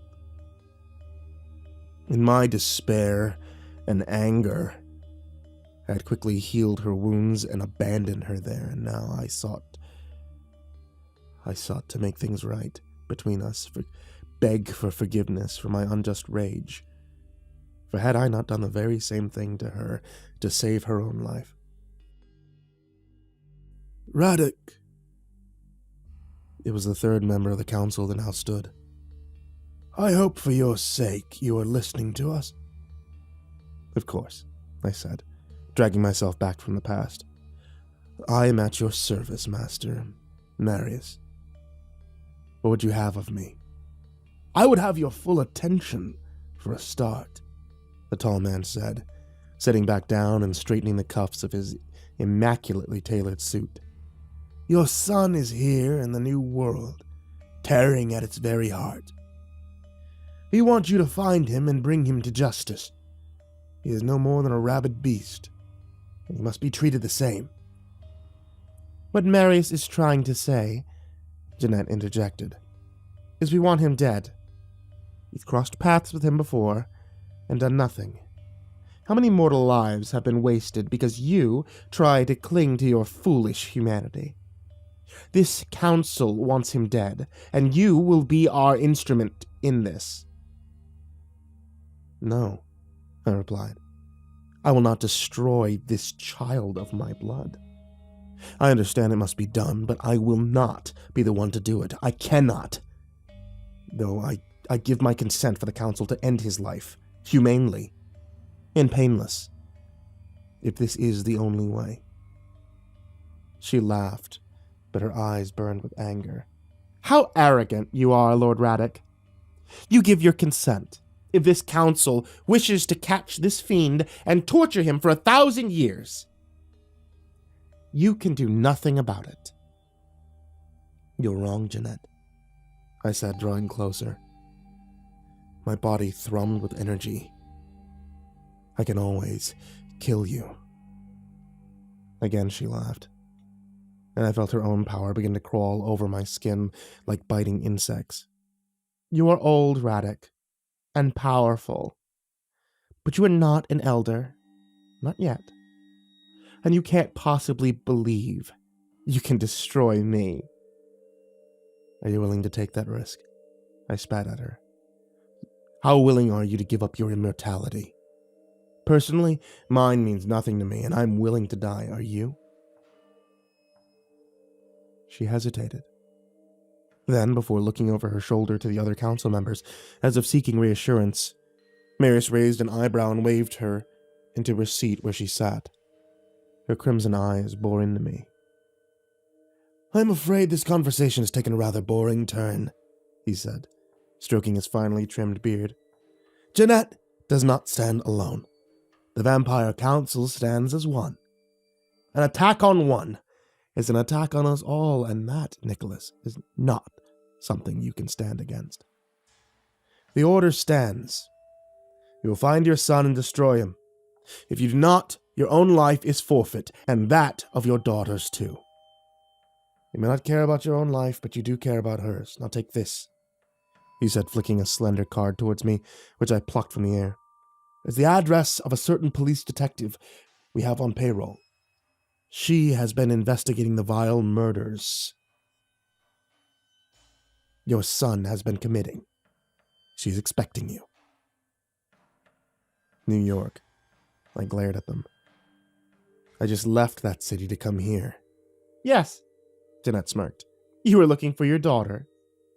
Yes, I replied, trying to hide my own smoldering rage. I sensed her in the city. Well then, she said, blowing me a kiss, perhaps you can have a nice little family reunion. Goodbye, Radek, Marius said, standing and fading into the shadows. Fail us, and lose all that you love. I turned, and I fled from them, Jeanette's wicked laughter chasing me into the waiting night. The following night I stood outside an apartment complex on the wind-blown street. Lights seemed to burn from every window, defiling the darkness. Stood at the door was a small woman, elf-like, with brutal short hair. At my approach, she opened the door and smiled up at me. You must be Nicholas Radek. I've been expecting you. Yes, I am Nicholas Radek. Well then, please come in. Your invitation surprised me. Are you so eager to invite strange vampires into your abode? Those sanctioned by the council, yes. Besides, I was told you could help me with the spree of murders going on in the city. Perhaps, I said, following her up a narrow flight of stairs and into her apartment. What's your name? Jane, she said, sitting across from me. Detective Jane Lucenza. There was something about her that I found to be almost irritating. There was a certain smugness, a confidence around her kind that would inevitably end to her death. I smiled at her, then, and let some of the hunger I was feeling bleed into my eyes. So, tell me about these murders, I growled. Her face blanched and she stood up quickly, her heart beating hard in her chest.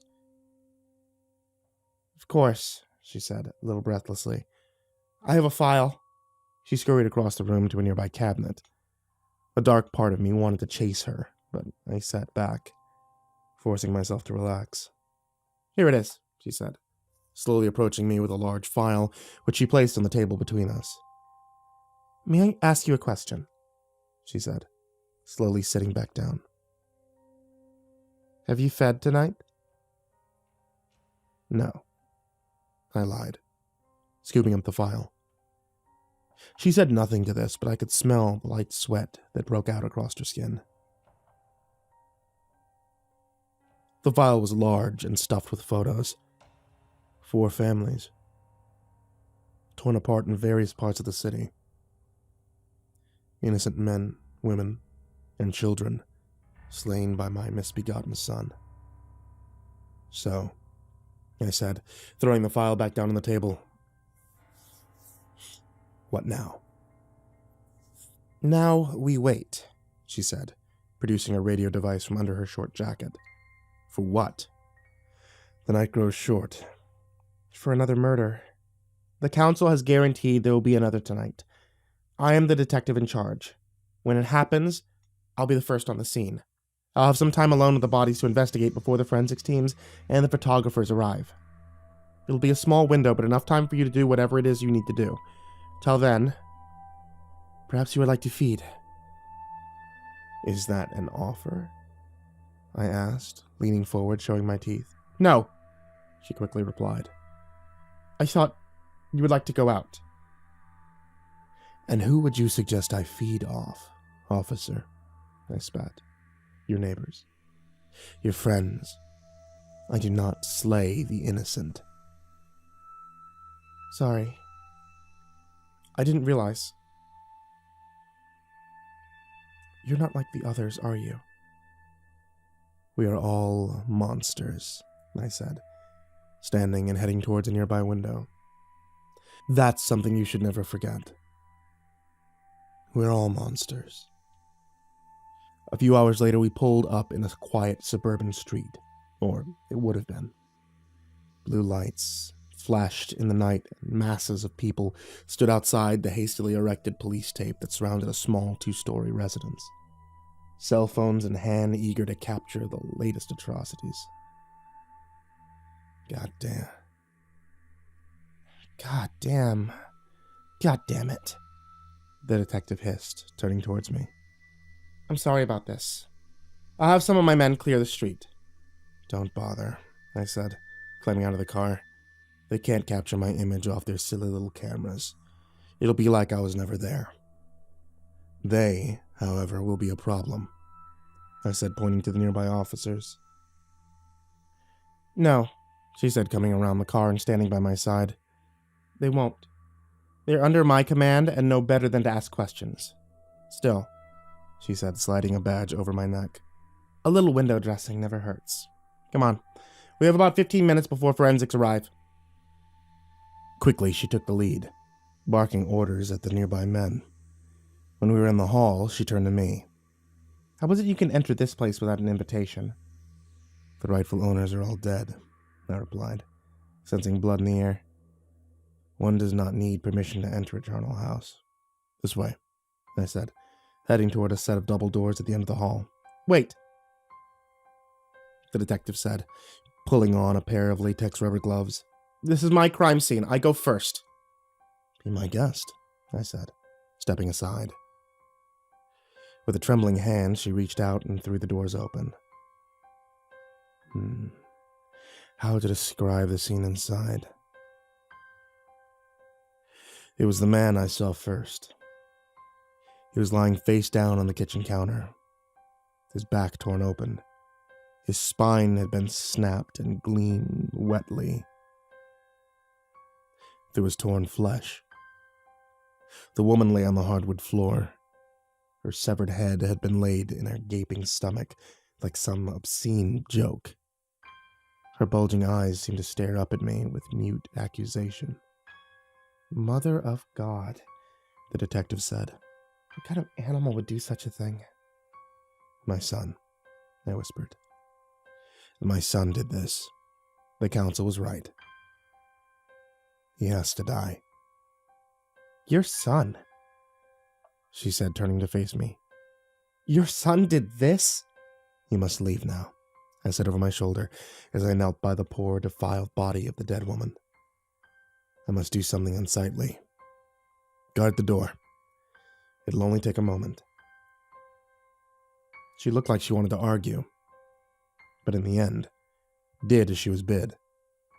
When the door was firmly shut, I reached out a pale hand and brushed my fingers through the cold blood before placing them in my mouth. Immediately, the blood memories burned through my mind. I was in a kitchen, my husband, Ken, drinking wine when a large picture window exploded in a shower of biting glass. There was a monster in the room with us, a pale-skinned creature whose eyes burned with madness. In a blur of motion, it struck down Ken in a welter of blood. I began to scream, snarling. It turned towards me. I froze. The image there in my mind, looking at the terrible visage of my demented son. The burning eyes and blood-smeared face. I tried to look for clues to his whereabouts. Perhaps on his clothes, anything I could use to find him, but there was nothing. He wore a shredded t-shirt, torn, bloody jeans. His hair was long, straggly, covered in leaves. Apart from that, there was nothing.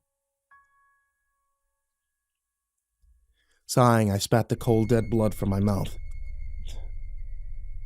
I'm sorry, I said to the dead woman, gently stroking her hair. I will find him. Somehow. I will find him. Just then there came a knock from the other side of the door. You have to get out of here now, the detective's voice was muffled. Meet me back at my apartment. The council has decreed that you must stay with me until this is all over. I said nothing, but I fled into the night. The sound of sirens following me into the darkness. Detective Lukenza returned later that night, looking tired and more than a little pissed off. Well, she said, standing before me, hands on hips. What'd you find out? Nothing, I replied. Only confirmation that it is Sebastian doing the killing. So what now? She said, stripping off her gun and pouring herself some coffee. I don't know, I said. But waiting for another murder is not an option. We have to find my daughter, Isabel. She is his sister, and his mother in darkness. If anyone can find him, she can. Sounds like a plan, she said, sitting down with a sigh. I said nothing to this. When the silence drew on, she yawned and stretched luxuriously. Well, it's getting late. I need some sleep.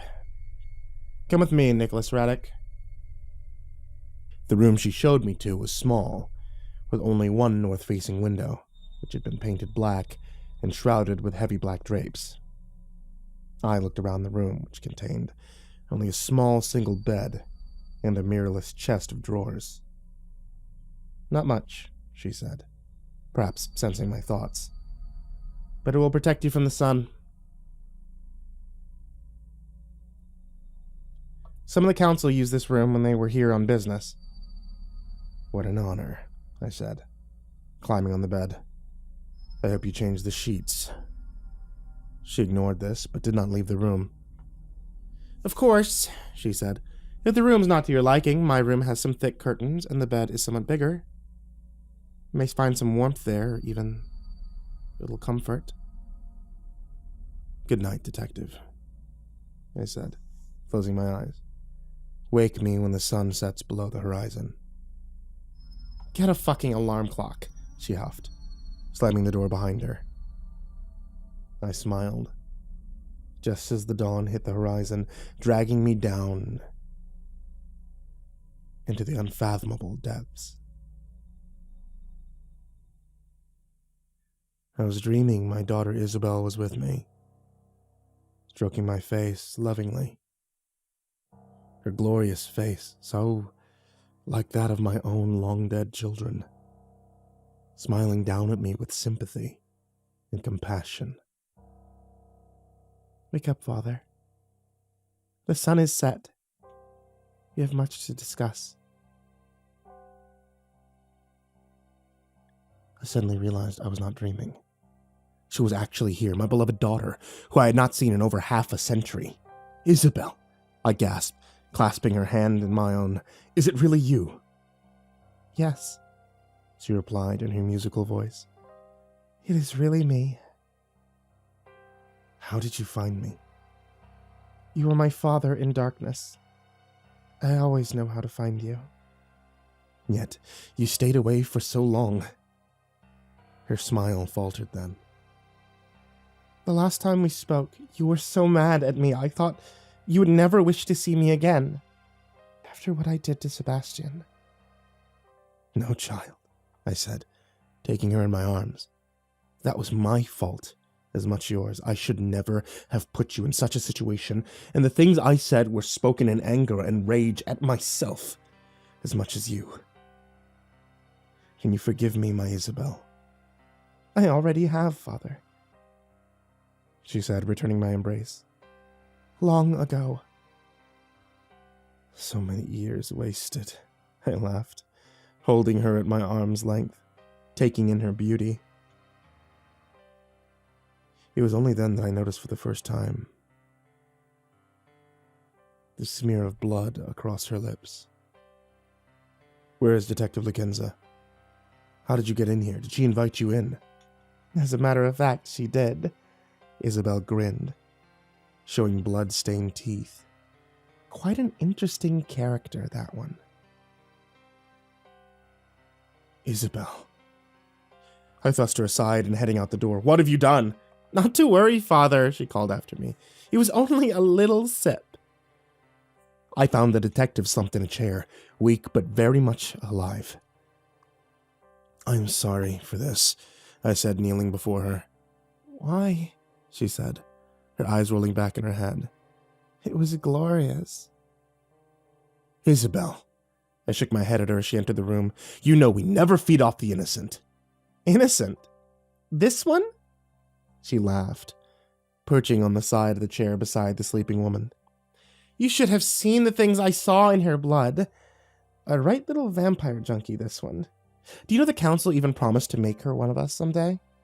Why do you think she does the things she does? She sold her body and soul for the promise of immortality. But enough about her, she said, standing up and offering her hand, which I gladly took. We have to talk, Father. About Sebastian. He's here. In the city. I've spoken with him. He's changed, Father. Every year that passes, he becomes more like himself, and the blood fever lessens in him. You've spoken to him. Where is he, Isabel? You must tell me. Your very life depends on it. My life? Whatever do you mean? The council, Isabel. They've had enough of your brother's vile ways. They've ordered me to destroy him, and if I do not, they've promised to kill you in his stead. Me? She said. What have I done? I've committed no crime. Your very existence is a crime. When I made you, I did not ask their permission. There was no time. You were dying. I did what I had to do, but when you made your brother into a monster and... He was dying, she spat. I did what I had to do. It does not matter, I said, grabbing her arm. For what we have done, they have the right to kill us, but they have promised to spare you, but only if I bring your brother to justice. He is a monster, Isabel. You must see that. Don't you ever listen, Father? She said, tearing herself from my grasp. He's changed. With every passing year, the blood madness recedes. I spoke to him last night. He did not attack, but spoke some few words to me before bolting back into his hidey hole. No, I said, trying to hold my temper. It is you that does not listen. You are blinded by your own guilt. Changed, has he? Tell that to the 2 innocent people he tore apart last night, and the family of 4 the night before that. He has to die. No, Father, she said, backing away. I can speak to him. I will tell him. I will take him far from here and hide him away. You cannot hide from the council. You won't even try? She said, openly weeping now. For that, I will never forgive you. And just like that, she was gone.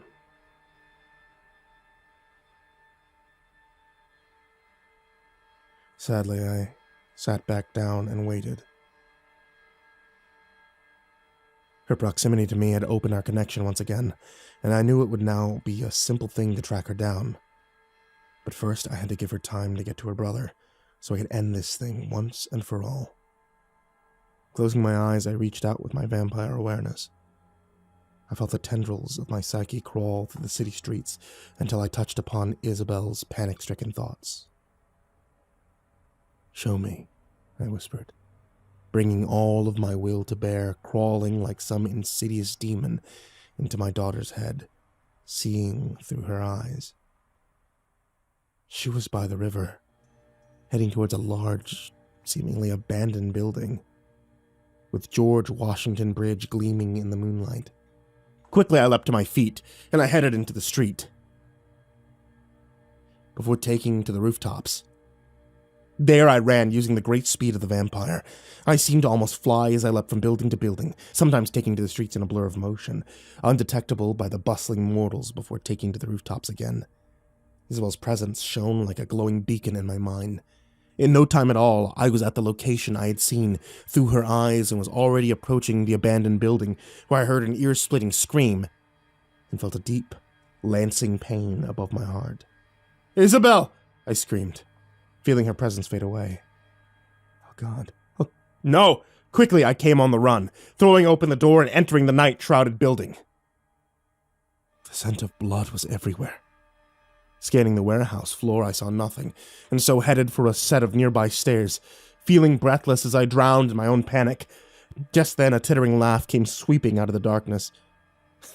Too late, Nicholas. Justice has already been served.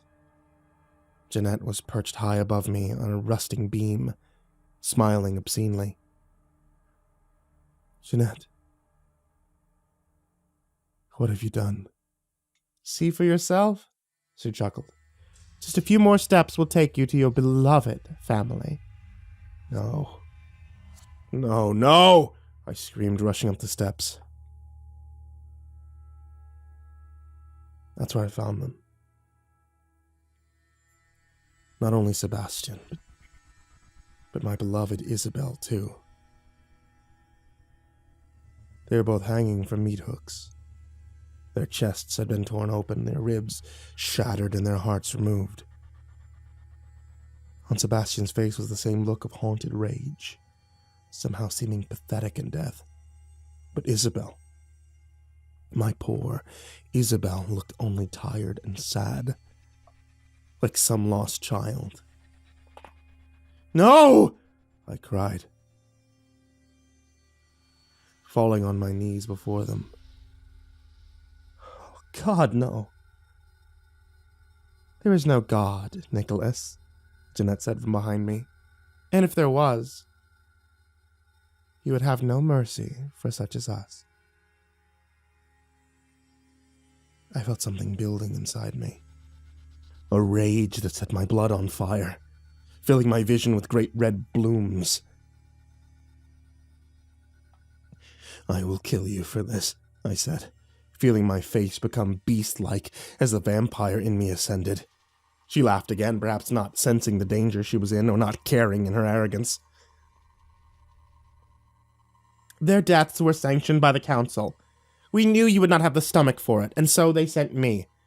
I'm going to kill you, I said again, rising to my feet. You don't have the power, she sneered. But that was as far as she got.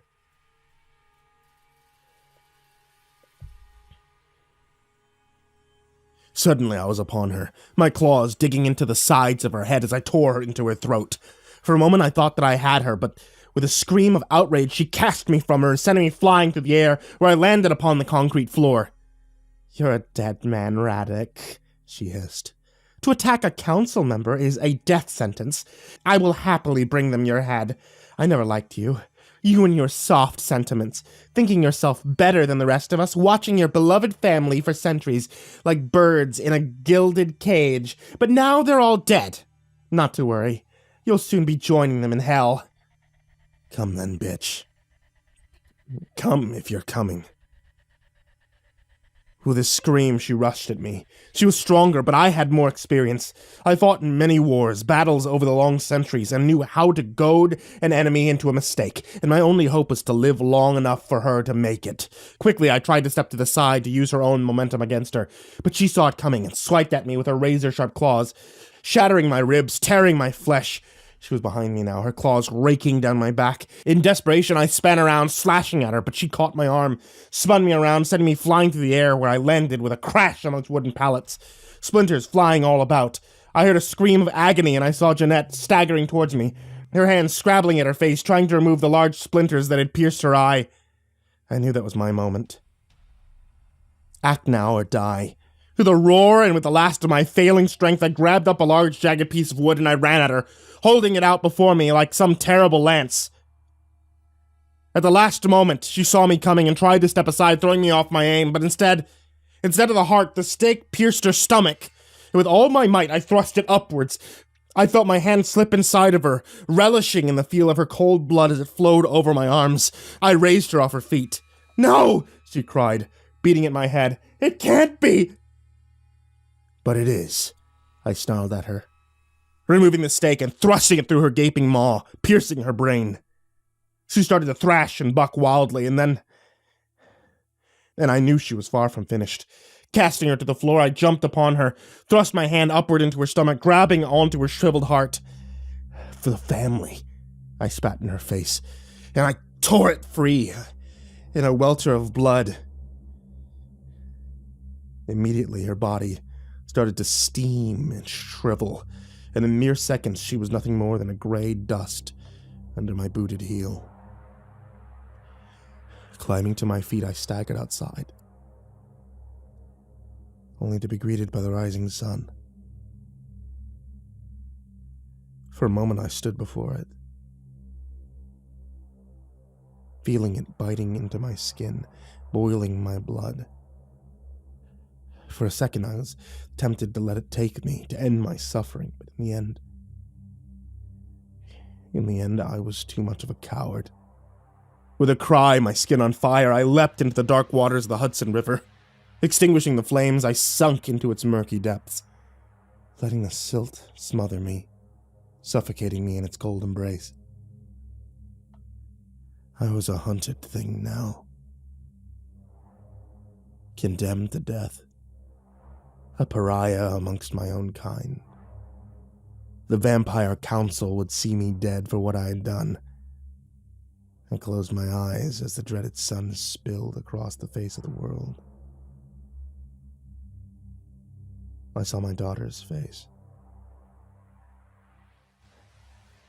"I will kill them all," I whispered, tasting the bitter waters. It was cold. Cold and bitter, but not as bitter as my heart. A blood tide was coming, and I intended to drink deeply. I intended to drink deeply indeed.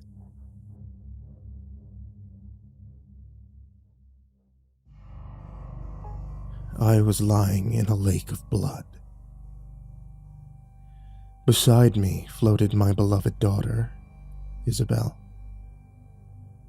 She reached for me and our fingers intertwined.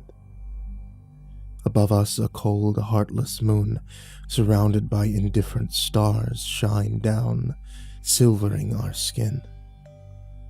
"Father," she whispered. "Father, look at me."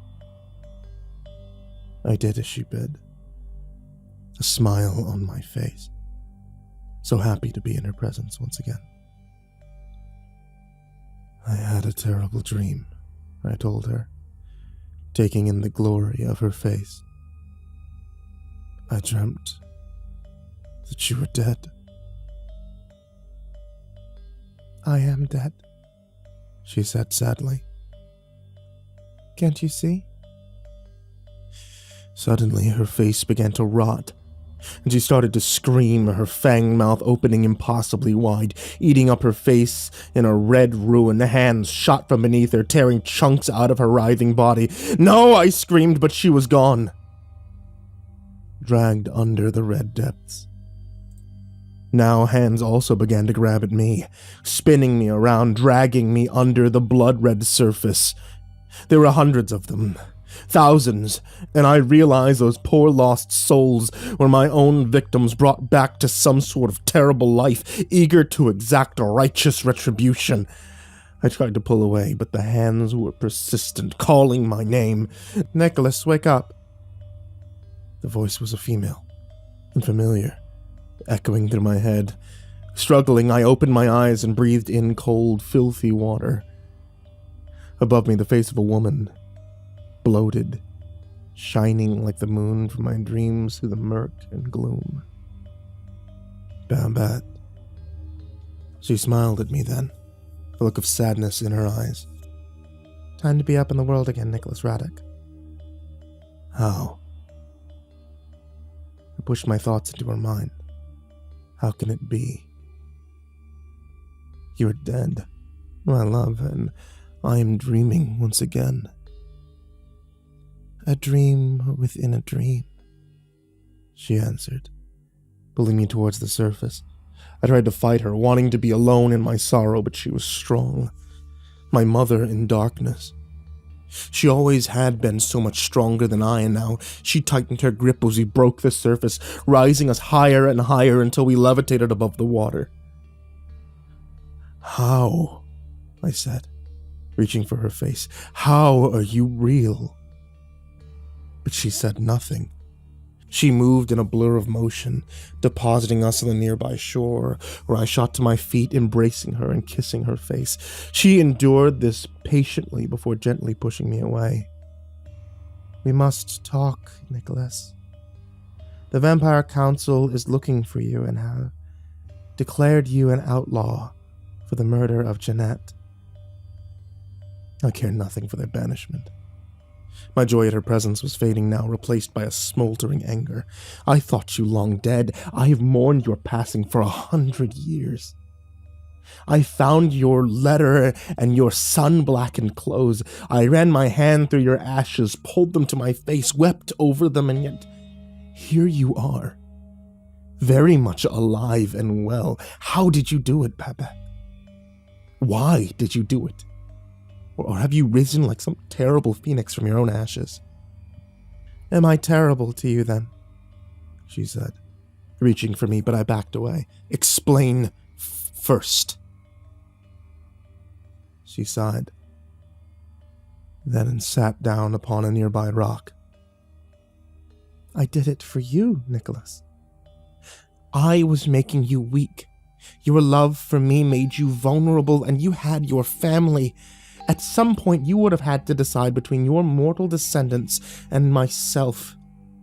A choice that would have torn you apart, and so I made the decision for you. And is that the only reason? I asked, knowing there was more. No, she said. I was jealous of your devotion to them. I considered hurting them, killing them, but I knew you would never forgive such an atrocity. I was confused and angry, so I decided to leave. But I knew you would follow and try to bring me back to help you watch over these children of your lineage, and so I faked my own death and left you. My family, I sighed, are all dead. It was nothing more than my love for them that inevitably brought about their end. No, Nicholas, she said, drawing closer, compassion heavy in her eyes. You must not blame yourself. It was the council that brought about their destruction. They are envious and cruel. That is why I left the council all those years ago. They live only to serve themselves. They care nothing for the rest of vampire kind. Do you think they cared for 1 second about the mortal lives lost to your ravenous son? No, do not fool yourself, my Nicholas. They only cared about themselves being exposed, for if the humans began to believe in us once again, then who do you think would be the first to go? And now, with the killing of Jeanette, you have challenged their power and authority, and for that, my beloved, they will see you dead. Not if I kill them first, I growled. Nicholas, she sighed, you are like a child screaming into the wind. Jeanette was the least of them. She fucked her way onto the council, like the great whore she always was. Bartholomew and Marius are a different story, especially Marius, for he was old when the world was young. You cannot hope to defeat him. Tell me, Babette, I asked. What do you know of Marius? I sat on a nearby rock, intrigued, now despite myself. Babette followed suit, sitting close by. There have been many rumors surrounding Marius, and I have heard many stories throughout the long years. It is claimed by some that he is the oldest of our kind and father to us all. He has sat on the Vampire Council for as long as anyone can remember. It is as if he has always been here, amongst us. You said the oldest father to us all. Do you mean he is the first, the origin of our kind? A look of annoyance passed across her smooth features at my interruption. Bartholomew certainly seems to think so, she continued. He told me a story once. A story he claims came from Marius himself, but he is a great liar, as are we all. But you tell it anyway, I asked. You want to sit here with all of vampire kind baying for your blood and listen to fairy tales. If there's any truth to this story, it may be of some help in defeating our enemy, and that is worth something at least. She nodded to this, before smoothing down her dress and continuing on with her story. Okay, she sighed. This is what Bartholomew told me all those long nights ago. Many years ago, before the Romans came to the land of Brittany, Marius was the son of a great war chief. Not the first son, a position that would have given him great power, but the fourth son, and far from the apple of his father's eye. He was weak and sickly compared to his ferocious brothers. He had no interest in swordplay, hunting, or bloodletting. He was a dreamer who spent most hours gazing up at the stars and preferring the company of his mother over that of his loud braggart of a father. Now it is said that Marius's village had fallen upon hard times. For 5 years, the crops had failed, and disease and pestilence roamed the land, and the druid priests believed the old god who lived in the earth had abandoned its people. Sacrifices had been made. Every year the blood of men, virgins, and even babes had been offered up to the old god of the grove. But the crops still failed, and Marius's people were close to the edge. And so it was on the eve of the winter solstice that the high priest had come before Marius's father and demanded royal blood to sate the hungry god. Marius's father feared the old god greatly, and with only token resistance, had offered up his youngest son under much protest from his screaming mother. Marius, however, did not protest. For him, this was a noble sacrifice, something he would be remembered for, and a way to help his people, and so he bravely agreed to be sacrificed upon the old one in the ground. The next day, there had been a great feast in Marius's honor. One of the few remaining goats had been bled, and Marius had been given the best of everything. The best food, wine, and women had all been his for the day. It was only as the sun began to set that the revelry settled down, and the priests had come with flaming torches held aloft to take Marius to the sacred grove. The walk had been a long one through the night-darkened forest. Marius began to sober with every step. His fear wormed its way into his guts.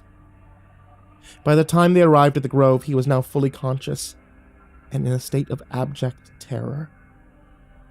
Now the high priest had said, "Come forward," and pointing towards a small crack in the rock face, "You must go there. Inside is a tunnel leading down to where the old god resides. At the bottom you will find an ancient dagger. You must draw your blood to summon the old one, and before you know it, you will be in paradise forever." Easy to speak of paradise when you are not the one on the altar, isn't it? Marius huffed. The priest said nothing to this, but offered him a flaming torch. "It is dark inside, and you will need this." Marius took the offered torch and turned away, heading towards his destiny. The inside of the cave was narrow, with stone steps leading down into the winding darkness. The walls were rough-hewn and heavy with chisel marks. As Marius descended, the walls smoothed out, revealing hideous cave paintings that seemed to writhe and undulate in the flickering torchlight. Marius quickly looked away. The images burned in his brain, a story of ages past and sacrifices made in blood to one who was old when the stars were still young.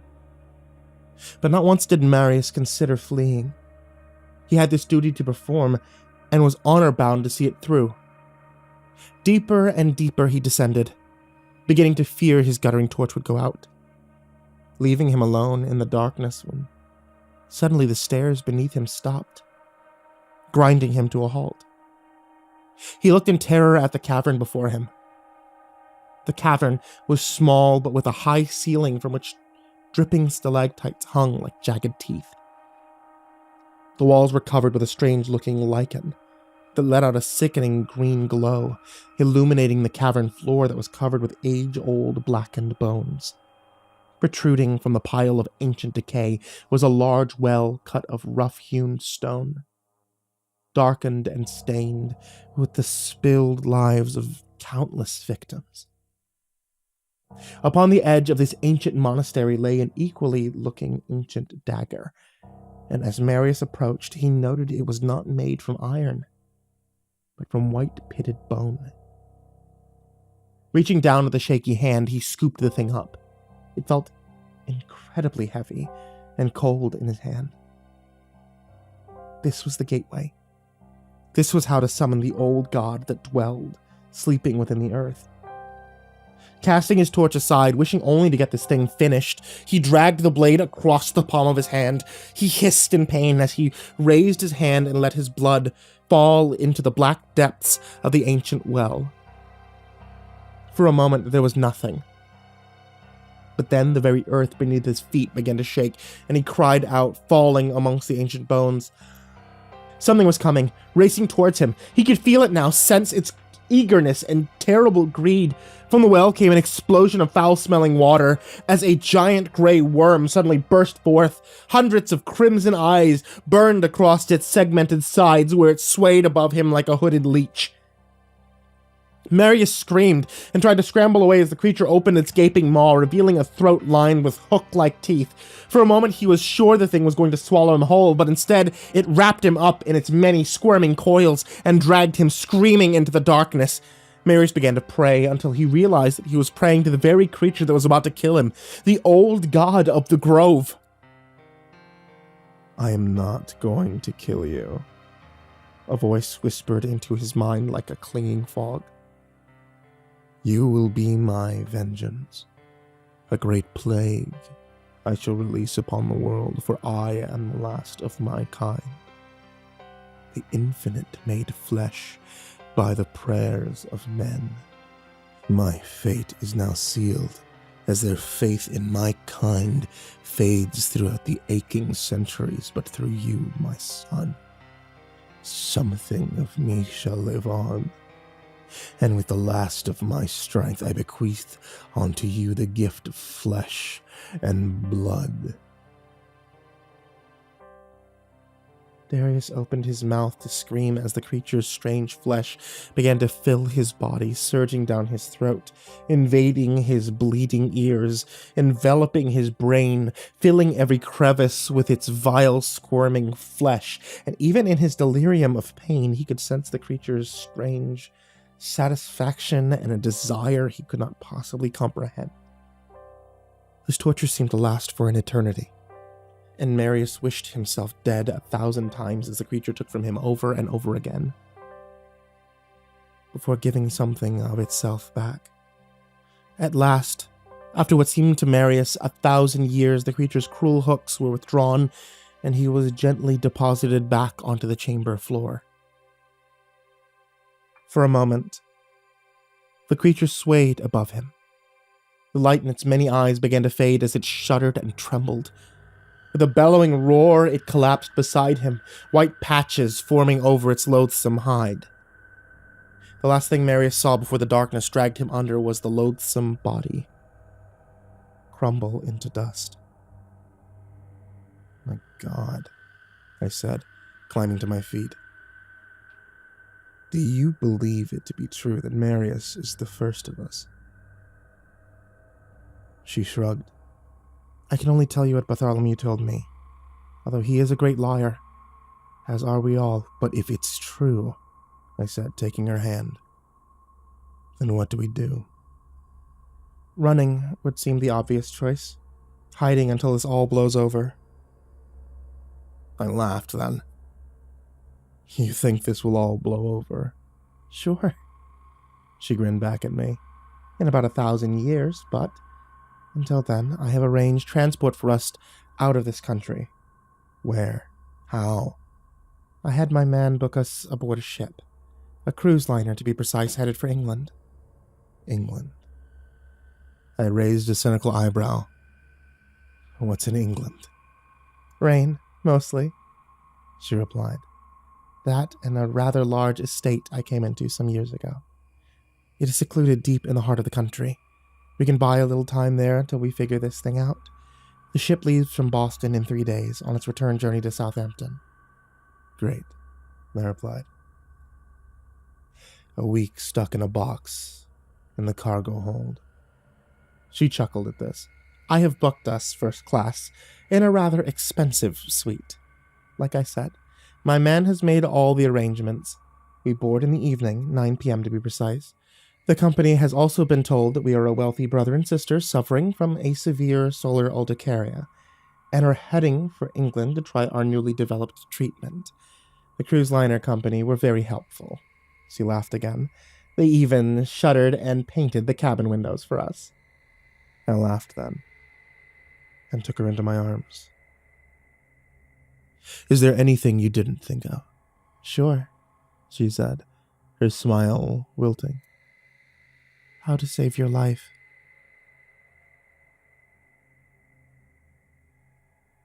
Six nights later, I stood on the deck of the Ocean Princess. The cold waters of the Atlantic glistening past below. The cold wind biting at my skin. Behind me, a band played, and people laughed and drank a hearty assortment of fruity cocktails and yeast-smelling beers. I myself was in no mood for laughter. This was only the third night of our journey, and already Babette and I had a falling out. It all started when she wanted to feed on one of the passengers, a particularly good-looking young man that had taken her eye. I, of course, had voiced a strong objection, but she had rounded on me, telling me that not all vampires share my moral compass, and she was free to do as she pleased. Eventually, I managed to convince her. "Very well," she had hissed. "Looks like the ship will be blessed free of rats." She stormed out then. The boy had lived to see another day, but an old man had died not more than a few cabins down from us that very same night. The official verdict was one of heart failure, but I knew better. We had not spoken since. "Nicholas," her voice now floated behind me as she placed a gentle hand on my shoulder. "Let us stop this needless bickering. You have your ways. I have mine. Tell me, have you fed tonight?" "Yes," I answered. "As a matter of fact, I have. A young woman on deck 2. She tasted vaguely of peppermint." "Nicholas!" she exclaimed, shocked. "Not to worry," I laughed at her. "It was only the smallest of sips, just enough to get by. Did you know there's not a single rat aboard this ship? This modern world is a marvel of sanitation." "I wonder," she said, a small smile playing across her bow-shaped mouth. "Could the great Nicholas Raddick's moral compass be slipping?" I shrugged. "Needs met. There really aren't any rats." I looked long and hard. Besides, the girl will come to, no real harm. A good night's sleep and she will be fine. She smiled up at me, linking my arm. "Come, I have a gift for you, too, in fact." Taking me by the hand, she led us back to our lavish cabin before locking the door and sitting beside me on the bed. "You're strong, Nicholas. Almost an elder yourself, but you're not strong enough for what's to come. I, however, would make you stronger still." I stood quickly. "What are you thinking, Babette?" "You already know the answer," she said, gliding towards me. "You must drink from me. Accept my sacrament. Drink my blood and you will know power like you have never known before." "But at what cost, Babette? What will I lose in return? What little humanity I have left?" "Oh, Nicholas," she smiled, gently stroking my face. "That part of you that glows so bright attracts me like a moth to flame. Your very presence warms my cold soul and gives me comfort. I love you, Nicholas. I would never seek to destroy the things that make you, you. Now come," she said, letting her dress drop to the floor. "Come and partake of my goodness." I looked at her ripe body, feeling the old lust for her return, a lust that burned me up from the inside, a lust you would kill for, sell your very soul for. "You said 2 gifts?" I said, a little breathlessly. "Yes," she replied, gliding towards me. "The first is my blood. The other is me." I awoke to the sounds of screams. Babette's blood still wet on my lips, my body sore from our lovemaking. Babette was in the doorway, Something had a hold on her. Something huge, covered in fur with claw-tipped membranous wings that raked at her naked flesh. "Help me, Nicholas!" she cried, trying to stave off the thing's gnawing jaws. With a cry, I leapt from my bed, but it was too late. With a final cry of effort, Babette grabbed the creature's jaw and ripped it free before ramming spear-tipped claws into its fur-covered chest and tearing out its blackened heart. It shrieked an ear-piercing scream that collapsed in a smoking heap upon the floor. "What in God's name is that?" I said, looking down at the fallen monstrosity. "One of the Forsaken," she answered, throwing on her clothes. Her wounds already began to heal. "Forsaken," I said, not suddenly aware of the smell of burning in the air and the sound of distant screams. "Wake up," Babette said, slapping me across the face hard. "Sounds like they're all over the ship. Marius must have wanted you badly to release such monstrosities." "But how did he find us so soon?" "I don't know. And right now, I don't care. The ship is going down. Marius will leave no witnesses behind. Every man, woman, and child above this ship is dead. We have to get to life rafts and abandon ship before more of these things find us. Come," she said. "Let us get above deck and get out of here."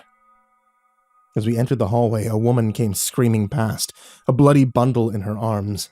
Hot on her heels was one of the bat-like monstrosities. It saw us and veered off, coming straight for us. Babette quickly stepped aside. "This one is yours, Lord Radek. Time to use the strength I've gifted you." There was no time to protest. The thing was almost upon us, hell-bent on its destruction. Ducking low, I avoided its first clumsy swing, and coming up behind it, slammed it hard into the wall before wrapping my arms around its neck, meaning to drag it backwards, but instead, I tore its head completely free, drowning myself in its vile blood. "Very good, Nicholas," Babette said, looking into my stunned face. "Your new powers will take a little getting used to, but it's a good start. Now, let's get moving before we end up swimming to England." In no time at all, we were back on deck, taking in the devastation all around us. Everywhere, there were dead bodies reduced to quivering hunks of flesh. Torn metal and shattered glass lay all about. Some few survivors ran here and there, shocked and panic-stricken, but they were easily picked off by the bat-like horrors Babette had called the Forsaken. There you are." A dark voice crawled out of the shadows. It was Bartholomew leaning casually against the ship's railing, seeming to enjoy the slaughter all about him. When Babette stepped out from behind me, his eyes widened somewhat before his casual demeanor was slimmed back into place. "Lady Babette, we should have known you would come to save your little pet." "Pet," she said, looking around at the devastation. "I would say it was you who's let your pets off the leash." He bristled at this. "These abominations are nothing to do with me. These are Marius's creatures, not mine. We use them to track you, Nicholas, just like a sort of psychic hound dog. It took them some time, but now here we are." "And what about these people?" I demanded. He shrugged. "They were hungry, so I fed them," he said with an evil grin. "When they're finished and you are dead, we'll sink the ship and fly back home. Another ship, sadly, lost at sea." "Tell me, Babette, have you learned the power of flight yet?" That's when I knew his whole casual facade was a lie. He was nervous of her power, and I wondered who was the strongest of the two, and if Babette shared her blood with me. Had it weakened her at all? "I learned to fly many years ago, Bartholomew, although I prefer a plane when I can manage it. So tell me," she said, circling him. "What now?" "Now?" he said, never taking his eyes off her. "Your protege dies for the murder of Jeanette. The only question is if you're willing to join him. You cannot hope to stand against myself and the Forsaken. Stand aside. I promise to make it quick and painless. Oppose me, and you shall both suffer 1,000 deaths before the sun rises. You know me, Babette," he said, looking her up and down slowly. "You know what I can do. How many times have I tasted your sweet flesh? How many times have I flogged it and sliced it? How many times have you licked your own blood from my skin? You talk of pets, but there was one time you were mine and Marius's. Such fun we had together. Perhaps I can persuade Marius to give you back to me now that we have lost our precious Jeanette." "Well then," she laughed, "you make it a simple choice." I will never be at your mercy again. Kill him and be done with it. The whole thing is beginning to bore me, and the night grows short. Do not try to trick me, Babette, Bartholomew growled. I am no fool. There's no trick, Babette said, stepping aside. I won't risk my life for his. He is one of many playthings I have made over these long centuries, and I am sure there will be many others along the way. Just make it quick and painless, as you promised.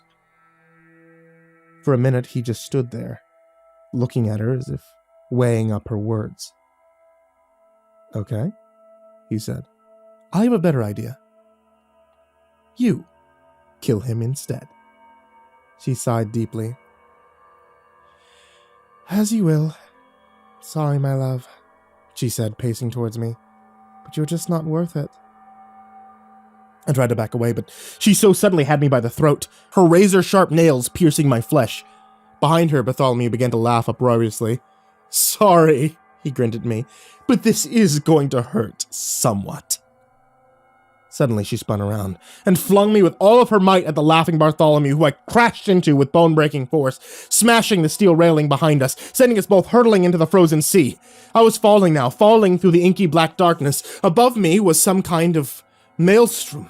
It took my vampire eyes a moment to adjust to what I really was seeing, but above me, Babette and Bartholomew were locked in a deadly embrace, each tearing at one another with fang and claw, the water around them turning crimson as each fought to best the other. Feeling my bones beginning to heal and re-knit, I swam upwards, kicking, grabbing hold of Bartholomew's leg, but he brought his other foot down upon my head, trying to kick me away. Still, I grabbed at him, clawing my way up his back as Babette hammered at him, trying to free herself from his deadly embrace. When I reached his neck, I threw my hands around it and leaned back, my knee against him as I tried to tear his head free. I felt bones groan and tendons snap, but even with Babette's blood, I simply did not have the power. Out of sheer desperation, I tore into his throat, locking onto him. I felt the vibration of his scream as Babette did the same, pinning his arms to his side, the other arm flailing at me, but he was growing weak now, and I managed to catch it up and pin it between us. Suddenly, we were heading downward at incredible speeds, and I tried not to cry out as pressure built until I was sure it would crush my skull, sending my brain squirting from my ears. Yet still we went deeper, Babette driving us downward as I looked on in horror as she tore Bartholomew's arms away, and then his leg before rudely pushing him aside. We hit the ocean floor. There she continued her grisly work, pulling his other arm and leg away like some callous child tearing a butterfly's wings. I thought she would surely finish him then, but she did not. Instead, she thrust the body downward onto the seafloor, over and over again, ramming it through the earth, burying it in silt, mud, and stone until it was completely gone. Buried under the seaweed-strewn wreckage. Taking my hand, we swam upward, flying through the water at great speeds. Bartholomew's blood was working on me now, and I felt stronger than I had ever felt before. We broke the surface, but carried on upward into the air, Babette holding me tight in her embrace. Below us, the ocean liner burned, overwhelmed with flames. All those people, I whispered into her ear, are dead because of me. No, she said, turning us away from the scene. It was the council who brought such wrath upon them. They are no longer fit to serve. I said nothing to this. I was tired, more tired than I had ever been in my long, long life. The sound of the ocean was soothing, and Babette's embrace a comfort. I must have fallen asleep, for the next thing I knew we were back on dry land, where I was dumped unceremoniously onto the ground. Glad you enjoyed your nap, Nicholas. But the sun is beginning to rise and we need to find shelter. Where are we? I asked, looking around at what seemed like endless green fields. Cornwall would be my best guess, she replied. You don't know? No, Nicholas. Escaping a blazing inferno while being chased by mutant vampire bats, while duking it out with a master vampire in the depths of the ocean takes it out on a person. We are lucky I managed to make it to landfall at all. Now stop asking stupid questions and get up. We have to find a place to spend the day. Come, she said, marching away. There must be something around here. The something ended up being an old crumbling barn where we buried ourselves in a moldy, wet haystack. "Can I ask you something?" I said, feeling my body become numb as the sun broached the horizon. "Why did you not kill Bartholomew? Why just bury him? Hide him away like that?" "Leverage," she yawned. "Marius will want his little plaything back." "Plaything," I whispered, feeling the life drain from my body as the sun spilled across the land. "Yes," Babette breathed. "You have much to learn, my love. So much to learn." But her words trailed away as the darkness sucked us under. I was dreaming. I was floating in a great lake of blood. A hand clasped mine, and I turned, smiling, expecting to see my daughter, Isabel, floating beside me, but instead I stared into the grinning face of Marius. "I will find you, Nicholas Raddick, keeper of the family. I will find you, and when I do," he smiled, revealing a split tongue that squirmed in the jagged cavern of his mouth. "When I do, I will tear out your fucking soul." Suddenly his hand shot out from under me, dragging me down. There were hundreds of them, thousands, all in chains, their eyes gouged out, their throats torn open, and I realized to my horror that this was all that was left of my family. Generation after generation of my descendants, tortured and condemned to this hell. My hair was suddenly seized, and my head broke the surface. "For the family," Marius whispered into my ears, and suddenly the lake of blood became a lake of fire. I began to scream as the flames took hold. I screamed long and loud. In the end, I screamed loud enough to wake the dead.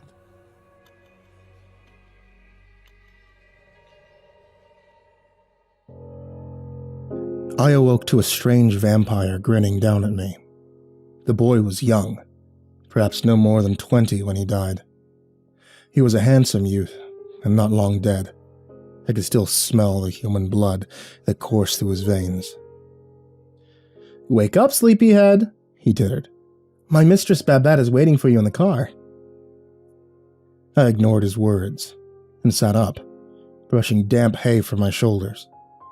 The boy backed away, looking me up and down as I climbed to my feet. "Where's Babette? And how is it that you've come to be here?" "I just told you," he said, turning his back on me and heading outside. "She's waiting for you in the car." I followed the youth out, not liking the arrogance of his swagger and even less his dismissive tone. The night was star-shot as I emerged. A full moon sailing overhead. Nearby, a limousine sat, engine idling. A long, sleek, black machine, almost panther-like in the darkness. The youth went to the side door and opened it with a flourish. "Come, Nicholas," Babette's voice floated from within. "We don't have all night." "Yes, Nicholas," the boy said, his grin getting wider. "Please do get in." I ignored him. I climbed inside and sat beside Babette, who even in her filthy dress sat like a queen amongst the soft leather and gold trappings. "I take it he's one of yours," I said, nodding towards the boy who was now climbed into the front seat and started the engine. "Take us home, Sebastian," she said, before pressing a small button, separating the front of the car from the rear with smoky glass, before turning her attention back to me. "Yes, he's one of mine. I found him droll and entertaining once. Now he's my driver." "And how is it he happened to find us here in the arce end of nowhere?" I asked, trying to keep the suspicion from my voice. "I happened to be up with the setting sun," she said, arching an eyebrow. "You seem tired, so I let you sleep on while I had a quick look around. I just so happened to come across a farmhouse. The people inside were kind enough to let me use their phone, so I called Sebastian and had him come pick us up."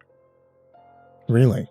I said, trying and taking in the rosiness of her cheeks. "And where are those people now?" "They're dead," she said in a cold voice, her eyes never leaving mine. "I drained them dry, Nicholas, and I'll have none of your judgment. Do you think it was an easy thing to do, to defeat Bartholomew, then fly us across half an ocean, the sun hot on our heels, already weak from the blood I had bequeathed you? No, my Nicholas, it almost killed me. I had to feed to live. It was them or me. Oh, would you prefer the lives of two mortals over my own?" "You know I would not. You told me many times our moral compass is not the same, and I am far from your keeper." "You keep my heart, Nicholas," she said, her voice softening now. "We are in this together, you and I. For what I did to Bartholomew, Marius will have my head, just as much as your own. We are fugitives together." "For that I am truly sorry, Babette," I said, taking her hand, glad that she did not pull away from me. "It is of no mind. It was I that sought you out and came to your aid. The tyranny of the council must be stopped. Marius must be stopped." "But how?" I asked her, desperate for some kind of answer. "That, my love," she said, turning from me and looking deep into the night, "is a question to which I have no answer." The rest of the journey was spent in silence, both of us lost in our own thoughts until at last we turned down a long gated driveway that opened up to reveal a large mansion surrounded by perfectly manicured lawns. "Welcome to my home," Babette said, turning from the window as we pulled into the driveway. "Where are we?" I asked, taking in the splendor of this place. "Devon," she replied. "This is Jenner's Folly. It once belonged to my husband. After his passing, it became mine." "Your husband?" I gaped at her. "You were married to a mortal?" "Yes, as a matter of fact I was. A very wealthy one." "And he knew what you were?" "Of course," she said, taking my hand and leading me towards the house. "He was none too pure himself, dashing, charismatic and handsome, but not too pure. In fact, he was a criminal mastermind, and the head of a rather large criminal enterprise. My nocturnal activities bothered him not at all. In fact, he had quite a few enemies that he was happy to be rid of." I burst out laughing then. I simply couldn't help myself. "You were a hitman, a killer for the mob." She looked startled then, but soon began to laugh herself. "I never thought of it quite like that," she said, opening the door and stepping inside. "He was more of a case of mutually satisfying arrangement." She stopped, suddenly noticing that I was no longer beside her, before turning and grinning at me slyly. "Ah, I forgot you can't come in without my invitation." But the smile fell from her face when she saw my forlorn expression. "What is it, Nicholas? Do you think I would leave you outside to rot? By all means, do come in." But I hesitated in the doorway. There is always something, isn't there, Babette? Something that reminds us that we are not human. Gently she took my arm and pulled me into her embrace. "You've lost much, my love. Your family was all that anchored you to your mortal self. With their death, I fear you feel the long years of your immortality pushing down upon you. Come," she said, guiding me into a nearby room where a roaring fire glowed in the hearth. "Sit down. I have something for you." She was gone for some time before returning where I dozed by the soft fire's glow. With her was a beautiful girl, or at least she would have been, if not for the scar that ran across her face, from her right eye across the bridge of her nose before petering out on her left cheek. "This is Angela. She was a homeless waif when I took her in. Now we have an arrangement. She provides me with a little blood now and again, and I give her a home." "Another mutually beneficial arrangement?" I asked, sitting up straighter. She shrugged. It is what it is, and you need to feed, Nicholas. Although, you will find with Bartholomew's blood in you, not so much as you once did. Oh, and Angela, she said, turning to leave. He is mine. He only needs your blood and nothing more. Yes, Babette, the girl smiled. Of course. After Babette was gone, the girl slinked over to me, all swaying hips. Her dark eyes held sensual promise. My, she whispered, sliding onto my knee. You are quite the handsome one. You make Sebastian look positively plain. What do you know of him? I asked, stroking her fine silk hair. She shivered at my touch, her breath coming a little faster. Not much. He was here when I first came into this place, when I was no more than a child. He was still Babette's plaything then, before he fell out of favor.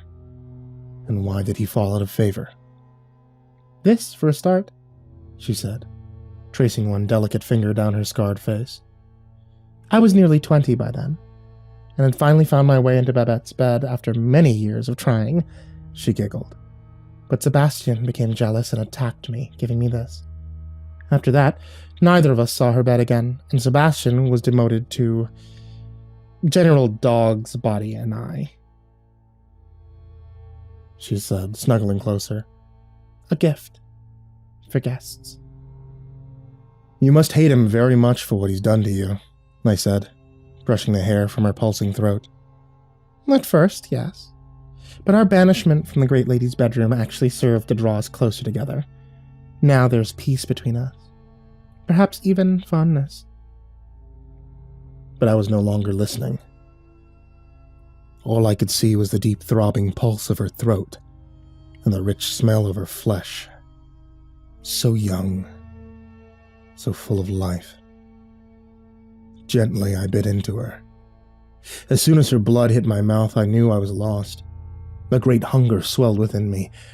I crushed her in my embrace, drinking her up, swallowing her life in huge, thirsty gulps, but suddenly she was gone, and Sebastian's snarling face was before me.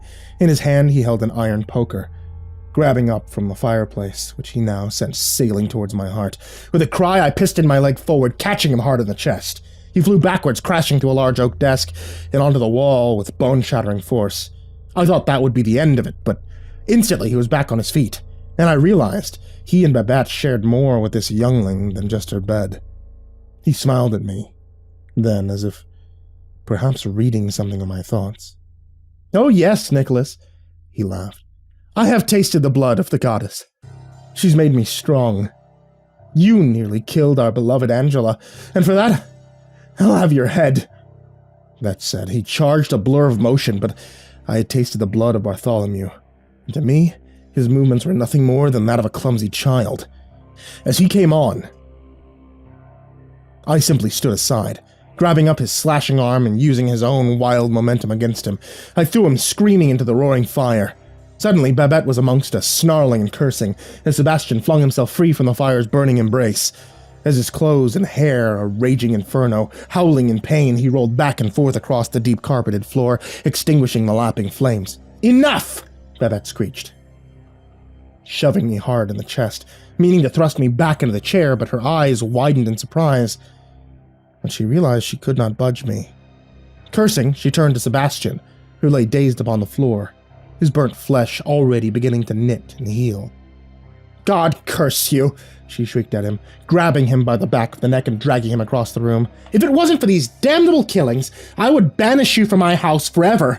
But you will pay for this, Sebastian. Oh, you will pay. I followed on a little ways behind, feeling somewhat guilty now. Babette, I tried to speak to her.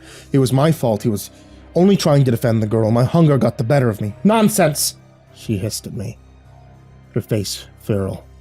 He doesn't give a tinker's fuck for the girl or anyone else. He wanted you out of the way is all. Do you know how many times he's nearly killed her himself? She slammed open a wooden door that led down to the basement. I was a fool to give him the dark kiss, but I was mourning my husband at the time and he damn well knew it. Didn't you? She said, shaking him roughly. Well, I have had enough of your games and your arrogance. I am mistress here, and now you will be punished." "No, mistress!" Sebastian screamed as he saw the metal coffin before him. "Please, mistress, not that, anything but that!" Suddenly, she released him, and he staggered away, never taking his eyes from her face. "Get in," she commanded. "Get in now, or it ends for you right here and now. I created you, and I can end you."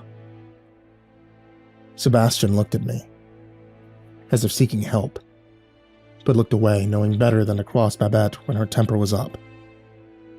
It didn't happen often, but when it did, it was best to stand clear until she settled back down. "Now, Sebastian!" she screamed, reaching for him. But he quickly stepped out of the way, throwing himself inside the waiting box. Without a moment's hesitation, she slammed the lid closed on his slumped-over form before donning a pair of heavy work gloves and wrapping the whole thing in silver chains. "Babette," I tried again. "Be still, Lord Raddock." She turned to me. "If the girl dies, I will be wrathful with you. Now get yourself to your room. The sun will be upon us soon. There are many rooms on the second floor. Find one, stay in it. I don't even want to look at you until tomorrow night." With a sigh, I slinked away, noting much to my relief that Angela's heart was still beating strong as I passed her form, not quite daring to interfere with her. I headed upstairs, and there I found a large room with rich furnishings and heavy drapes. Slowly I ripped off my clothes and climbed into a large bed before falling into a deep sleep. I dreamed of glowing red eyes, Marius's red eyes, searching for us through an eternity of endless nights. I awoke with the setting sun, finding fresh clothes laid out neatly at the bottom of my bed. There was also a crystal decanter and a single glass laid out on the bedside table. I reached for it, savoring the rich, coppery aroma of Babette's blood, knowing this was a kind of peace offering between us. Grateful, I swallowed it down, making sure not to leave a single drop, so as not to imply an insult. After I finished, I quickly got dressed into an expensive black suit and burgundy tie before heading downstairs. I found Babette in the library, sat on a rich leather sofa, the girl Angela by her side. As I entered, I noticed how pale she looked at the crackling firelight, and how she winced at my approach. Scared of me now. With a sigh, I sat in a high-backed chair opposite the duo. "Angela," I said in a low voice, "you must forgive me. I never meant to hurt you. I'm going through some changes." "I've explained all," Babette interrupted smoothly, "and Angela forgives you. Don't you, my love?" "Of course," the girl smiled, but that smile never quite reached her eyes, and it hurt my heart to see it. "You have my thanks, Angela," I smiled back at her, "and my word, it shall never happen again." "Good," Babette smiled. "Now we are all friends again." "What of Sebastian?" the girl asked. "What of him?" Babette smiled at her dangerously. The girl swallowed hard, but continued. "Forgive me, mistress, but how long must he stay locked down there?" "Until I decide he has learned his lesson, but Sebastian is a slow learner, and so I'm afraid it may take some time." "Now run along and play. Nicholas and I have much to discuss." The girl knew she was treading on dangerous ground, and so quickly did as she was bid, virtually skittering from the room. "How did you sleep, Nicholas?" She smiled at me. "I had bad dreams." She waved them away. "Don't we all? We must talk, Nicholas." "Yes, Babette. Among all that chaos last night, I heard you mention something about a series of killings. What did you mean by that?" "I was just coming to it," she retorted hotly. "If you would ever let me finish a damnable sentence." "Forgive me, great lady." I stood, bowing like a quarter. "Oh, do sit down. You're impossible to stay mad at." "That's why you love me," I grinned, wiggling my eyebrows at her seductively. It did my heart good to see that I could still make her blush like a milkmaid. "Stop that," she chuckled, slapping me on the knee playfully. "We must talk. I need your help, Nicholas. There's something going on that puts my life here in danger. You mean other than Marius? We will deal with Marius when the time comes, but for now, I don't intend to just sit around here waiting for him to make his appearance. I suddenly realized she was scared. Whatever business this was, she was using it to take her mind from the inevitable fight ahead.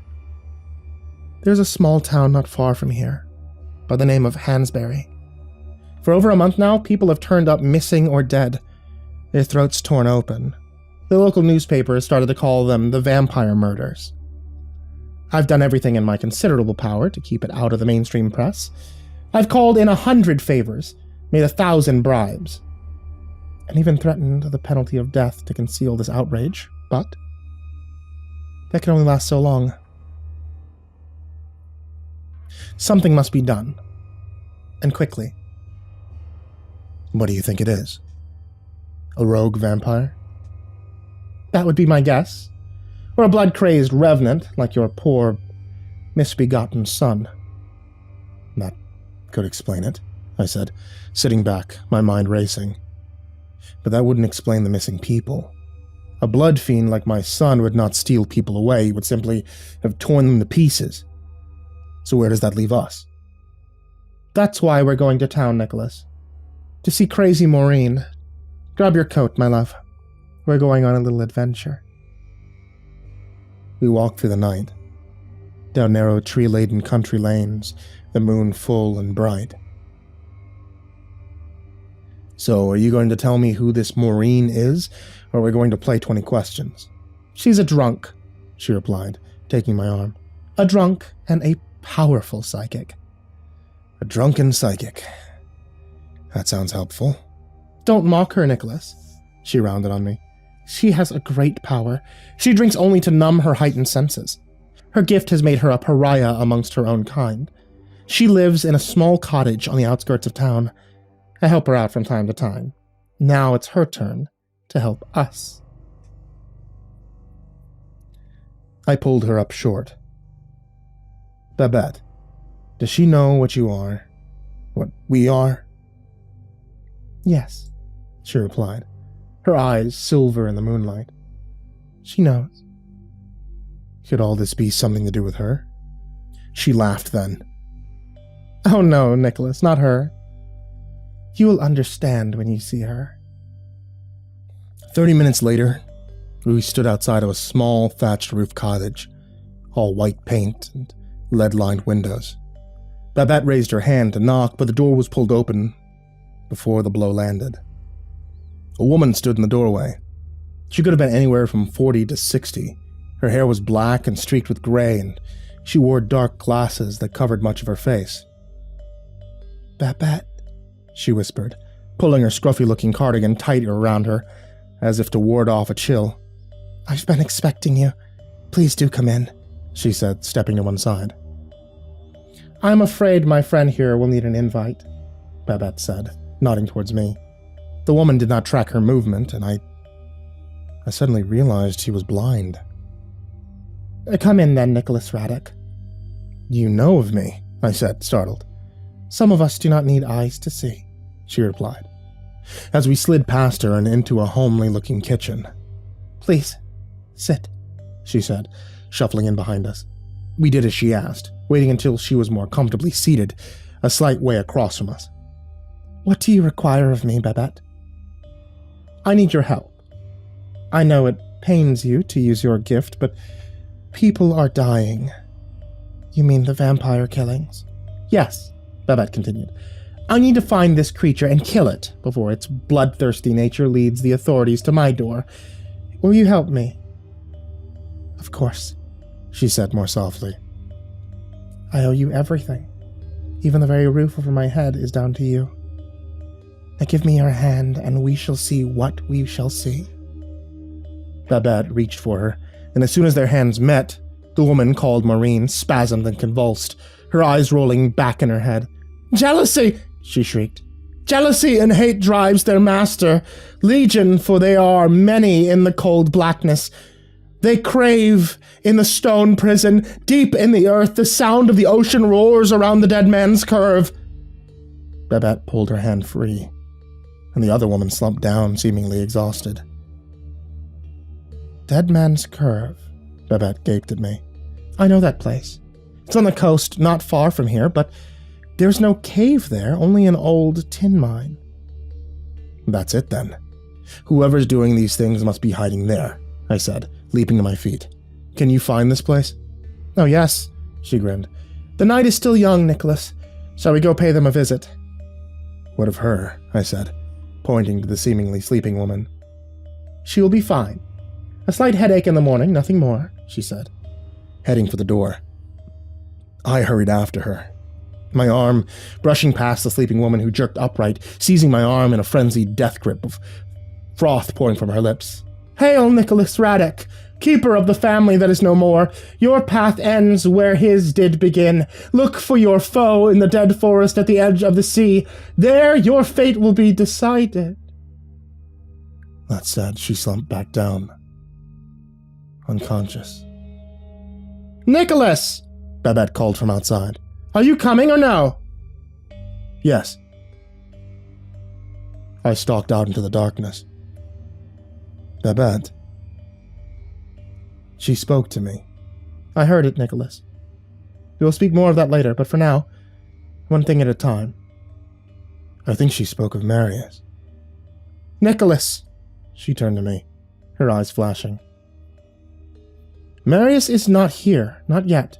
The problem of mine is right before us. Please, she implored. Please, let's not speak of Marius now. Very well, my love, I said, drawing her onto my embrace. We shall not speak of him now. Good, she smiled up at me. Let's go. We shot up into the night. Time for you to sink or swim, my love, she said, as we soared over the rugged coastline, and just like that, she dropped me. With a cry, I plummeted towards the earth, cartwheeling out of control. Use your will! Her voice boomed in my mind. Will it, and it will be so! Even in the depths of my terror, I knew she spoke the truth, and I brought myself my will to bear, and stopped my dizzying descent, and just sat there, floating on a current of air. Up, I commanded, concentrating on Babette, who soared high above me, and then I was beside her, soaring, laughing, as the cold wind buffeted me to and fro. Well, look at you. No cape or anything, she tittered. How did you know I could do it? I asked her, our fingers entwining. You have my blood coursing through your veins, and the blood of Bartholomew. You are more powerful than you can ever begin to comprehend. Now come, let us find this transgressor, and put paid to him once and for all. 10 minutes later, we were stood outside the old abandoned mine shaft that rose high upon the cliffs of a rocky outcrop named Dead Man's Curve. There was fresh blood spattered on the walls, close to an iron mine cap that had been torn from its moorings. I think this is the place, I said, trying to peer into the gloom, the sound of the ocean crashing in my ears. You don't say, Babette said somewhat haughtily. Please do come in, a voice echoed to us out of the darkness. We have been expecting you. Babette's eyes widened in shock. It can't be, she growled, stalking inside. I followed, hot on her heel. For a moment we were in a narrow tunnel, the faint glow of flickering firelight up ahead. The tunnel opened into a vaulted chamber. Sat upon the floor by a small campfire that cast shadows around the room was Sebastian, a dead child in his arms. At our approach he stood, the dead body falling to the floor like a broken doll. Welcome! He smiled at us through bloody teeth. How are you here? Babette grated, her entire body vibrating with rage. I locked you away! And I let him out. A musical voice drifted out of the darkness as Angela stepped into the firelight, her eyes crimson orbs, her mouth stained with blood. Oh, Angela, Babette shook her head sadly. What has he done to you? What you never would, the girl spat at him. How many nights did I beg you? implore you to give me the blood kiss so I could be with you forever. But you denied me. You were happy to watch me grow old and die. But Sebastian promised me eternal life if I would help him. Help him do what? I said, standing by Babette's side. Build an army, Sebastian laughed. We hide in the shadows when we should be the rulers of this world. Behold, he said, throwing up his arms. My children! And just then, as if hearing some unknown summons, a whole multitude of vampires came sleeking out of the darkness, but they were horribly mutated, some impossibly thin, scabrous, others twisted and malformed. Revenants, Babette gasped. Blood berserkers. Not anymore, Sebastian laughed. Oh, they were a little unruly at first, but I soon realized my blood was too weak to make more of our kind. Only these things. So I fooled you into giving me yours. And now they obey my every command. I will kill you for this, Babette grated, stalking towards him. Oh, I don't think so, Sebastian said, signaling the horde. Just then the top of the cave exploded in a shower of rocks and dust as Marius made his grand entrance. Not interrupting, am I? He grinned, flicking the dust from his immaculately tailored suit. I need a word with you, Lord Raddock.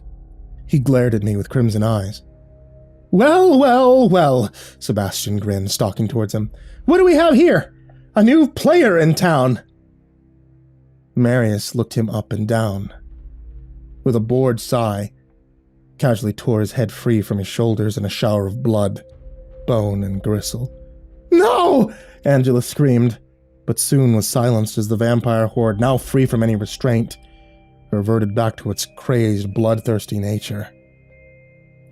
His death was fast compared to what I am going to do to you, Nicholas Raddock. Marius grinned. And Babette, he said, nodding his head sadly, your betrayal hurts me the most. Do you remember the fun we used to have together, you, I, and Bartholomew? All those blood-soaked nights. Oh, the things we used to do to your body. We will have those times again. He licked his lips seductively. Only this time, you will find no pleasure in it. I guarantee that. It was never a pleasure, Babette hissed at him, quickly backing away. I would rather die than suffer your embrace again. Oh, you will, he grinned at her, but at my choosing, not yours. You will not touch her, I said, standing before her. He was just about to answer when one of the blood-crazed creatures leapt upon his back, its teeth sinking into his shoulder. He screamed and cast it away, but now the entire horde descended upon him, driving him under the combined weight. Come, Babette grabbed me by the arm. This won't hold him for long. We should attack him now while he's down, I yelled at her face. Not here. Remember Maureen's words, in the dead forest. I don't know what that means. But I do, she yelled. Taking my arm, she flung me outside and caught me up in her embrace, flying us upwards into the night sky, the wind buffeting us as we headed north. Where are we going? I asked, breaking free of her and gliding by her side as we sped onwards. To Lulworth Cave, she replied, her hair rippling in the cold night wind. Why there? I asked, trying hard to keep up. The dead forest can only mean one place. The Jurassic Forest. It's a stretch of coast near Lulworth, in Dorset. The coastline is dotted with petrified remains of long-dead forests. Remember the story I told you of Marius' creation? The forest in the cave by the ocean. The old well, home to the old demon in the ground. Your path ends where his did begin. I repeated the words of the old prophet. But how can you know this is the right place? You forget I've tasted the blood of Marius. When he made me a council member, even a single drop increased my power 100-fold. The blood memories. You saw it through the blood memories. Yes. Her voice almost stolen by the growing wind. And we have visited the area before on our many travels together as a council. Many times Marius hinted that this was the place of his creation, and in that mocking tone of his. Still, it's a long shot, I screamed over the freezing wind. She shrugged. Looks like that's all we have. It's as good a place to make our final stand. Moments later, we were heading down, landing on the abandoned coast. A small village alight in the distance. This is it, she said, as I looked around in wonder at the petrified tree stumps and broken logs. The Jurassic Coast, also known as the Dead Forest. Babette sighed. Just then Marius crash-landed right beside us, striking Babette with a glancing blow, sending her flying through the air and crashing far out into the ocean. Before I could even turn, he grabbed me by the back of the neck in a crushing embrace. Curious, are you? He growled at me. Come then. I'll show you the beginning of my creation, before I end your miserable life. He was running now, the sea and rocks a blur as he sped on, holding me at an arm's length as if I weighed nothing, paralyzed in his terrible, crushing embrace. At last we came to a screeching halt. There he struck the side of the rearing cliff, causing a huge landslide, revealing a narrow cave entrance beneath the centuries of dirt and clay. With terrifying force, he thrust me through the narrow entrance. I howled in pain as the jagged stone tore at my flesh. Marius followed me through the stone crumbling before him. He cast me away, sending me rolling down the sloping floor until my head connected hard against the moss-covered stone. I stood, my vampire eyes adjusting to the darkness. I was standing in a vast cavern, covered in strange lichen that emitted a sickly yellow glow. Behind me was a vast well-like opening, surrounded with decaying stone, and I remember the story of the great worm-like creature that had bequeathed its tainted blood onto Marius. The last hateful act of a dying god the world had long since abandoned. How do you like it, Nicholas? Marius mocked. The birthplace of our kind. I do you a great honor by killing you here. Did you feel honored? I growled at him. When the parasite stole your innocence, violating you, polluting your very essence with its vileness. He moved then, a blur of motion smashing me hard across the face, sending me crashing into the cavern walls with bone-breaking force. Instantly my body began to knit and heal as I leapt to my feet. Marius's eyes narrowed. I see Bartholomew's blood has made you stronger, but it won't be enough, Nicholas. Not by half. I charged him then, hoping to take him by surprise, but he didn't move as I leapt upon him, trying to sink my fangs into his neck. But I couldn't so much as pierce the skin. It was like trying to bite into marble. Laughing, he grabbed me by my throat and slammed me back down, breaking my spine, crushing the back of my skull as he placed a booted foot upon my chest, pinning me in place. I could kill you now, but I will break your spirit first, and only when you kneel before me and beg for death will I end your suffering. Fuck you! I spat my blood into his face. With a cry of outrage, he began to beat me. After many hours, and all manner of outrage inflicted upon my battered body, he would command me to kneel. But I would not, and so it would begin again. How long this lasted, I could not say. Hours, days. How do you measure time in your own personal hell? I only knew that Marius himself was becoming exhausted, his great strength starting to wane. As he placed his foot upon my head, I whimpered, feeling my skull starting to creak. Kneel before me, he shrieked. Why do you defy me? Why won't you surrender? You killed my family, I gasped. For a moment the pressure increased, and then he staggered away screaming, tearing at the walls, hammering his fist into the stone until the ceiling began to shake, and I feared we would both be buried alive in this terrible place. He turned to me then, and I was shocked to see tears standing out in his eyes. Your family, he sighed. As I propped myself up against the stone wall, my body beginning to heal. Your God-cursed family! He sat down heavily, his head hanging between his knees. He stayed like that for some time. The only sound the muted crash of the ocean and the sighing of the wind. I wasn't always this way, Nicholas. He spoke at first, his voice filled with sorrow. At one point, I was much like you. I had a family of my own. I stayed with them for a while, for centuries. I watched over them, the descendants of my little tribe. I watched them as they grew old, withered, died. I thought I would go mad with heartbreak and grief. And so I turned away from them, only to take lovers, make friends who all turned to dust, or begged me for the dark kiss, thinking it's a great gift instead of a great curse, of which it really is. I wandered for centuries, making my home in great cities only to see them burned to the ground, their people put to the sword. I watched on in horror as the humans slaughtered millions, in the name of their god, or for money, land, power, until at last, my heart broken with the pain of it all, I walked into the sun. I burned my flesh, over and over again, only for me to rise again the next night like some terrible phoenix from my own ashes. I threw myself from the tallest buildings, only to have my flesh and bones heal in an instant. I tried everything imaginable to end my suffering, and still I would not die. I knew then the only way to go on was to harden my heart against the world and everything in it, and so I became the monster that you now see before you. And then you came along, Radek. You with your endless love for your children, even for your insane son. Willing to suffer for them, to die for them, always fighting, never surrendering. Your devotion to them. You made me feel again, Nicholas. And I hated you for it.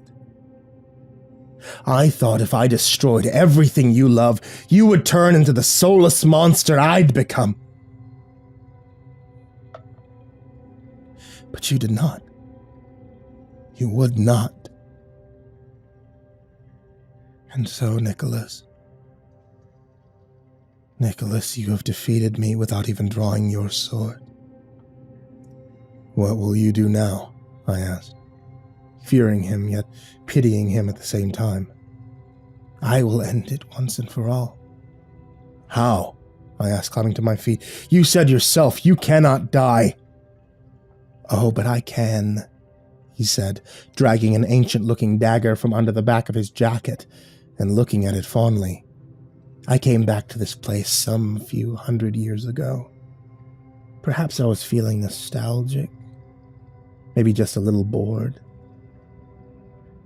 I found this here, he said, placing the blade upon the side of the well.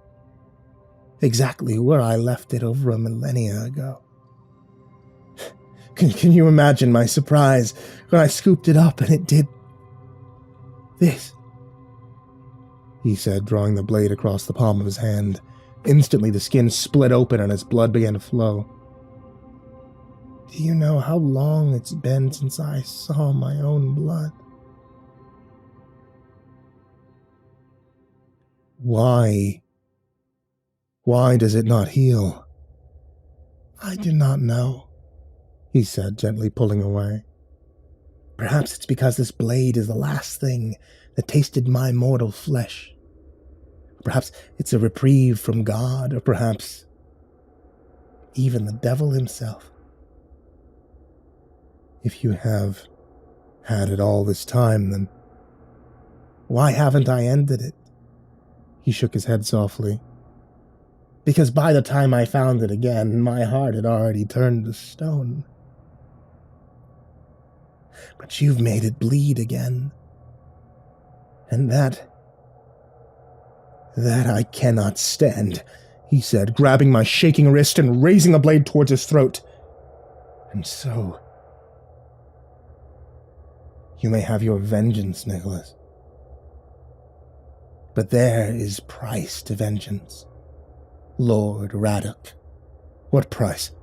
I whispered into his face. The king is dead. He laughed at me. Long live the king. And that said, He dragged me forward, burying the blade in his throat.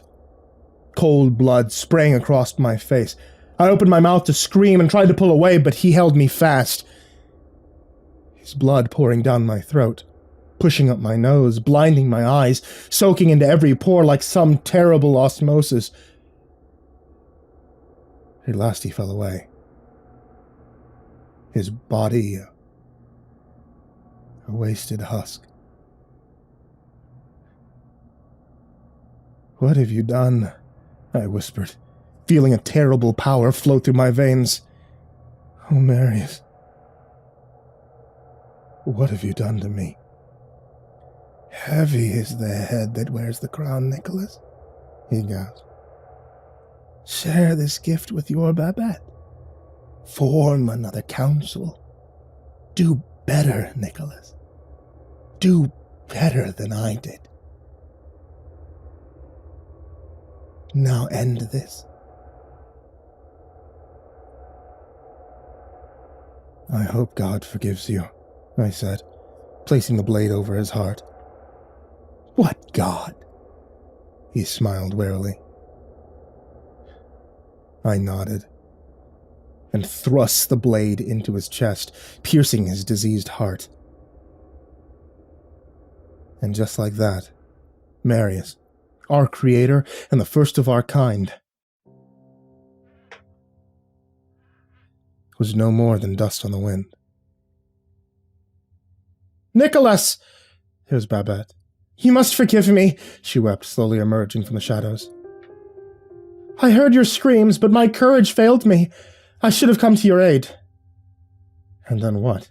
I said, taking her in my arms and pulling her close. "You would have only died, and that I could not stand," I said, kissing her tears away. "What happened?" she said, gently touching my face, fingers lingering. "Where is Marius?" "Gone, my love," I said, gently pushing her away as I drew the blade across my hand, the blood beginning to flow. I offered it to her. "What is this?" she said, looking at my blood hungrily. "A new beginning," I whispered, as she latched onto me. "I shall have a new family now." "Who?"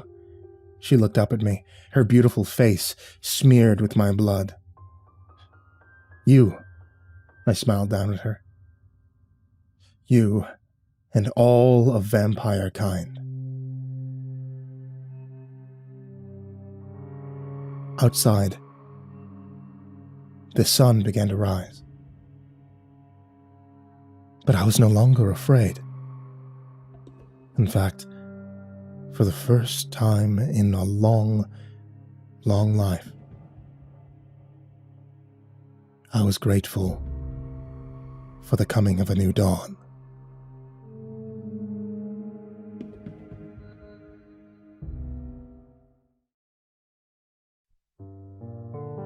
A few weeks ago, I received a package in the mail. A single videotape. The footage was grainy and the tape skipped about every 7 seconds, but I could still see the old man on the screen.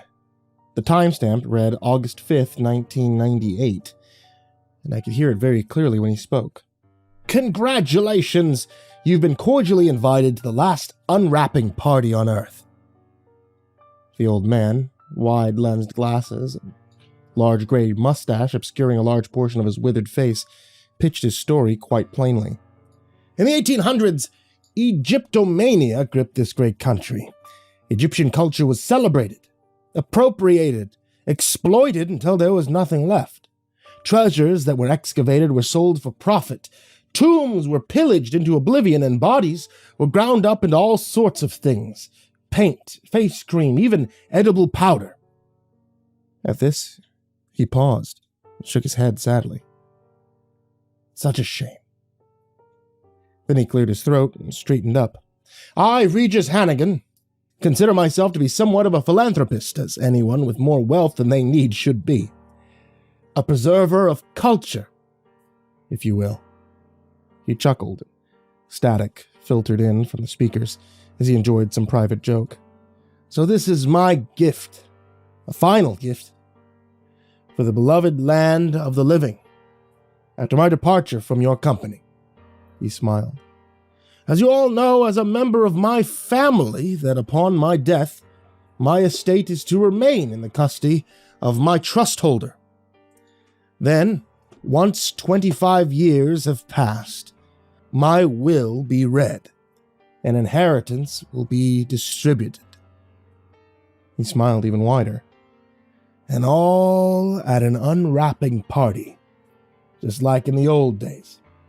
A chance for you people of the future to witness an actual opening of the crypt and the unveiling of the treasures within. The original time capsule. How I envy you. He chuckled again before looking at the camera in such a knowing way that it made me uncomfortable. As I gazed at him upon the screen, he too looked back. And best of all, I've secured a real, authentically embalmed mummy to be unwrapped for your enjoyment. Me. My name is Samuel Singer, and I wish things like this didn't always seem to happen to me. Better yet, I wish I could learn to look into the mysterious and the strange and find it within myself to say no, but there I was.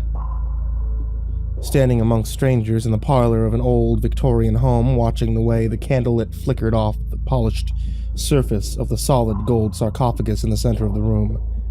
There were drinks in one corner, old brandy wines in crystal goblets and crumbly biscuits. The parlor was small and intimate, and the few guests that had received an invitation like I had were milling around, chatting idly and waiting for the main event to begin. I was standing, alone, in front of an unlit fireplace, cupping a drink I didn't trust enough to sip, wondering why on earth I had come to an occasion like this. This is so strange, right? I jumped slightly as a voice spoke next to me. I turned to see a young man, tall and gaunt. Though most everyone else had dressed up for the occasion, he wore black jeans and a black t-shirt. His eyes had dark circles around the bottom and red around the rims, and I immediately had the impression that he was under the influence of more than just the wine in his cup. He was scanning the room, settling on no one in particular. It is, yeah, I answered politely. My mummy's the great uncle, he said, and then immediately let out a cackling laugh. I mean my great uncle's the mummy, he corrected, gesturing with his drink to the sarcophagus. Yeah, he absolutely hated me, and my deadbeat father. I have not the faintest idea why I'm here. I give a small, nervous laugh. Yeah, I don't either. I didn't even know the man. He grinned widely at me. I envy you. He took a sip of his drink. From what I remember, throwing a party for greedy strangers to see his embalmed corpse in exchange for an inheritance is very on brand with dear old Uncle Regis. He gazed at me a moment more before sticking out his hand. My name's Ander Hannigan. I took his hand. Sam Singer. I'm a reporter for the Habitsville Gazette. I'm not sure why, but I got an invite. Ander snorted. Makes sense. Uncle Regis probably wants to make as big a spectacle as he can out of this. He looked around in silence for a while. I took note of who else was here. A stern older woman, her hair tied back tight in an ironed gingham dress. A well-to-do looking pair, a man and a woman, looking to be in their early 30s, wearing matching khakis and sweaters. Despite the July heat, speaking to the matching couple was an older man, short and round with a twisted mustache and a pocket watch hanging from his vest. And all the way across the room, examining the many paintings that hung from the walls, was a girl, no older than 17, holding a glass of brandy and not speaking to anyone. I could see that her eyes were aimed at the art in front of her, but I could tell her mind was somewhere else. So, why'd you come? I suddenly asked Ander, trying not to make it too obvious that my motivation for asking the question was an urge to investigate, not just friendly curiosity. I mean, Since you agree this is bizarre, and you aren't close with the man. Ah, that's the question, isn't it? He said with a wink. I'm here for the same thing as everyone else. I want a piece of the pie. Uncle Reggie didn't like me, but he hated my deadbeat father. I'm hoping he just skipped over that loser and given the estate to me. I looked around, my eyes lingering on the man with the pocket watch. And your dad isn't here, is he? No, of course not, Anders said with a hint of bitterness. I haven't seen him in about 10 years. Abandoning piece of trash that he is. Probably wasn't even invited, which is great for me. He snickered at the thought. Then he idly waved his hand to the young girl gazing at the paintings. That's my competition. The others, they're fooling themselves if they think Uncle Regis left them anything of actual value. I furrowed my brow at the girl. Who's that? That's Wendy. She's my great-uncle's grandniece. Never actually met her in person, but I'm already pretty pissed with her. He shook his head. Takes a lot of nerve to compete for the estate of a man who died before you were born. But I heard that Uncle Regis really loved her mother, so as her next of kin, she's invited. He looked at a large hanging antique clock on the wall. Wonder when Willie's getting here. I watched the girl for a bit longer. While everyone else was chatting like they knew one another, she continued to stand, sullen and alone.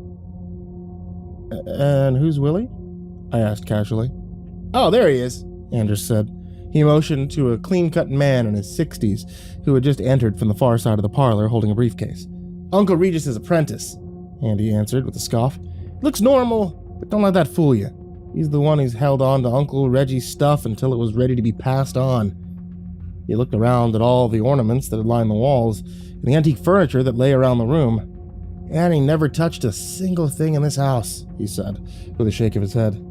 You can bet if I get a hold of this stuff, it'll be gone like that, he said, snapping his fingers, chuckling, and took another long sip of brandy. I did the same. He's also the guy who embalmed my uncle. I coughed out the drink I had just put in my lips. What? They're obsessed with all this Egyptomania crap, Anders said dismissively. Willie's been hanging around him since he was a kid. Then he became like a scientist or a doctor or something. So Uncle Regis had him do it. But, I started. Shh. Anders waved me to quiet. Looks like Willie's about to start. The man with the briefcase had set it on a table next to the sarcophagus and unpacked some unfamiliar instruments. Huge hooks and straps, brushes, and a pair of heavy leather gloves. Welcome, he said, and the chatter in the room died down as their attention turned to him. Thank you all for coming. My name is William Pettigrew. His voice was low and calm, and he didn't seem the least bit nervous when he spoke. Regis Hannigan was many things. Eccentric, curious, a lover of the mysterious, and my mentor. It is a great honor to be able to fulfill his greatest wish 22 years after his death. He cleared his throat. Which brings me to the main event for this evening. The unwrapping. He picked up the leather gloves and pulled them onto his hands. Then he placed them onto the edge of the sarcophagus and with a heavy swing, lifted the lid. The room was dim, but I could see what lay inside. Arms crossed, skin covered in gauze, still as death. It was a mummified corpse. William Pettigrew looked at it for a moment, and I could only imagine what that would have been like to see someone you were so close to in that state. Especially if you were the one who put him there. Then he picked up a tool from the table beside him and clamped it onto the edge of the gauze. He started to pull. The sound was unlike anything I had heard before, a ripping and tearing, the gauze shredded from decades of being pressed against a formaldehyde-soaked corpse. The smell wafted all the way to me, the strange mixed scent of heavy chemicals and fragrant herbs. Pettigrew kept pulling for a while, piling used yellow gauze on the table with his tools, occasionally having to pick up scissors and snip here and there, whether bits of fabric or stubborn skin, I didn't know. This is disgusting, Ander whispered beside me. How could it only take a few decades to turn into a full-blown mummy? I murmured back. Doesn't it usually take, thousands of years? Ander shrugged dismissively. Uncle Regis was an impatient man. Probably got Willie to give him the express embalming so we could all be here for this before we're dead too, he answered with a snicker. Eventually, legs began to appear, and the sight of them sent my heart straight into the deepest pit of my stomach. They were withered and dark and terrifying to see. Pettigrew kept unwrapping until he got to the torso. I could see that the chest was sunken, concave like the corpse was holding its breath, waiting to exhale. We're almost to the head now. William had stopped. He'd been going at a slow, steady pace, working his way up the body, but when he got past the chest and up to the neck, he came to a halt. Everyone in the room was silent, watching him. He leaned in closer, staring into the sarcophagus, his hands hovering over the body. This isn't, he murmured. Then he started to pull again, much faster than he had before, until the entire head was uncovered. I could catch glimpses of patches of dark hair and what was left of a nose, but that was about it. William, however, was staring at the body completely aghast, his jaw hanging open loosely. Is there a problem? The man with the pocket watch asked gruffly. William turned to face the gathering, his eyes wide, looking from each of us until they settled. Ander, he said quietly. The young man next to me gave an unconvincingly casual laugh. What's the matter, Willie? Mummy got your tongue? Took a few steps towards the body, and I could see his eyes drift into the sarcophagus. His smile dropped, and so did his crystal glass. It shattered on the floor, and I flinched. Ander walked slowly, his shoes crunching on the broken shards, until he was standing over the opening of the sarcophagus. He reached one trembling hand over the head of the mummy before it drifted down till it was over the chest. I stood on my toes to see what he was looking at. It looked to be a tattoo, warped by the embalming process and decay. It appeared to be the shape of some sort of bird, its wings spread. Ander's fingers traced it like recalling from a distant memory or dream. The man let out a small, choking sound before one word made its way out of his throat. The head?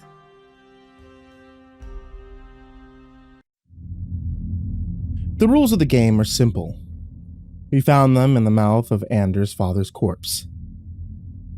After the shock of the identity of the mummy had worn off, William Pettigrew anxiously pulled the small scroll out of the body's withered mouth and read it aloud. This letter is addressed to the following people. William Pettigrew, Regis's best friend. He said his own name with surprise. Ander Hannigan, Regis's grandnephew. Ander, still hovering above the corpse, looked up. Greta McIntyre, Regis's housekeeper. A stern woman's scowl deepened. Graham Wilberly, Regis's business partner. A man with a pocket watch gasped softly. The Jacoby twins, Forrest and Fawn, Regis's godchildren. The matching man and woman exchanged glances. And Wendy Lake, Regis's grandniece.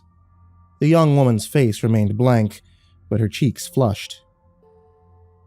Lucas Hannigan, William's voice read shakily, is dead, as you can all see. He has been dead for 10 years. Ander's hand clenched into a fist, and he brought it away from the body and back to his side. Although it was not Lucas's wish to be embalmed, nor was it his wish to die, It had to be so. William's hand shook as he grasped the paper from which he read. It has come to my attention that each of you possesses a level of corruption within yourselves that cannot be allowed to go unpunished. No one said anything to this, and William hesitated before he read what came next.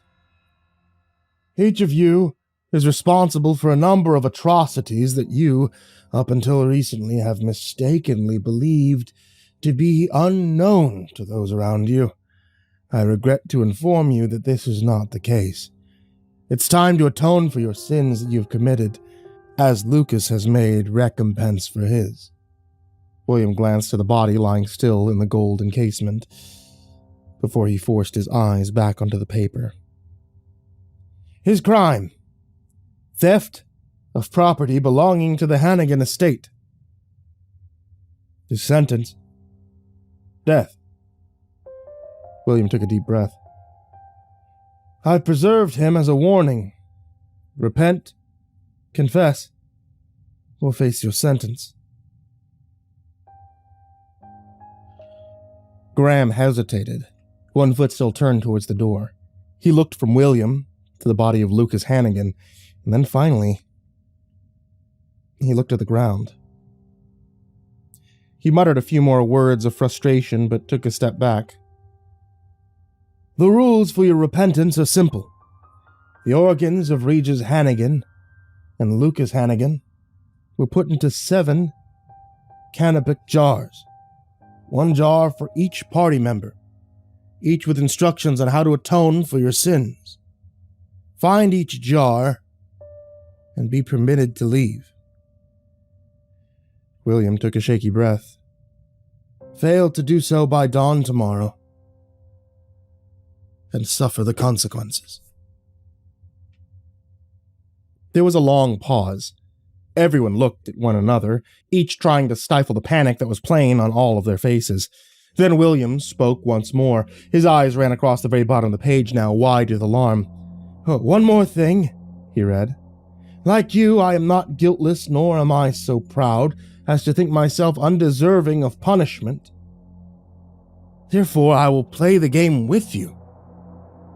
A pause. In fact, I stand amongst you now, in this very room.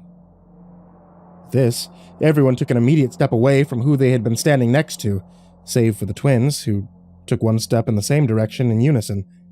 An unwavering and untrusting silence fell over the group, and then Ander tore his eyes away from his decaying father, his eyes shining in the candlelight with no yet fallen tears and anger.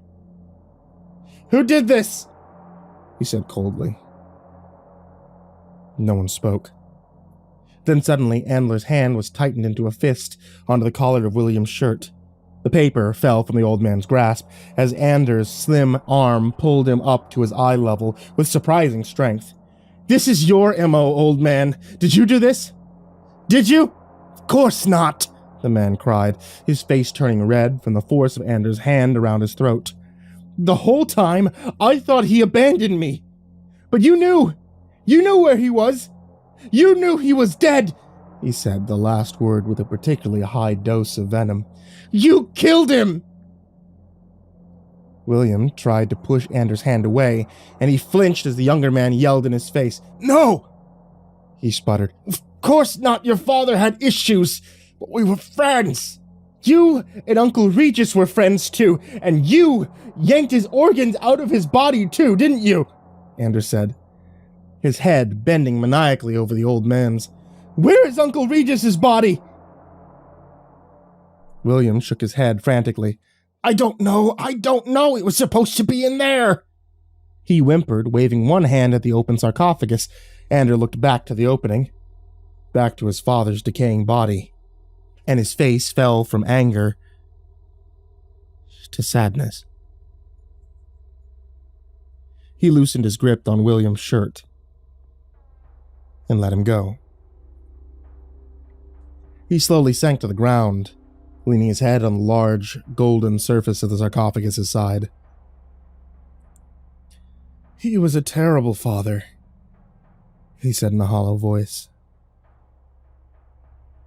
But I never thought I didn't want... He trailed off, and his head fell heavily into his hands. This is bullshit, he muttered bitterly. The twins, who were now looking incredibly afraid, had their hands clasped together. Couldn't we just,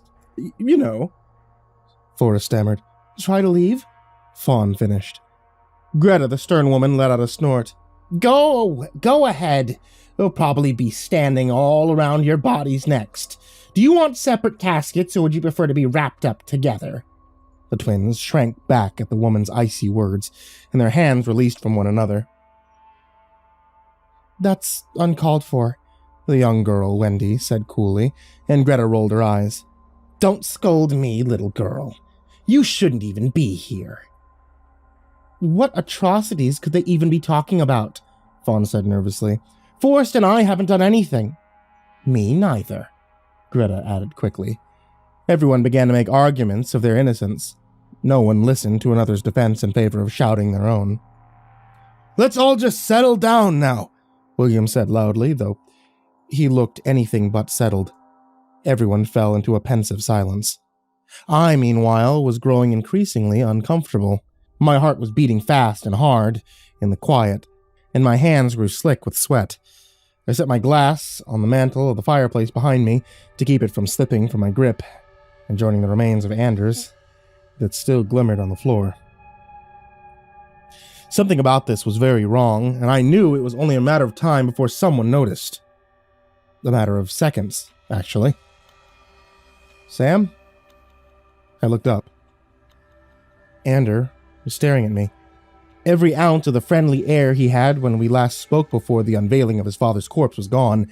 Instead, his gaze was full of force, full of accusation, like a predator who suddenly spotted its prey. You weren't on that list. He was right. William had read 7 names, which accounted for each person in the room and their relationship to Regis Hannigan. Except for mine. I had the overwhelming feeling that I was somewhere that I shouldn't be, seeing and hearing things I wasn't meant to, but I knew what this looked like to everyone else. I had just become their prime suspect. I know, I said quickly, instinctively taking steps back. This has to be some kind of mistake. I told you, I don't know why I'm here. That's convenient, Greta said quietly, and this time no one corrected her. It's true. The tape just showed up to my office. I don't know who sent it. I tried to battle back the panic riding in my voice. I'm not part of this. I swear.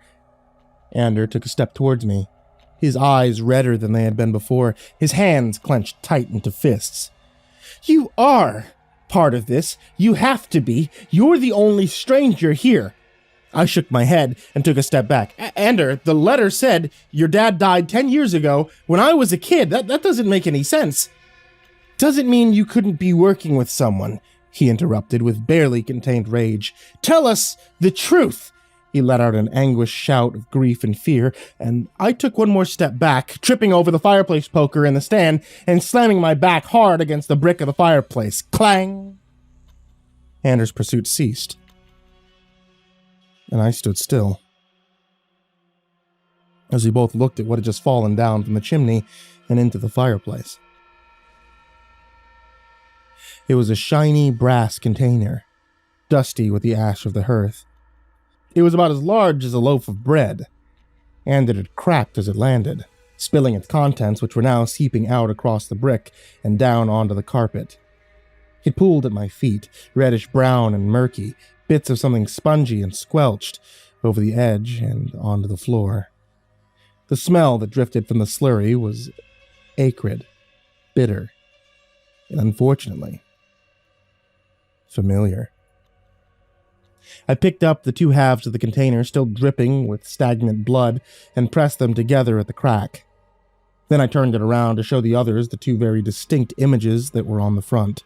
One, the top, was a small sculpture of an animal, some sort of monkey. The other, taped securely to the front and stained red, was a photograph. It was a photograph of Graham Willoughby. And something else. It was lying on the bottom of the fireplace, submerged in ash and chunks of flesh. A plastic bag, most of it coated in blood. So it was impossible to see what was inside. However, I could read what was printed on the label. Jar number 1.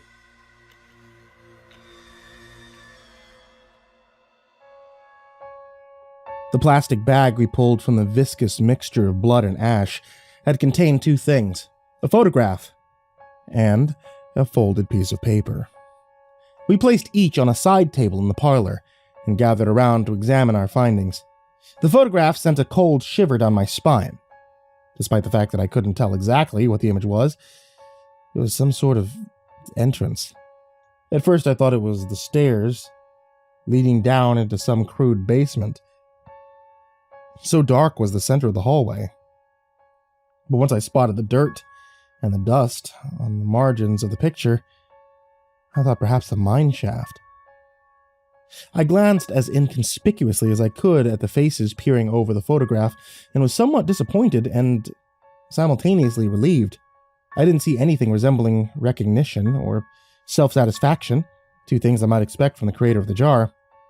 Everyone's expression seemed pretty much matched up to the one that I imagined graced my face, a look of cluelessness and uneasiness. Except, of course, for Graham. Graham Willoughby's face had drained of all its color, and his lower lip trembled. Whatever this doorway was, he knew it well, and it frightened him to his very core.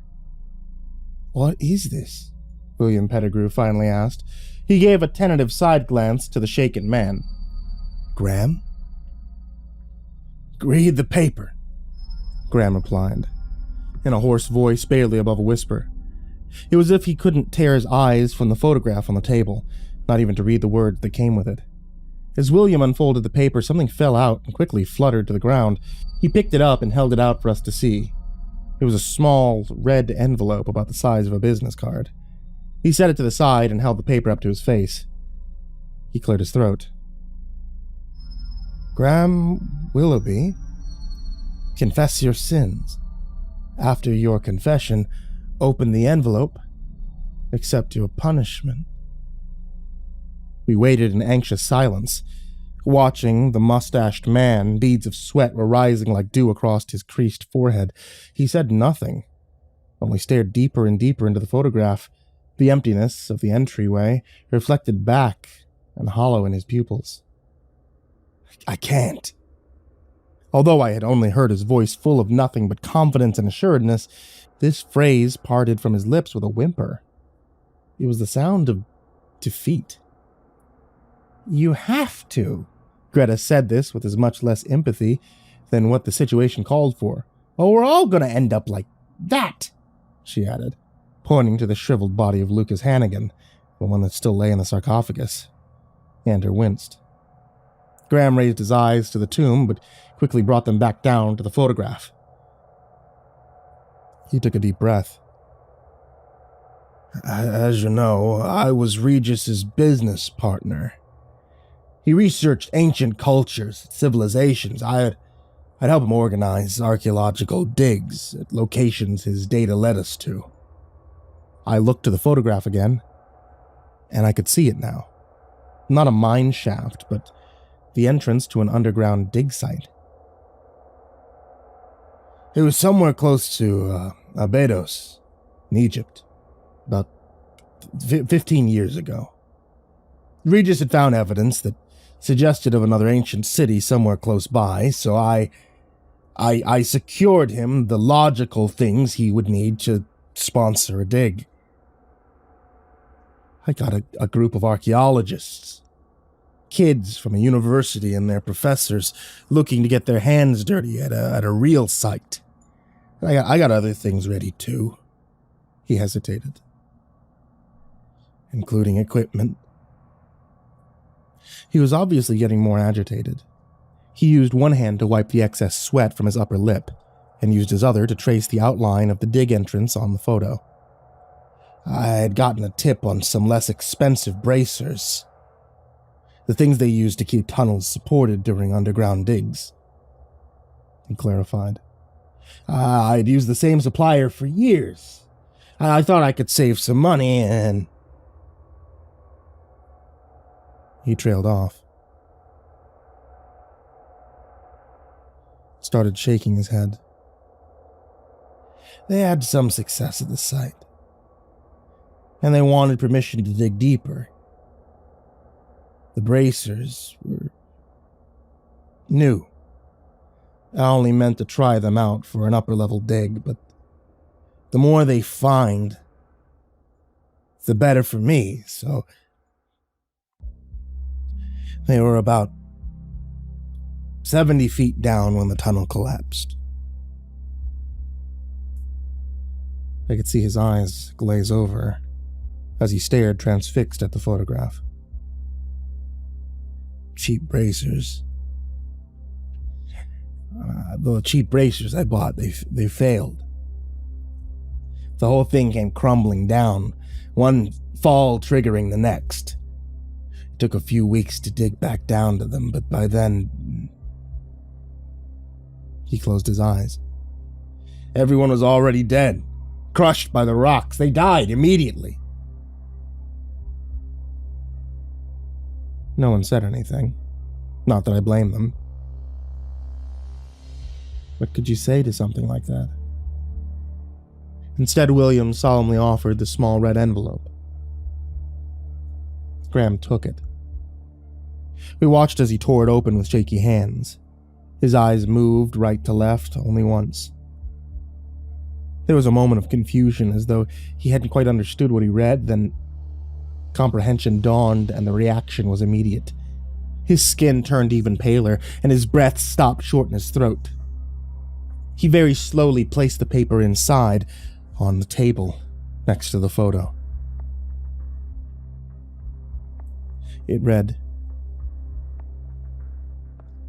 "When buried deep within the darkness, consume more air to stay alive." Again, I monitored the expressions of the people around me to see if this meant more to them than it did to me. This time, one other person besides Graham seemed different.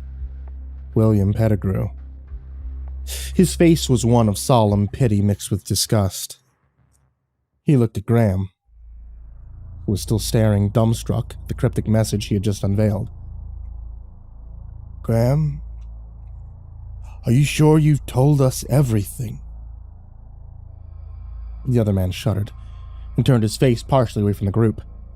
He looked at the sarcophagus as though contemplating whether ending up like Adler's father was a better fate than whatever the envelope's message entailed for him. And then he spoke. "Like I said, it took about 3 weeks to get down there. The excavators were. Most of them were crushed as soon as the tunnel collapsed." He hesitated. There was a small group that survived down there. A handful of the students survived around 2 weeks. The recovery team could see that much, but... He paused, and my pounding heartbeat filled his silence. They had eaten the dead.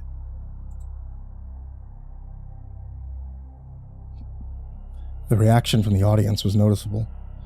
Fawn and Forrest both leaned slightly away from him in unison. Greta turned her head away, as though she had smelled something foul. Anders' hand framed his forehead as he began to nervously rock back and forth.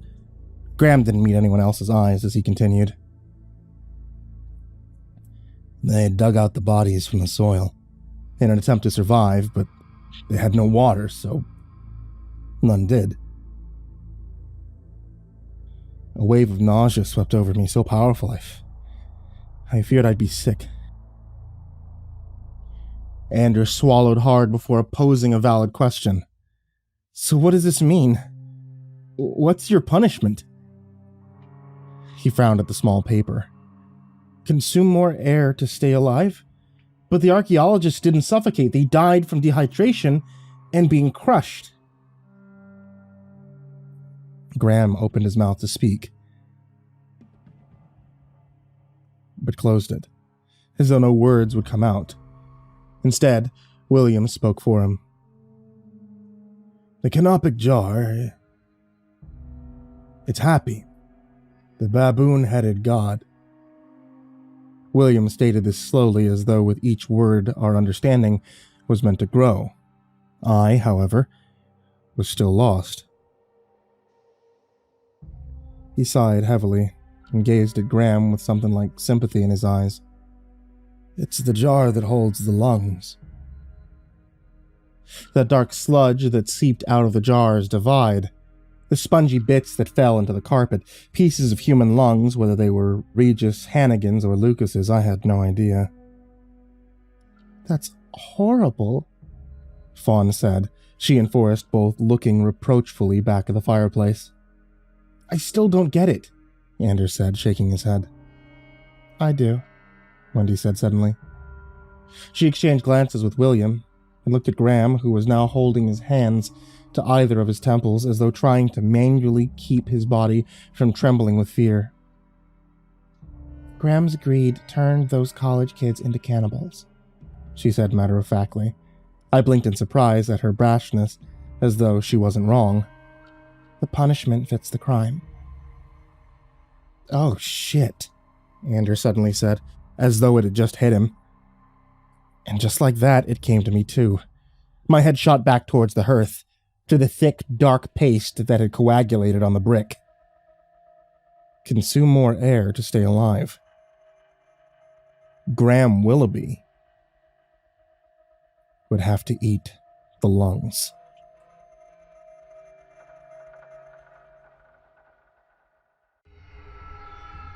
It was Greta who scraped up the ash, blood, and lung paste out of the fireplace and onto a china plate. We set Graham up in the parlor at a small table and chair. William disappeared, then came back with a silver fork and a cloth napkin. We watched solemnly as Graham prepared for his grim feast. He looked down at the rancid mixture before him. Are we sure this is what the note meant? He asked shakily, his face tinged green. It seems extreme. This freak embalmed my father, Anders said with frustration. If anyone has an affinity for the extreme, it's them. Graham picked up his fork with a trembling hand. Very carefully, he stabbed the prongs into a spongy cube of lung, and stringy bits hung down as he lifted it towards his face. His eyes scanned around at the small crowd, witnessing his suffering. You're wasting your time, you know. We only have until dawn to find all these damn jars. He's right, William said, nodding gravely. We found one, which means there are 6 left. Our best bet is to split up and search each room of the house. Immediately, pairs began to form. Of course, Fawn and Forrest stepped even closer to one another than they had already been previously. Wendy, oddly, immediately placed herself beside William. Anders, shooting me another suspicious glare, awkwardly stepped next to Greta, who looked less than pleased. I stood there, alone, feeling even more out of place than I already was. The others and I stared at one another for a moment until William took pity on me. Sam, he said, why don't you examine the master bedroom with Fawn and Forrest? The twins shot William identical, reproachful looks, and honestly, I wasn't much of a fan of this setup either. That's okay, I said. I can look on my own. William shook his head. I think it would be best if you didn't. There was something mildly threatening in his air. Like, even though Andrew was the one who had put words to his suspicions of me, he hadn't been the only one thinking it. William Pettigrew turned back towards the man still seated and shaking at the table. Graham, he said quietly. Graham, hand still frozen around his fork, tore his eyes up from the monstrosity on his plate to look at William. You'll find me when you're done? Graham nodded. A haunted, hollow nod. And so, as the other groups drifted off to various corners of the large home, Fawn, Forrest, and I were upstairs, searching one of the fanciest bedrooms I'd ever seen. A dead man's bedroom. There was complete and utter silence until Fawn spoke. "Forrest, I already checked there."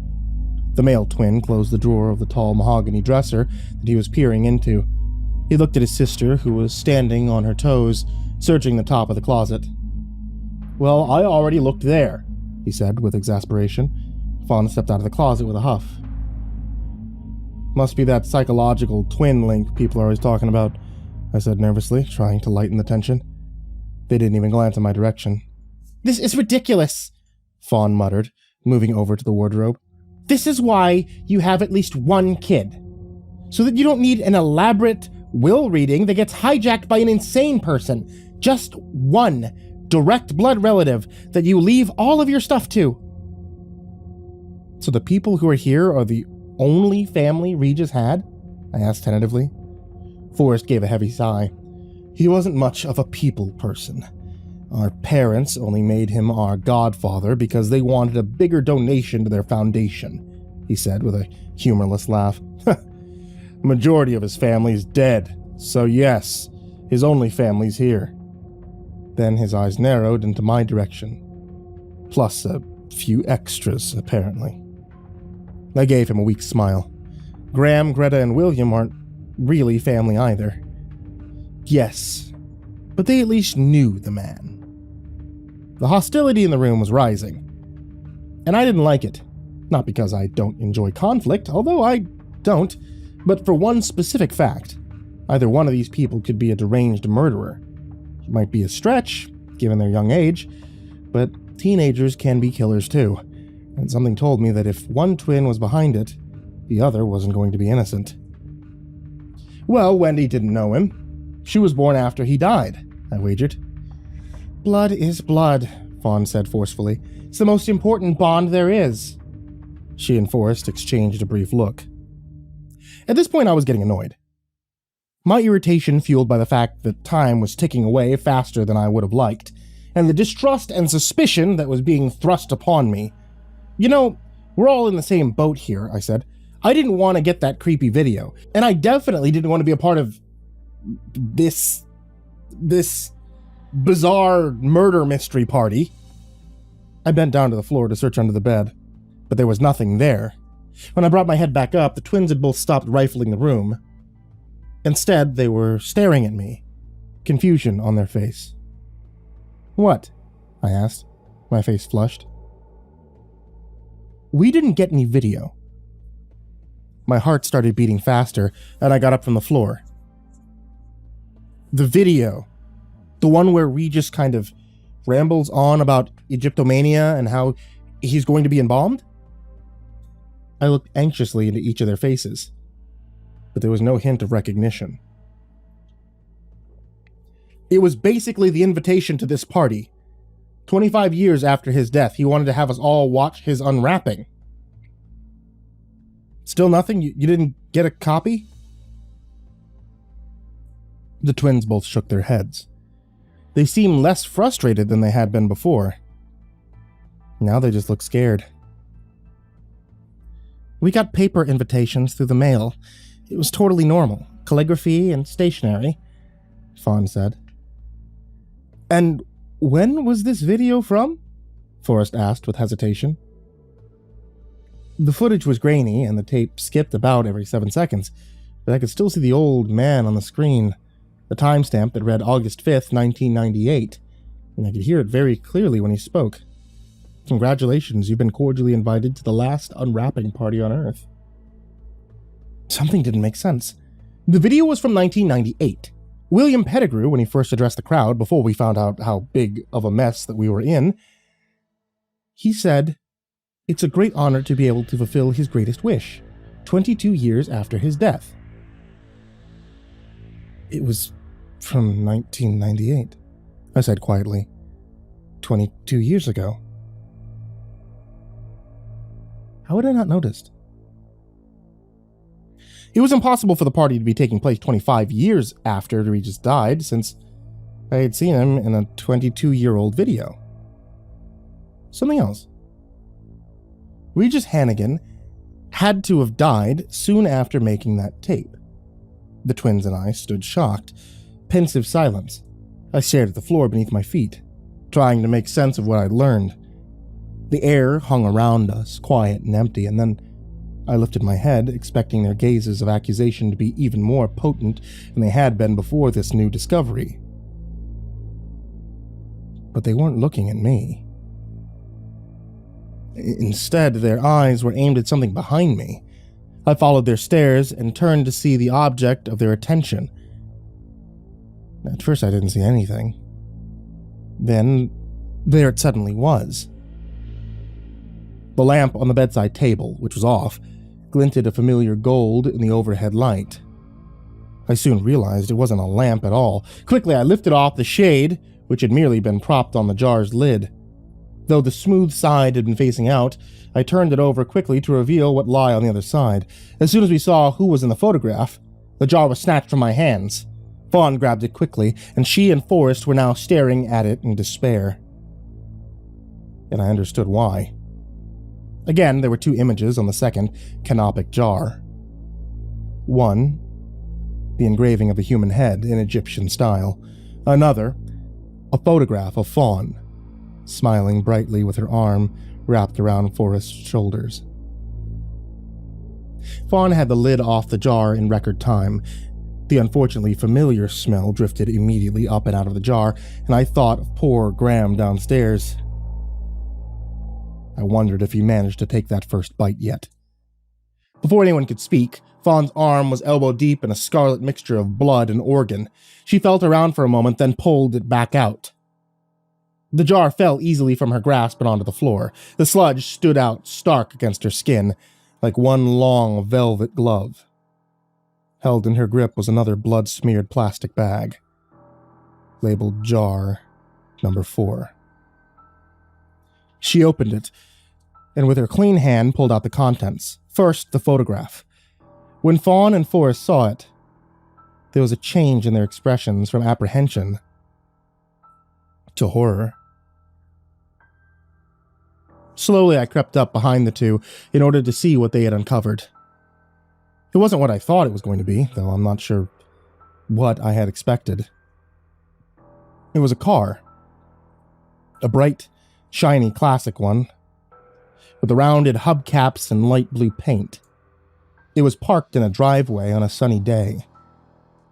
I didn't see anything nefarious about it, but if Graham's jar had been any indication, the story behind it was going to be a grim one.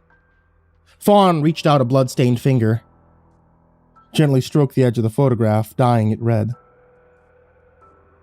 "Ferris," she murmured softly. "Who's Ferris?"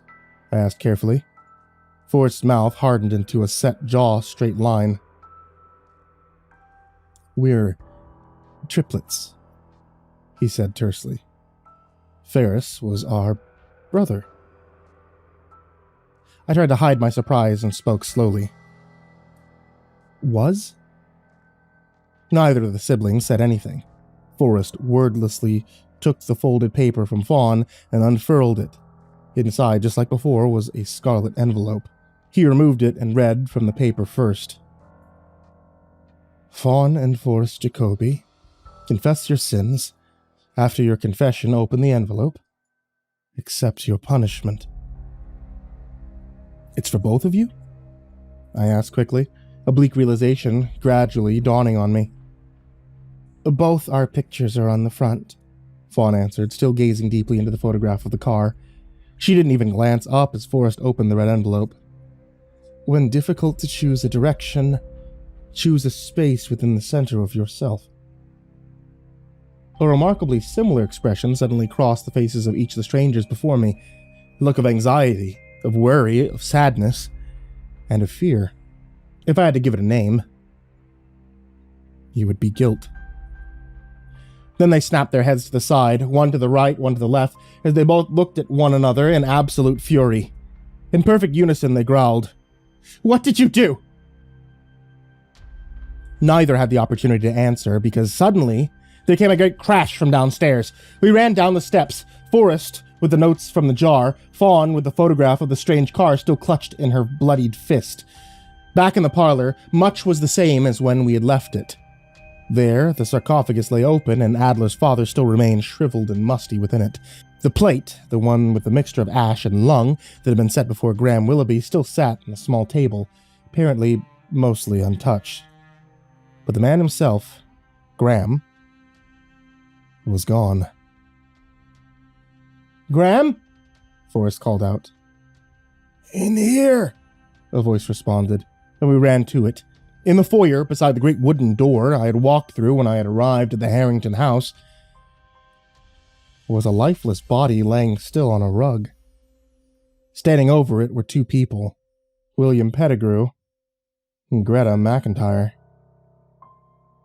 looking shocked and appalled. "What happened?" I asked with panic. William answered, his voice low and grave. "He must have tried to leave." I walked slowly, feet squeaking against the floorboards, over to the spot on the floor where the body lay. Immediately, I felt the burning sensation of bile rising up in my throat. The body had no head. It wasn't a clean cut either. The edges of the neck were ragged like fabric frayed at a ripped seam. From up close, I could see that the body wasn't on a rug at all. The blood seeped from its newly formed stump of a neck had merely formed a circle around him. I wanted so badly to avert my eyes, but something had caught my attention, something glimmering brass on the body's torso. The silence was so hushed in the foyer, interrupted by one less heartbeat, that I could hear something else instead. The ticking of a pocket watch, sitting cold on Graham Willoughby's still chest. The message was clear, but someone had gone to the trouble of leaving a note anyway. It was written not on paper, like those in the jars, but instead was scrawled on a piece of embroidered fabric, a handkerchief with 3 initials stitched in it. R.W.H. And a brief message written in something red and flecked with ash. "You're running out of time."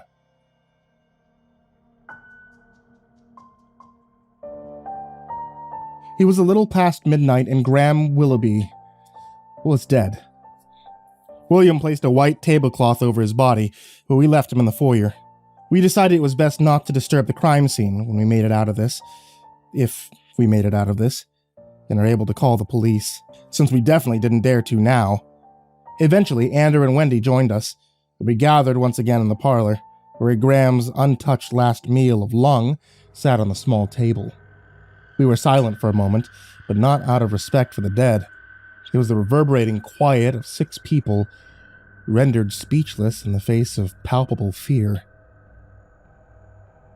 We had put the pocket watch and the handkerchief on the now closed lid of the sarcophagus, the cloth stained with a note that told us what we already knew.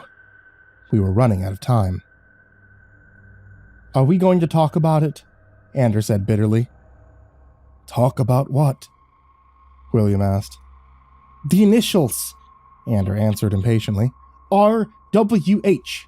We all know what that means." "Regis Warren Hannigan." I hadn't even thought about that, but it wasn't enough evidence to convince me of any one thing. "Maybe it's just something they grabbed from inside the house. It might not mean anything," I said tentatively. "You sound like you're speaking from experience," Greta said with a leer. "It's a valid point," Wendy combated. "This house is full of the old man's stuff." "Leave the detective work to the adults," Greta shot back. "I'm older than I look," Wendy said with a huff. All right, William said hurriedly. "Let's settle down." He swallowed nervously. "Our man is dead. I would guess by his position in the foyer that his gruesome death was a result of his attempt to escape the house. From now on, we need to be smart. Leave this impulsiveness and this anger," he said, looking at Greta and Wendy, "behind us." The room fell into silence, tinged with shame. It oddly felt like we had just been scolded by a parent. Finally, William spoke again. "Did anyone find anything?" "No," the twins quickly answered in unison, as Fawn tried ineffectively to tuck the blood-coated arm behind her. "Yes," I said at the exact same time. This earned me 2 angry glances, the 2 heavy sighs. "We found our jar," Forrest said in defeat. "He was upstairs in the bedroom." He revealed the papers that he had in his hand, and Fawn brought out the photograph. "An old car?" Wendy said. "What's your big secret?" The siblings exchanged glances with one another, but this time they weren't looking for silent understanding. Instead, they were glances of distrust. "It seems," Fawn said, "that both of our wrongdoings have to do with our brother." "Great, there's more of you," Greta muttered. "Not anymore," Forrest answered darkly. Neither of the siblings offered any more information. Then, to my surprise, William addressed me. "Sam, could you go fetch us the jar?" "Me?" William nodded, and no one protested. It seemed that the suspicion that had been cast upon me had been momentarily shifted to Forrest and Fawn. I traveled back up the stairs to the same bedroom. My stomach turned as I saw what lay on the ground. The jar, open when it had been dropped from Fawn's hands, had now spilled out onto the ground. It formed a dark circle, the same that had seeped out of the first jar and out of the fireplace, and the same as the one that had surrounded Graham's headless body. It was becoming all too familiar a sight. I picked up the jar, which was mostly empty, I hoped, for a multitude of reasons, that Forrest and Fawn's punishment would have nothing to do with the jar's contents. I took a step forward towards the door, then stopped. There was an added weight to the jar. It was made out of brass, which was heavy enough on its own, but as I walked, there was a movement inside, a dull thud of something rocking against the sides of the container. I took a deep breath, then I thrust my arm inside. Inside of the jar was cold, which immediately struck me as strange, although it made sense. It had been stored in a metal jar for quite some time, yet when I think of the feeling of blood on my skin, I expect warmth. There it was. Something even colder still, wrapped in plastic, lying at the bottom of the jar. I pulled it out, and upon seeing what it was, immediately brought it downstairs. I started awkwardly. This was at the bottom. The reaction of the gathering was immediate and understandable. Most people would recoil at the sight of a stranger holding a revolver, even one wrapped firmly in blood-soaked plastic. We took Graham's plate of viscera and put it by the fireplace, replacing it on the small table with this newfound bundle. William began to unwrap it, although there was no one here that I trusted. He seemed to be the only one who had even a hint of confidence, and maybe that was something I should have been worried about. It was a black revolver. That's about the best way I could describe it. I'm not much of a gun fanatic, but there was something I had missed the first time around. Small slip of paper, rolled up and tucked right in the gap of the trigger. William read it aloud. "It's time for a game. The rules are simple. Old-fashioned roulette. First, make your confessions, then spin the chamber once. Take turns pointing the pistol to your chest. You know the place, and pull the trigger." What little color was left in William's face drained from it. "First one to die loses." We moved to the dining room. The 4 of us not involved in the game stood against the wall on either side of the long table that stretched the length of the space. At one end sat Forrest. At the other, Fawn. In the center was the photograph, the one of the old car. William held the pistol in his hands that trembled. "I think," he said heavily, "you have to tell us the story first. Whatever it is you two have done." "That's the thing," Fawn said. "I know what I've done." What I don't understand is why Forrest would be involved in this too. She looked down to her hands, fidgeting in her lap. This was between me and Ferris. Forrest's face was the picture of confusion. This is between me and Ferris, he said. I'm the reason he's dead. Fawn's eyes grew wide and her mouth fell silently ajar. I'm the reason he's dead. Her gaze drifted to the image of the car in the center of the table. I cut his brakes. Forrest actually sat back in the chair with the force of the words that his sister had just uttered. You what? He said incredulously. I could see the light of the chandelier overhead shine in the tears that were building in Fawn's eyes. That day, the day of the accident, I was angry. I went into his car and... Her voice faltered, but we all knew how that sentence ended. I didn't mean it, Forrest. I was upset. I knew you two were planning to run away, to leave me behind. You didn't mean it, Forrest repeated with malice. You were upset. His face burned red with rage. This whole time I thought... His anger faded only slightly, replaced with a tinge of sadness.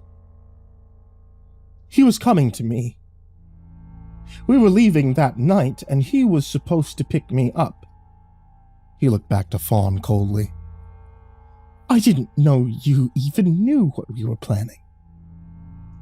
Fawn blinked, and a tear rolled over her waterline and down her cheek.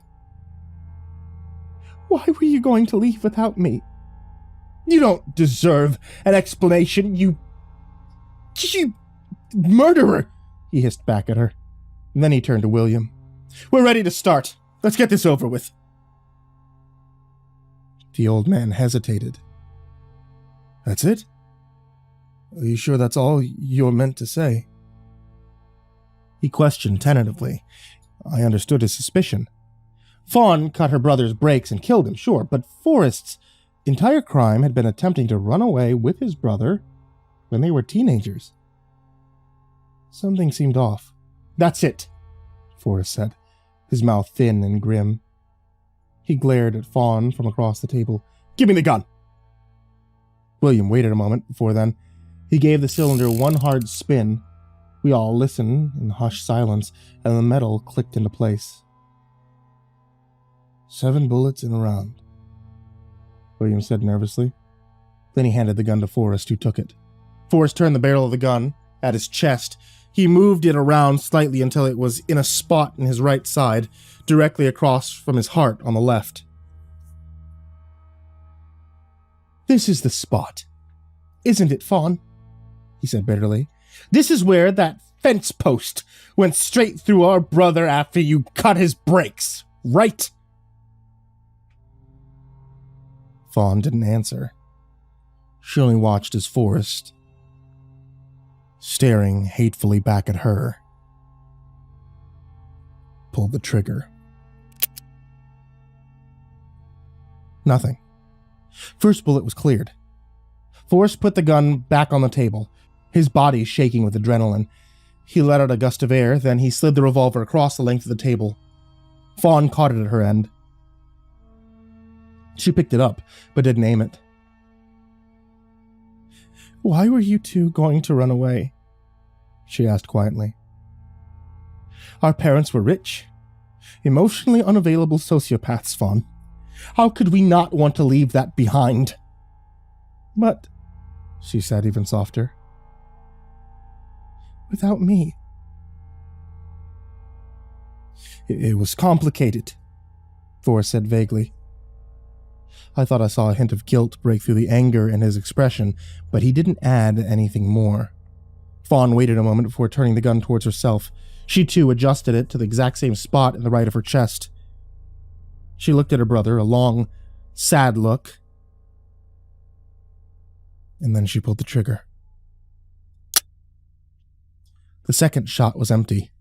She slid the gun back to Forrest. The next 3 shots continued in silence. Slide. Slide. With every click, the room's level of apprehension rose. Beads of sweat collected on each side of the siblings' brows. Forrest finished his third shot, then slid it back to Fawn. Only 2 shots left. If Fawn didn't die in this round, that meant it would be Forrest. Fawn picked up the gun,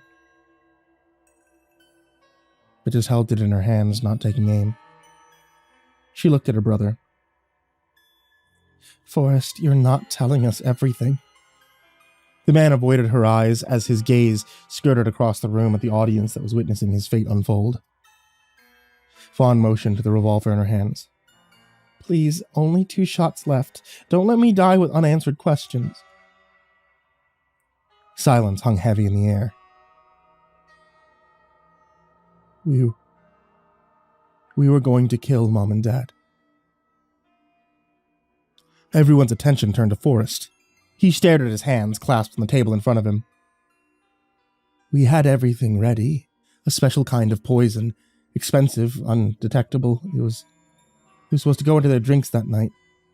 I made a test batch to make sure that it would fully dissolve in the liquid. Some water in the old kettle. Nobody ever used it. Sometimes the housekeep used it to water the plants. He paused.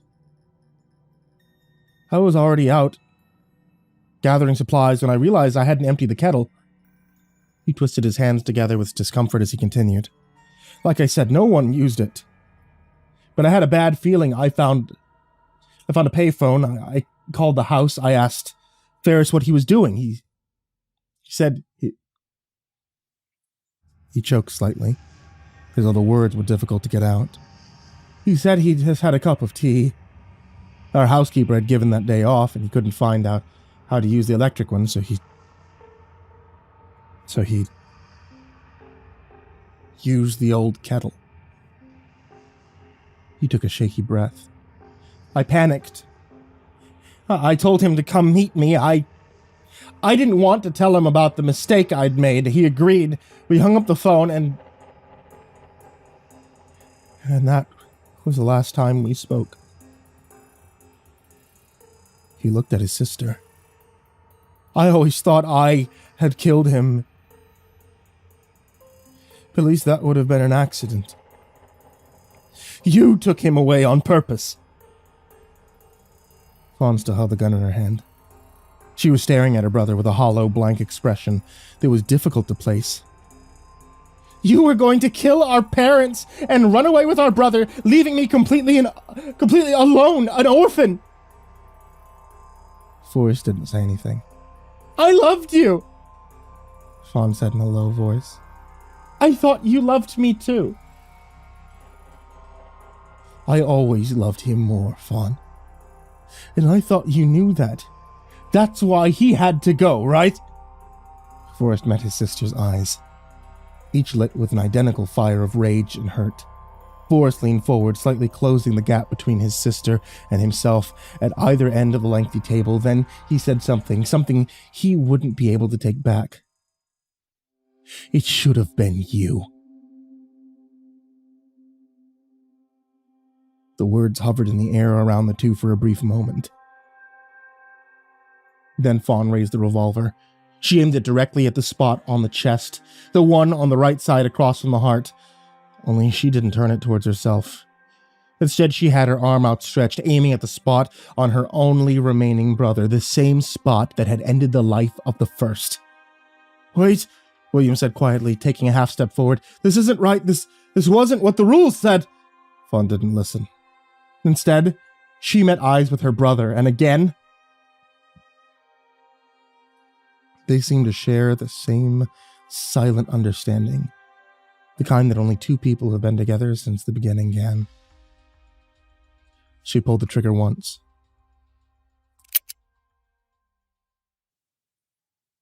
She pulled it again.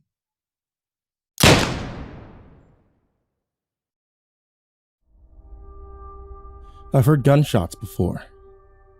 There's nothing quite like a single shot ringing out in a silent dining room. No one moved in the second after Fawn pulled the trigger, save for our eyes, which moved in unison to Forrest's chest. looking for any sign of blood blossoming from that spot across from his heart. But none came. Fawn unclenched her tight, shut eyelids and examined the revolver, a curious expression on her face. Her skin paled as she saw what we all soon did. Instead of a bullet protruding from the barrel of the gun, it was a tiny flag. It was red, the same scarlet as the letters in the jars. It read in stark white lettering, "Bang." It was like something out of an old cartoon, which can be disturbing on its own, even amidst the relief of discovering that the final shot had been a blank. Fawn stared vacantly as William gingerly removed the cold metal from her trembling hands. As he turned it over, I could see that there was a small writing on the back of the flag. "Let grief convert to anger," William read. "Blunt, not the heart. Enrage it." "Macbeth," Wendy said slowly, and William nodded. We let the quote reverberate throughout the room, the full sentiment of it sinking deep into each of us. "How do you even know that?" Ander asked incredulously, but Wendy didn't answer. Perhaps she was busy considering the same unfortunate truth that had only then come to me. Whoever was orchestrating this knew how the game of roulette would end.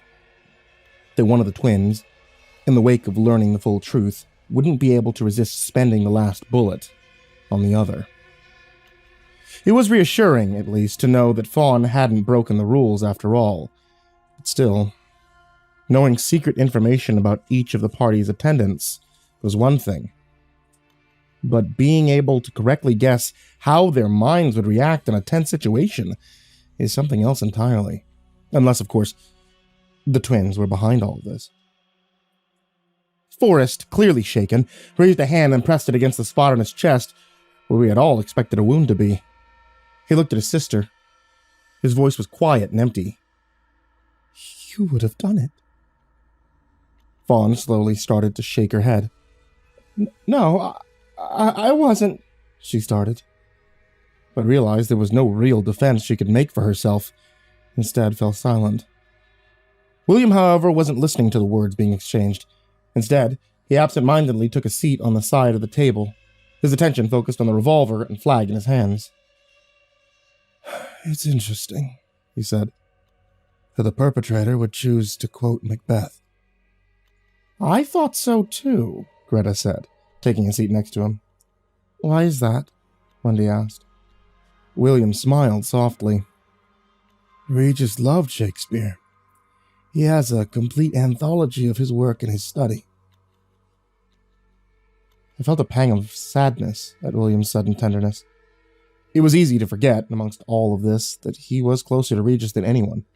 Even after all this time, it can't be easy to be here, with a group of mostly strangers rooting through his things. "And a bust," Greta said suddenly. "A bust of Shakespeare. He was always such a pain to dust. The rare few times I've been allowed to clean Mr. Hannigan's study." Somehow I had completely forgotten that Greta had been Regis's housekeeper. "It could be a coincidence," William said, "but I have the overwhelming feeling that nothing this person does is unintentional. I suggest we search the study." Wendy nodded, as did I. The twins remained at each other's end of the table, both still shocked at what had transpired between them. "Fawn, Forrest," William said quietly. Neither twin turned their attention towards the man, their gazes locked on each other. "I suggest you stick with the group."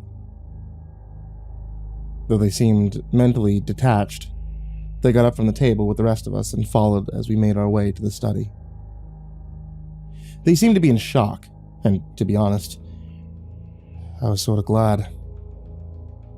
I knew I was distrusted in this group, and I frankly didn't trust any of them either. It felt best to keep my knowledge of the tape I had received as close to the chest as possible, and if Fawn and Forrest were too distracted with their own drama to speak out about it, then that may buy me some more time to figure things out. Although the rest of the house was clean and precise, like a movie set from a Victorian period piece, the study was a bit different. It looked as though it had been used by a madman. Papers covered every surface. Open books with extinguished candlesticks balanced on their pages. Even though Regis had been dead for decades, it looked as though he could still be working at his desk this very evening. William let out a heavy sigh when he entered the room. I've kept this room closed off since Regis's death, as long as I could. I knew whoever inherited this place would open this door eventually. He trailed off. There's the bust, Greta said, pointing to the half-hidden marble profile that was only slightly visible through an open newspaper that covered its face. She dug it out and held it. What now? Check around where it was, Wendy said, moving towards the desk and rummaging through the papers, causing William to wince. The twins stood in the doorway, neither offering to help nor speaking to one another. Wait, Greta said suddenly. She shook the bust in her hands. I think it might be in here. We gave her a wide berth. Then, she smacked the edge of the bust against the ground. The bottom of the marble crumbled away with a sharp crack. Then a gleaming brass canopic jar slid out of the bust and onto the floor. We all stared at it for a moment, the question hanging heavy in the air. Whose jar would this be?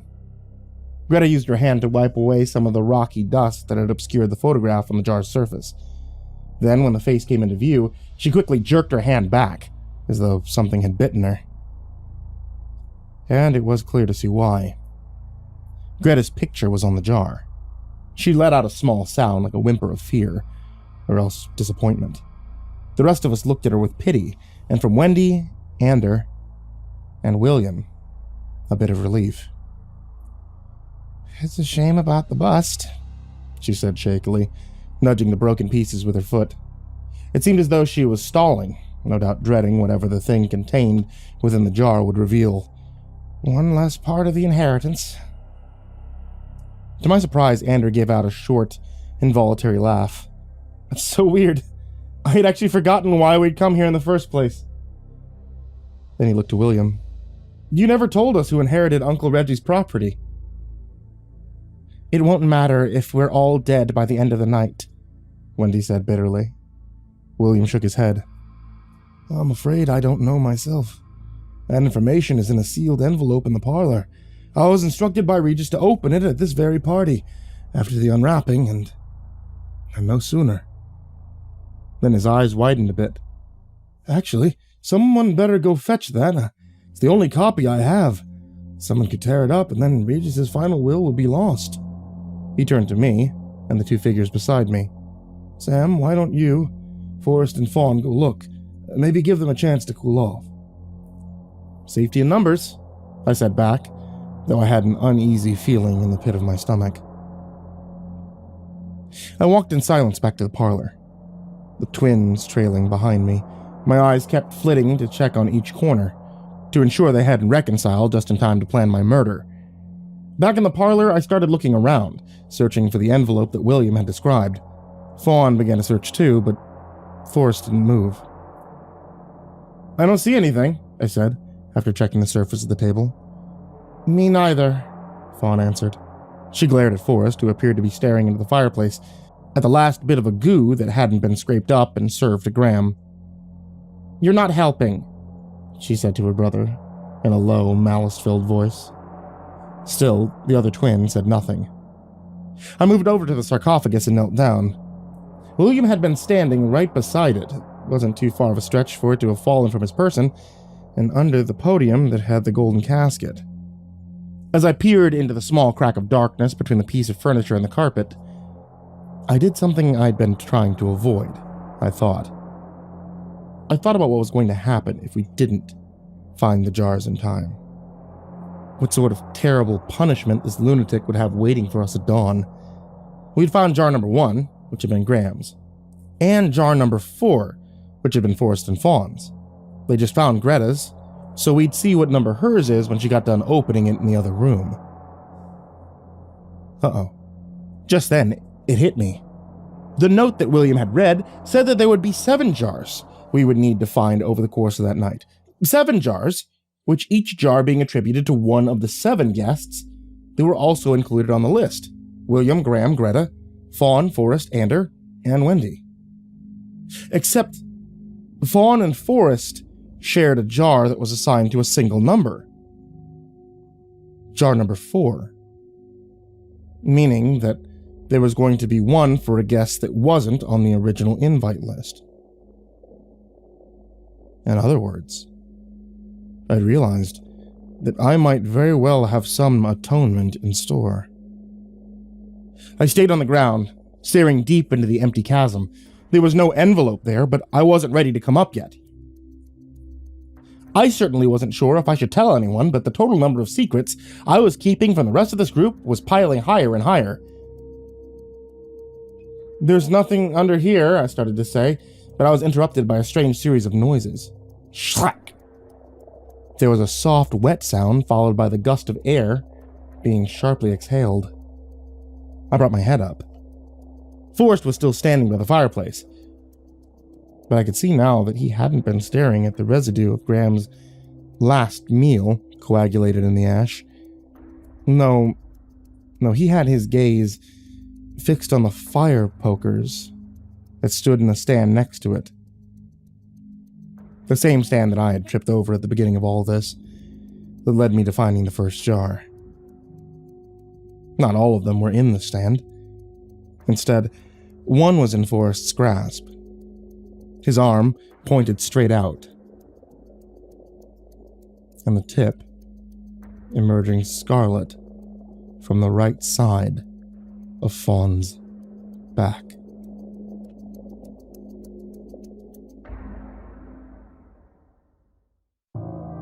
"Hey there!" Fawn's body fell to the ground, still impaled on the poker, a ribbon of blood snaking out of her parted lips and dripping soft onto the floor. I stood up from where I'd been kneeling by the sarcophagus and rushed to where she lay. "Fawn," I said, panicked, my own heart pounding as I frantically felt her wrist for a pulse. Her eyes had rolled back to the whites. They fluttered once, twice, 3 times before a gurgle popped the bubble of blood in her mouth. And everything went still. I took my violently shaking hands off her skin. They had already turned sticky with the drying fluid that covered them. Slowly, I brought my head up.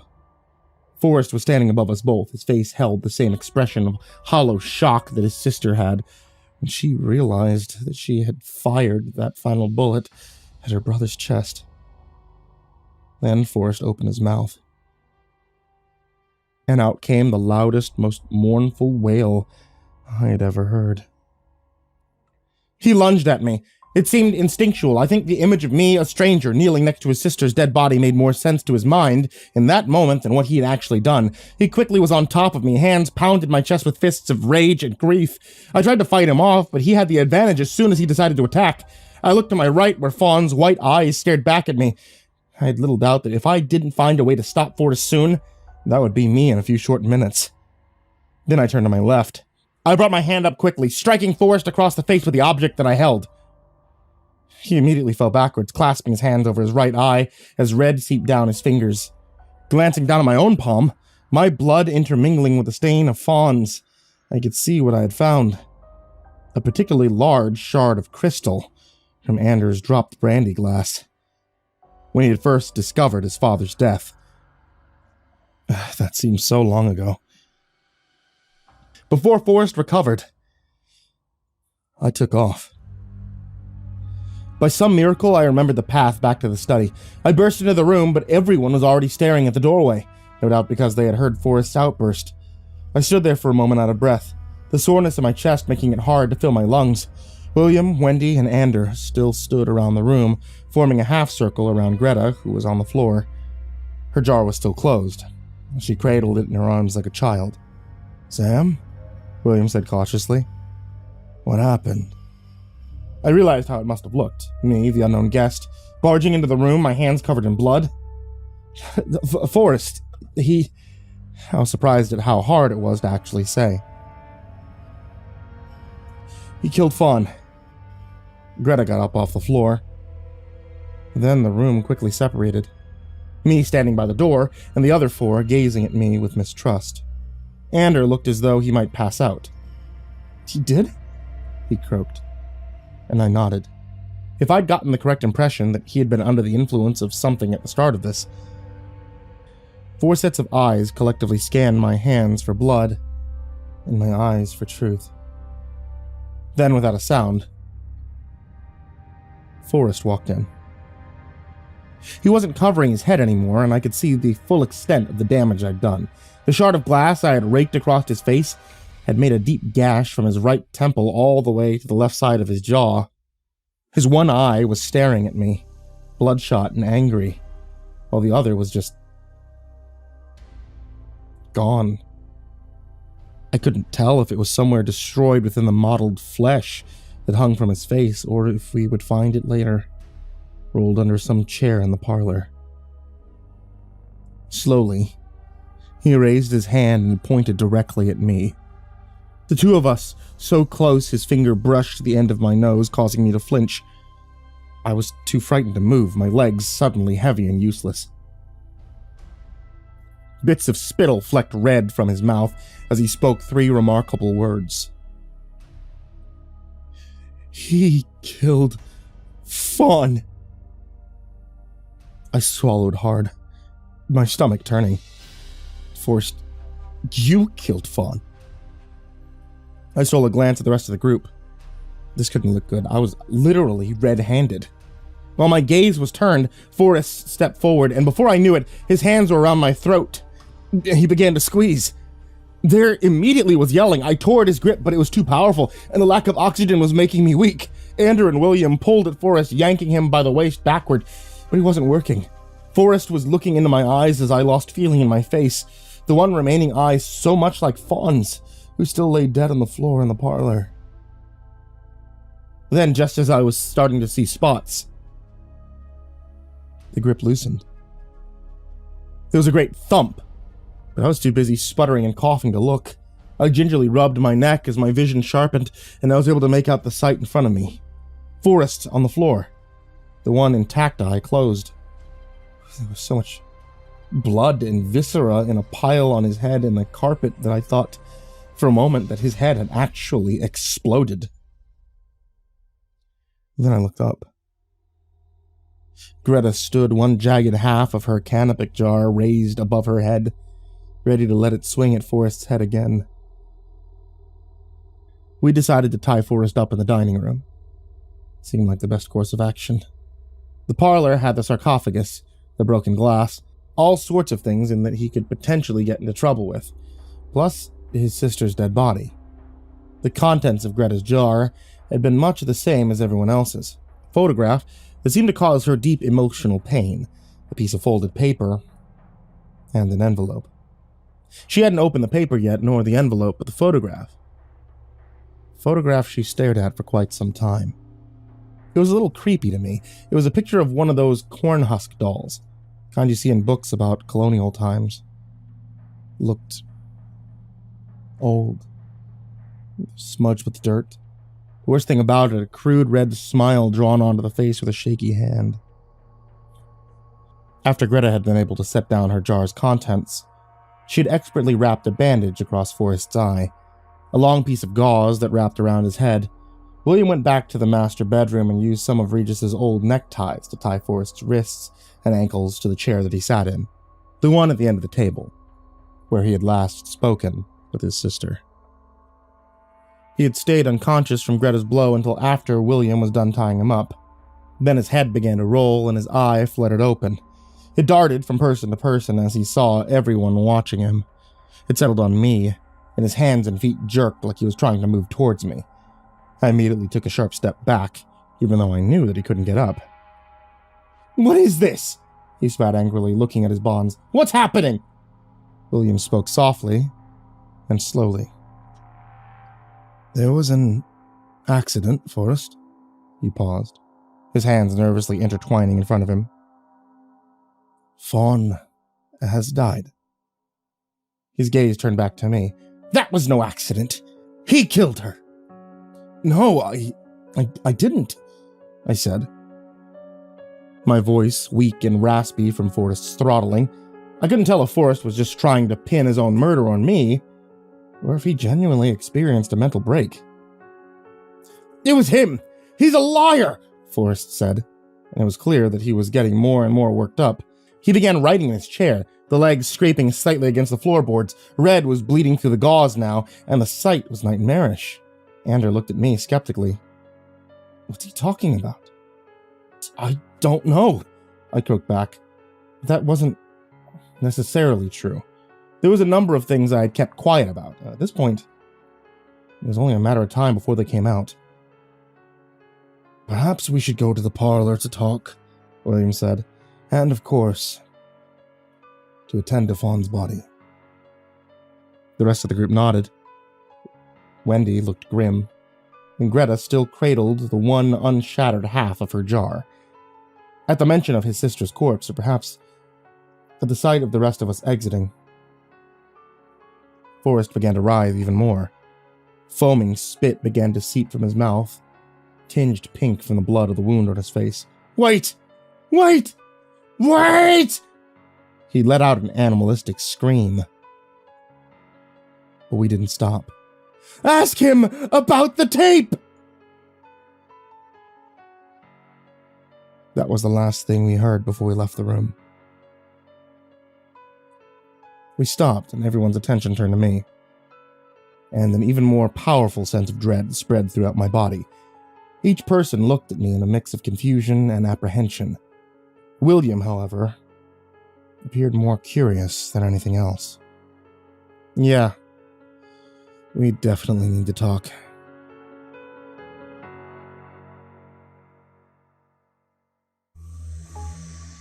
Speaking over the frenzied screams and sobs from Forrest in the dining room, I finally told the others about the tape. There had been stunned silence as we stood around the parlor. Fawn's body had been moved, unceremoniously dragged from the fireplace to the foyer. You could follow the long streak of blood like breadcrumbs to where Graham and Fawn's corpse lay under the cloth. Wendy had been the first to speak. Why didn't you say anything sooner? This was a valid question. I only just realized that my invitation had been different when Fawn and Forrest and I were in the bedroom. I was sweating now, my hands nervously intertwining as I spoke. There didn't seem to be any time to mention it. Things were moving so quickly, and I knew that it would make me stand out more than I already do. Like I don't belong here. You don't belong here, Greta retorted, her photograph paper and unopened envelope still clenching tightly in her grasp. You weren't even mentioned in the letter at the start of all this. I know, I said quickly. I don't understand it either, but I think I'm supposed to be here. I didn't mention the math I had done earlier, that since Fawn and Forrest had shared one jar, there were 6 left, one undoubtedly with my picture in it. Wendy shook her head tiredly. Even if we want to believe you, Sam, it's still undeniable that you're an outlier in all this. You aren't like the rest of us. Yeah, like maybe he's a murderer, Greta said bitterly. That's enough. Williams spoke calmly but with authority. It's time we take a moment to try to sort out some of the specifics of our situation.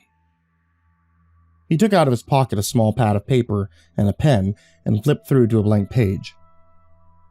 We know that there are 5 jars left. Only a few hours left to find them.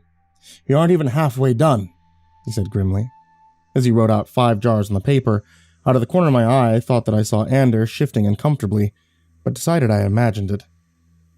We know Graham is dead because he tried to leave, William continued.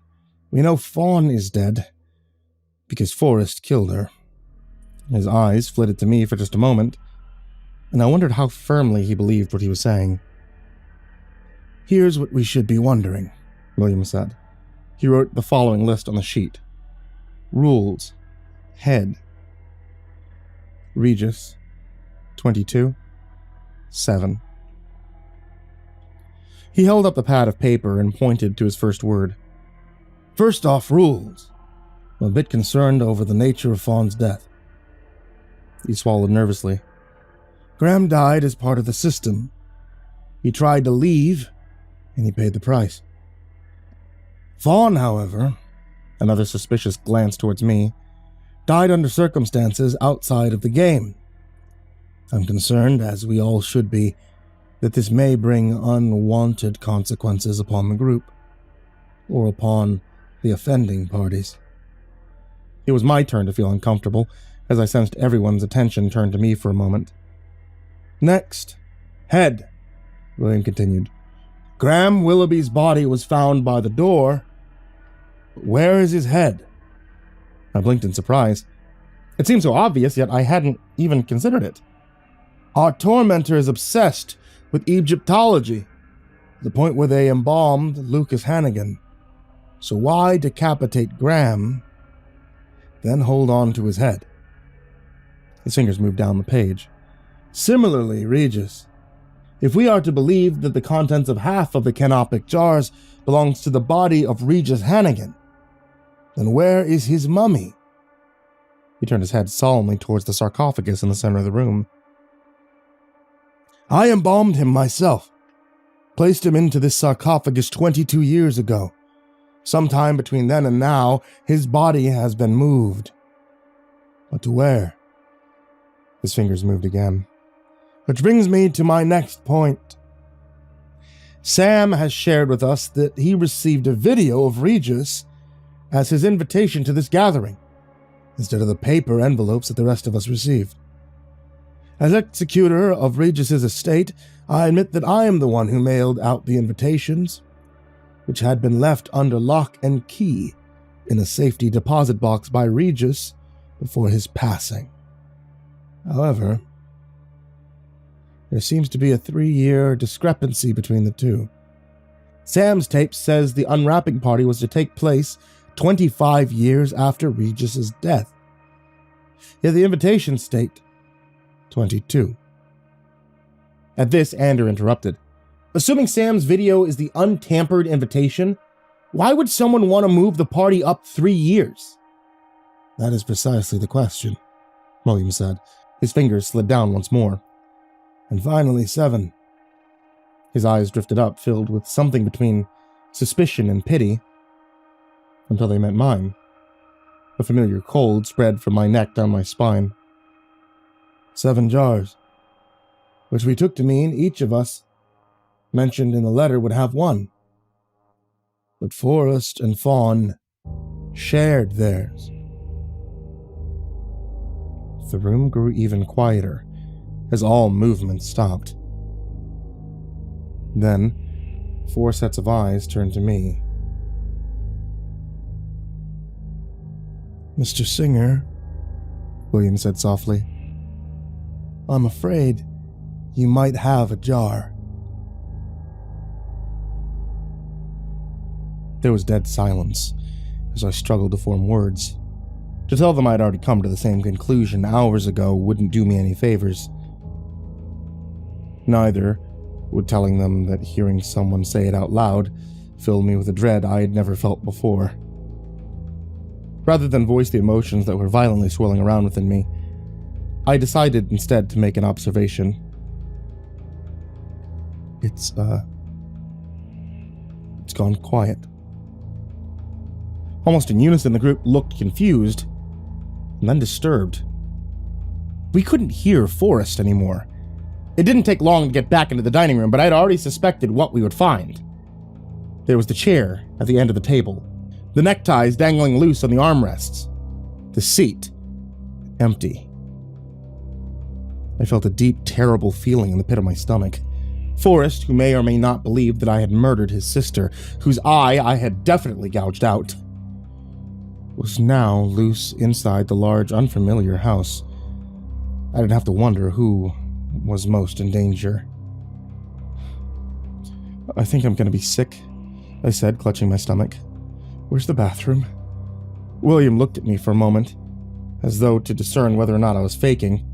I must have been a bit green because he quickly answered, down the hall on the left. I took a lurching step towards the doorway, but then he spoke again. It's unwise for you to go alone, especially with recent developments, he said, motioning to the empty bonds. Best someone go with you. I'll go. I was surprised and a bit unnerved that it was Ander who offered to accompany me, but I wasn't feeling up to speculating in that moment, and the two of us quickly made our path down the hall, Andy was leading the way since he had been in the house before. We were approaching the turn to the left, but I had begun to overcome my shock, and the bile that had been rising in my throat had gone down. Hey, I don't think I actually need to. I was cut off by Ander yanking me to the right in a split second and pulling me down the hall. Hey, I said, my heart beating fast in my chest, but his grip didn't loosen. Was this it? Was Ander the murderer after all? He'd been normal when we first met. Maybe not normal, but he had seemed fine. But now, here he was, dragging me further into an unfamiliar house that he seemed to know so well. Was I about to die? I have something to show you. We turned into a room. It must have been a sitting room at one point, but all of the furniture was covered in large white sheets, coated in a thick layer of dust. Ander shut the door behind us, then turned to look at me. Sam, he said, seriously and quietly. Can I trust you? Startled as I was, I nodded my head. Yeah. He stared at me for a moment. Then he nodded back. He moved towards one of the sheets, under which I could see the shape of an armchair. Then he pulled something out, something that had become all too familiar of a sight. A canopic jar. You found another jar? I said, feeling an odd mixture of relief and dread. Relief because it didn't seem as though Ander wanted to kill me, and we were one jar closer to being done with the whole mess. Dread because, well, opening these jars always ended in tragedy. I mean, that's great. But why are you keeping it in here? Then I saw the face in the photograph, pasted on the front. Ander had found his own jar. I'm too afraid to open it. And I know if I show it to the others, I'll have to, he said, his hands trembling as he spoke, his bottom lip wobbling slightly before his mouth set into a hard line and his face became stern. But I also know I have to open it either way, and I think I already know what's inside. He set the jar down next to his feet. But that isn't what I wanted to show you. He bent down, reaching back under the sheet and pulled something else out. Another canopic jar. He had the back to me, but I knew for sure what it was going to be. Ander had called me into this room because he knew I had a jar. And he knew I had a jar because he had found it. There was no avoiding it now, especially since William had voiced his speculation to the group. It was time for me to learn some horrible truth about myself. My breath left my lungs shaky, and cramping nausea surged back into my abdomen. Then he turned it around. Oh, I said with surprise. I took a few steps towards him and squinted. Who is that? Ander bent his neck so he too could look at the photograph. It was a young girl, a teenager, with a bright smile and braces. Her hair was a faded blonde, and she had a small beauty mark on her chin. She was utterly and completely unfamiliar. I think, Ander said cautiously, this is supposed to be Wendy. Realization dawned on me. Chilling and terrible. Then, I said slowly, who is standing in the dining room?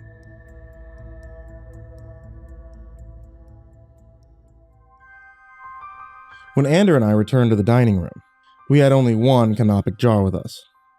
We decided to leave Wendy's, or rather, fake Wendy's, behind for a multitude of reasons. One, although it's unlikely that Wendy is responsible for the death of Ander's father, and perhaps of Regis himself, she could still be in league with the responsible party, and exposing her could spell death for those of us left. And two, if fake Wendy didn't know that we were onto her, we were free to observe her with little suspicion. Few things had changed in the dining room since we had left it. Forrest's bonds were still hanging loose and empty on the chair at the head of the table. William and fake Wendy were standing around the wooden structure, their piteous gazes on Greta. The older woman's head was in her hands, the photograph of the cornhusk doll, the creased piece of paper, and the still-closed envelope sitting in front of her. We entered without a word, and as the three looked up at us, Anders solemnly motioned to the jar in his hands, which bore his photo. I watched fake Wendy's eyes for any sort of recognition, but couldn't catch anything. "We can do it at the same time if you'd like," Anders said to Greta, and I was surprised at the sudden kindness in his voice. The older woman hesitated, then shook her head, her eyes glazed over, not yet fallen tears. "I'd rather go first. Just get it over with." Andrew nodded, seeming a bit relieved. "We can do our punishments at the same time, if you don't mind." She looked hopefully up at Ander, who reluctantly grimaced. "Sounds like a plan," he said, in a lower voice. He walked around to the other side of the table and took the seat across from Greta. Once he sat, Greta picked up her folded piece of paper and began to read in a trembling voice. "Greta McIntyre, confess your sins. After your confession, open the envelope. Accept your punishment." Greta put down the paper and replaced it in her grasp with the photograph. I could see over her shoulder the image of the cornhusk doll in the dirt, its crude red smudge smile sending shivers down my back. Before I worked for Mr. Hannigan, I had a difficult life. I was 20, no parents, no prospects. I lived on the street for a time. It was hard. She said all this coldly and methodically, as though distancing herself from the emotion of her past as much as she could. She swallowed. Until I got a job at a children's home. Her finger traced the outline of the doll. It was wonderful work. I really do love children. I cooked and cleaned, and I read to the little ones before bed. But that didn't mean that all of my problems had disappeared. I had debts, and they needed to be paid. It was easy to steal from the home. They had so much trust, you see, and after working there for a few years, I was treated like family. No one was watching when I skimmed off the top of the donations. No one except Jeremy. Her hands were shaking harder now, her eyes transfixed on the doll. He had been my favorite. I taught him to make cornhusk dolls, and then he would teach the others. He wanted to help the other kids so much. I don't think he realized he was as bad off as any of them. So when he caught me stealing money, he wanted to do the right thing. He wanted to tell the other staff. I convinced him to wait. I told him that I would tell them myself, that he shouldn't worry himself with such adult matters, and then he believed me. Because he trusted me. But I knew he wasn't going to just let it go. A few tears made their way over her waterline and down her weathered cheek. I lured him out to the woods. I told him if we gathered enough twigs, I could teach him how to make another kind of doll. One that he could show the others. The children's home had an accident a few years back. A little girl wandered away from the building and into the woods. She had drowned in the lake in the center, so I led Jeremy to the bank of the lake, and she raised her hands up in front of her eyes as though unable to accept them as part of her body. She took a shaky breath, her words broken at the end by a sob. And I strangled him. That same sick feeling came back to my gut. But I fought it back down. Even though Greta's story was terrifying to hear, I was trying to keep my eye on fake Wendy. But her face betrayed nothing, save the same horror and disgust that the other faces and my own reflected. I rolled his little body into the water, and then I I just left him. Greta was weeping steadily now, her breath coming in short huffs and her voice growing thick. I waited a bit after they found his body and decided he had drowned, just like the little girl had. And then I quit the children's home and found work with Mr. Hannigan. She looked again to the paper in her hands, this time with incredulity. I'd gotten away with it. I never told anyone what had happened. How could they have known? It was a question that all of us had, but none could answer. There was a moment of silence. Then William spoke. And the envelope? Her hands reached for the scarlet paper.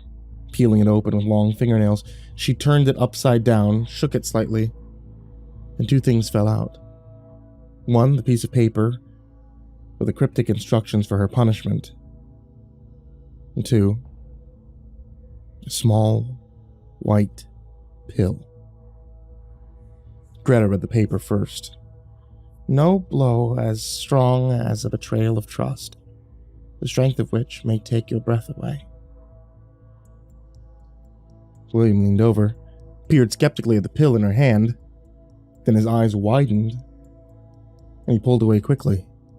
Strychnine, he said quietly. Rat poison? Anders said with shock. How is that a punishment? Fake Wendy asked. Won't that just kill her? I took a mental note of this comment, though I had no idea if it was significant or not. Not necessarily, William answered slowly. A small enough dose might not be lethal. Still, the effects are going to be unpleasant. Asphyxiation, for one. He reached out his hand and laid it gently on Greta's shoulder. The woman, however, pulled away. I've been running from this for decades. I deserve this. She stared at the pill in her palm, then looked up. Your turn, she said grimly to Ander. Ander paled even deeper. He looked at the jar in his hands, then raised his eyebrows and shifted his gaze to William. There's a dog on mine. Does that mean there's a puppy in this one? He let out a nervous laugh, but William didn't crack a smile. That's Dumatef, jackal. He paused. It holds the stomach. Anders' smile dropped. His hands moved to remove the lid, which came out with a pop. Then, holding his face out of the path, wretched odor, that now drifted from the opening, he stuck his arm inside the jar. The squelching sound of Anders' arm against the long dead flesh within the jar was sickening. He felt around for a few moments, his eyes shut tightly. The scarlet stood out stark against his sallow skin. Then, as more time passed and he didn't bring his arm back out, he opened his eyes and frowned. I'm not feeling anything. I felt a brief sense of relief drift back into my body. Are you sure? William asked. Reach all the way down to the bottom. Maybe it's sunk, Wendy said. I took another note of this. It was as though she knew how the contents of the jars tended to behave. Like maybe she was the one who had planted the clues in them to begin with. Anders stuck his arm in even further, and then pulled it out, the suction of it making a large slurp sound. But he didn't even flinch. I'm telling you, there's nothing in this one. There was a moment of silence. Then suddenly the tension in the room broke. Greta got up from her seat at the table, no longer crying. Here, let me try, she said, and without a moment's hesitation stuck her arm into Anders' jar. After a few moments of feeling around, she pulled it out, her hand empty. He's right. There's nothing, she said matter-of-factly, looking at William. Well, shit, William said, his scholarly air suddenly dropping. He rubbed his temples with his fingertips, then he suddenly looked at me. I'm so sorry, this never happens. I blinked. What? You know, it's a lot of props to get in order, Anders said, gesturing with his hands as he spoke, one white, one red. It makes sense that some of them get lost. Did you just say props? I started to ask before I was interrupted. A familiar face had just entered the room, a face I had hoped I would not see again. I recoiled, stepping backwards until my leg hit hard against the chair behind me. Is someone going to give me my cue? Forrest said impatiently, re-entering the dining room. His face was still bloodied and there was rope marks around his wrists, but other than that, he looked normal. His one remaining eye wasn't bulging. His mouth wasn't foaming. What's going on? Sorry, the jar's empty, Fake Wendy said, and Forrest groaned. Ugh, that sucks. Felt like we had such a good rhythm going. William let out a heavy sigh. I'll go make the call. See if they can get the stuff out to us in time, and we can pick up where we left off. He patted me on the shoulder lightly. Again, really sorry about all this. Then he left the room. We stood in silence for a few moments. I looked at Ander, the one person out of the entire group that I had grown to ever so slightly trust. I'm sorry, I started. What exactly is going on here? The props guy messed up. I forgot the stuff in my jar, Ander said simply.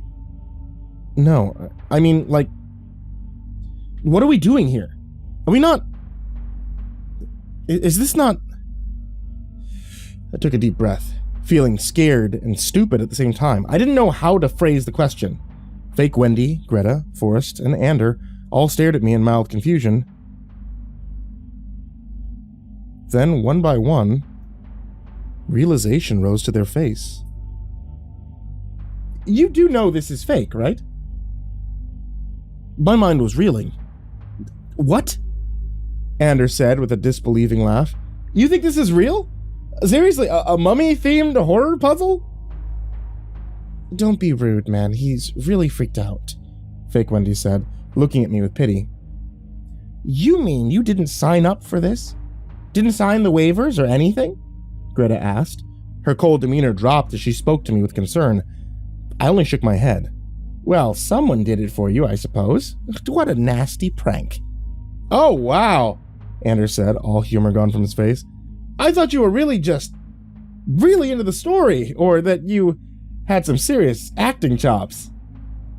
You're telling me, Forrest said, gingerly pressing his fingertips to his face. He gave me a pretty sizable cut. It was tough to put on the prosthetics in between scenes. Then he stuck his fingers underneath the wound across his face and slowly and deliberately peeled it away. Beneath was healthy skin, a still working eye, and a small band-aid above his eyebrow.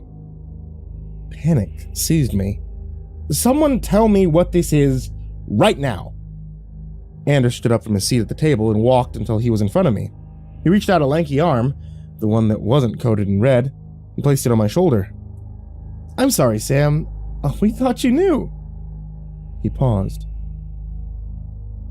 You're the one and only participant in Regis Hannigan's immersive murder mystery experience.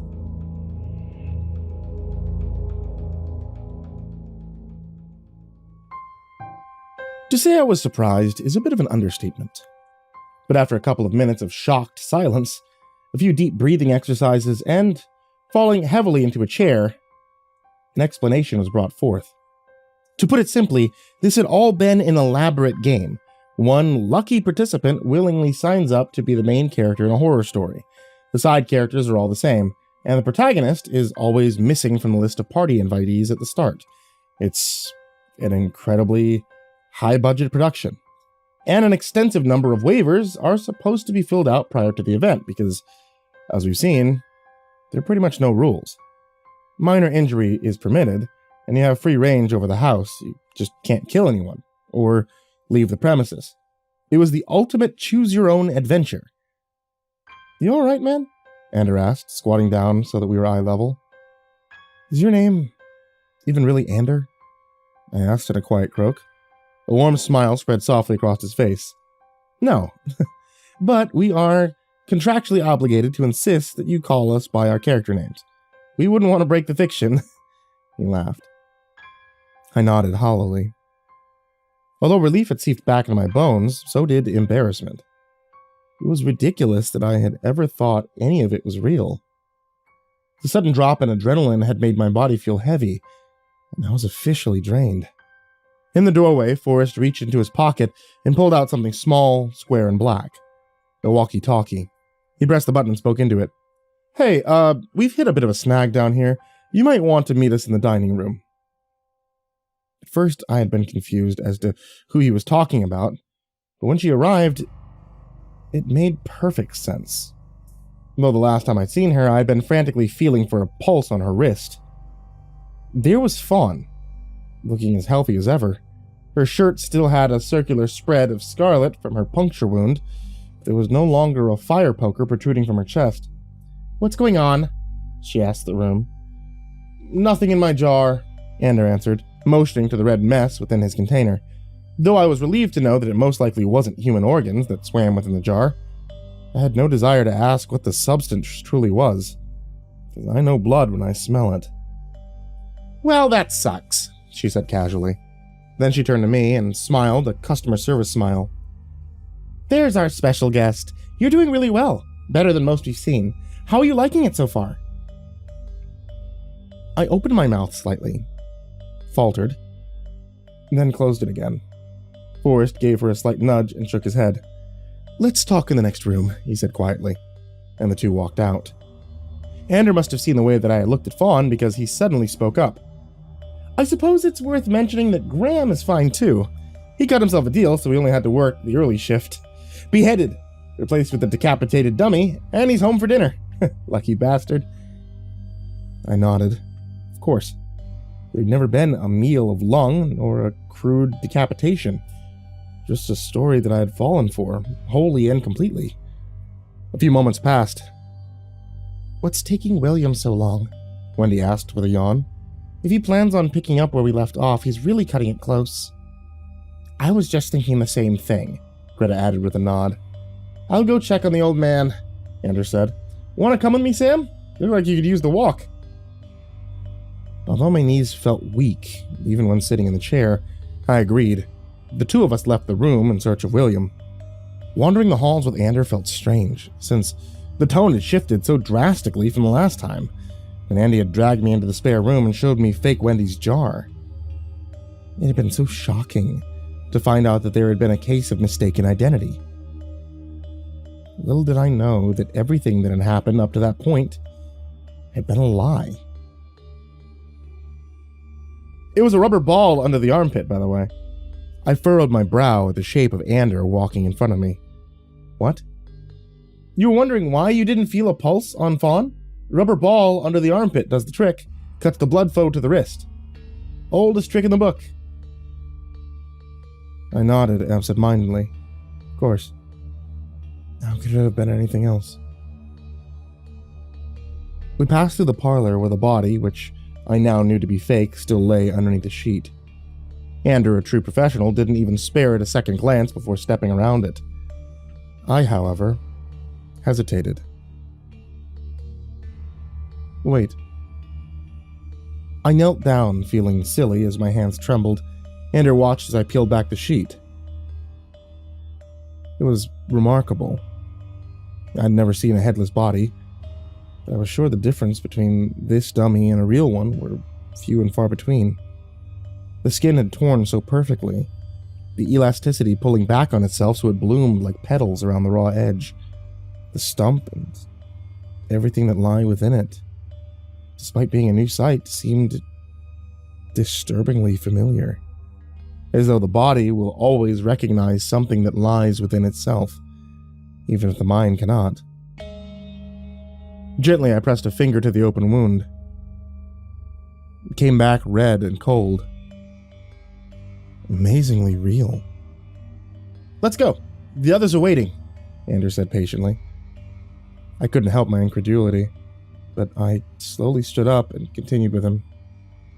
We walked down a few more hallways, ones I hadn't been down next. Perhaps they came later in the story. until we reached a dead end. It was remarkably difficult to find, but I suppose that was the point. They wouldn't want a customer stumbling upon a direct line to the organizers of the game, lest the spell be broken. It was a shabby-looking door to a broom closet. Ander raised a hand and knocked on the wood. "William, you got a hold of him yet?" We waited, but there was no answer. "Maybe he's already on his way back," I said. "Takes kind of a long time to get from the dining room to here." I honestly just wanted this to be over. I was done. I wanted to be out of the house, away from the unwrapping party and these people that I had come to know and then unknow over the course of a few hours. Maybe once I was out of the madhouse, I'd be able to figure out how exactly I ended up there in the first place. Andrew turned the antique doorknob, but it didn't budge. "What the hell?" he said, trying to force it harder. When it still didn't give, he pressed his shoulder up against the wood and gave it a shove. "William?" he called out again, before once again banging against the door. "Here, let me help," I said, noticing that his slight build wasn't doing very much. We lined up, facing each other. 1, 2... As we both reared back, 3! The door burst open. I saw what I feared. The image of a man, slumped down on the floor in front of an old-fashioned telephone mounted on the wall. The receiver hung low by the cord, the resonant buzzing of the dial tone, the only sound to be heard. Only the man wasn't the one I had expected. It wasn't William who lay on the floor of the closet, no. The face was unmistakable. It was Graham Willoughby. The real Graham Willoughby, I figured, since we had seen the headless doppelganger laying in the parlor moments before. His eyes were slightly open and glazed over, suggesting unconsciousness, and his chin had fallen heavily upon his chest in a bent position. Part of me was hesitant to act. Was this just a leftover stunt from before the party had gone wrong, or was this a last-ditch effort for the actors to deliver on their promise of the company? One final scare for the night? But then Ander took a step back. I turned to look at him, and there I saw something that chilled me to the bone. For the first time, I saw what fear truly looked like on that man's face. "Ander?" I said shakily, trying to keep the sound of desperation out of my tone. "Ander, is this part of it? I mean, I don't care about the game or the story, just tell me." He wasn't speaking. His mouth quivered as he stepped back again. I followed his eyes to where they were traveling, down from Graham's face and along his body. And then I noticed it. He was dressed oddly.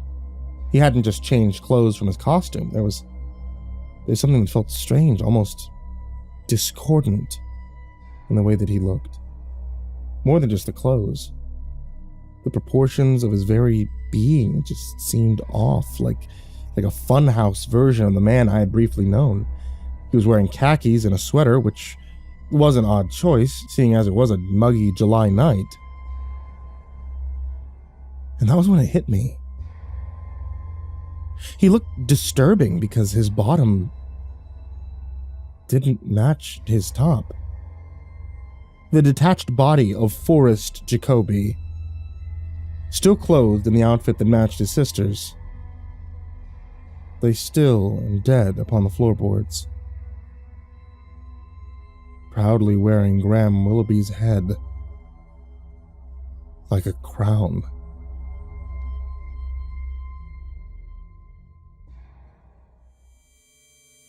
We ran. Of course we ran.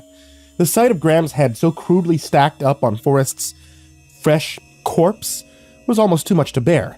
We took each twist and turn, fast and reckless, back to the dining room, where we could at least pretend there was safety in numbers. I blindly followed Anders' shape in front of me as we fled, still unfamiliar with the house. My eyes skated the edge of each corridor, hoping to find a path that led to an exit. But I didn't find anything. We rounded the final corner into the doorway, and as we did, I felt a sharp pain in my nose. Ander had stopped suddenly, and I was following so closely that my face slammed into his back. I felt the blood drip, warm and gentle, from my nostrils and onto my shirt, and as I started to speak, I suddenly saw the rest of the group in the dining room. Or rather, what was left of them. It was how I've always imagined the end of Hamlet, though I've never seen an actual production. An absolute slaughter.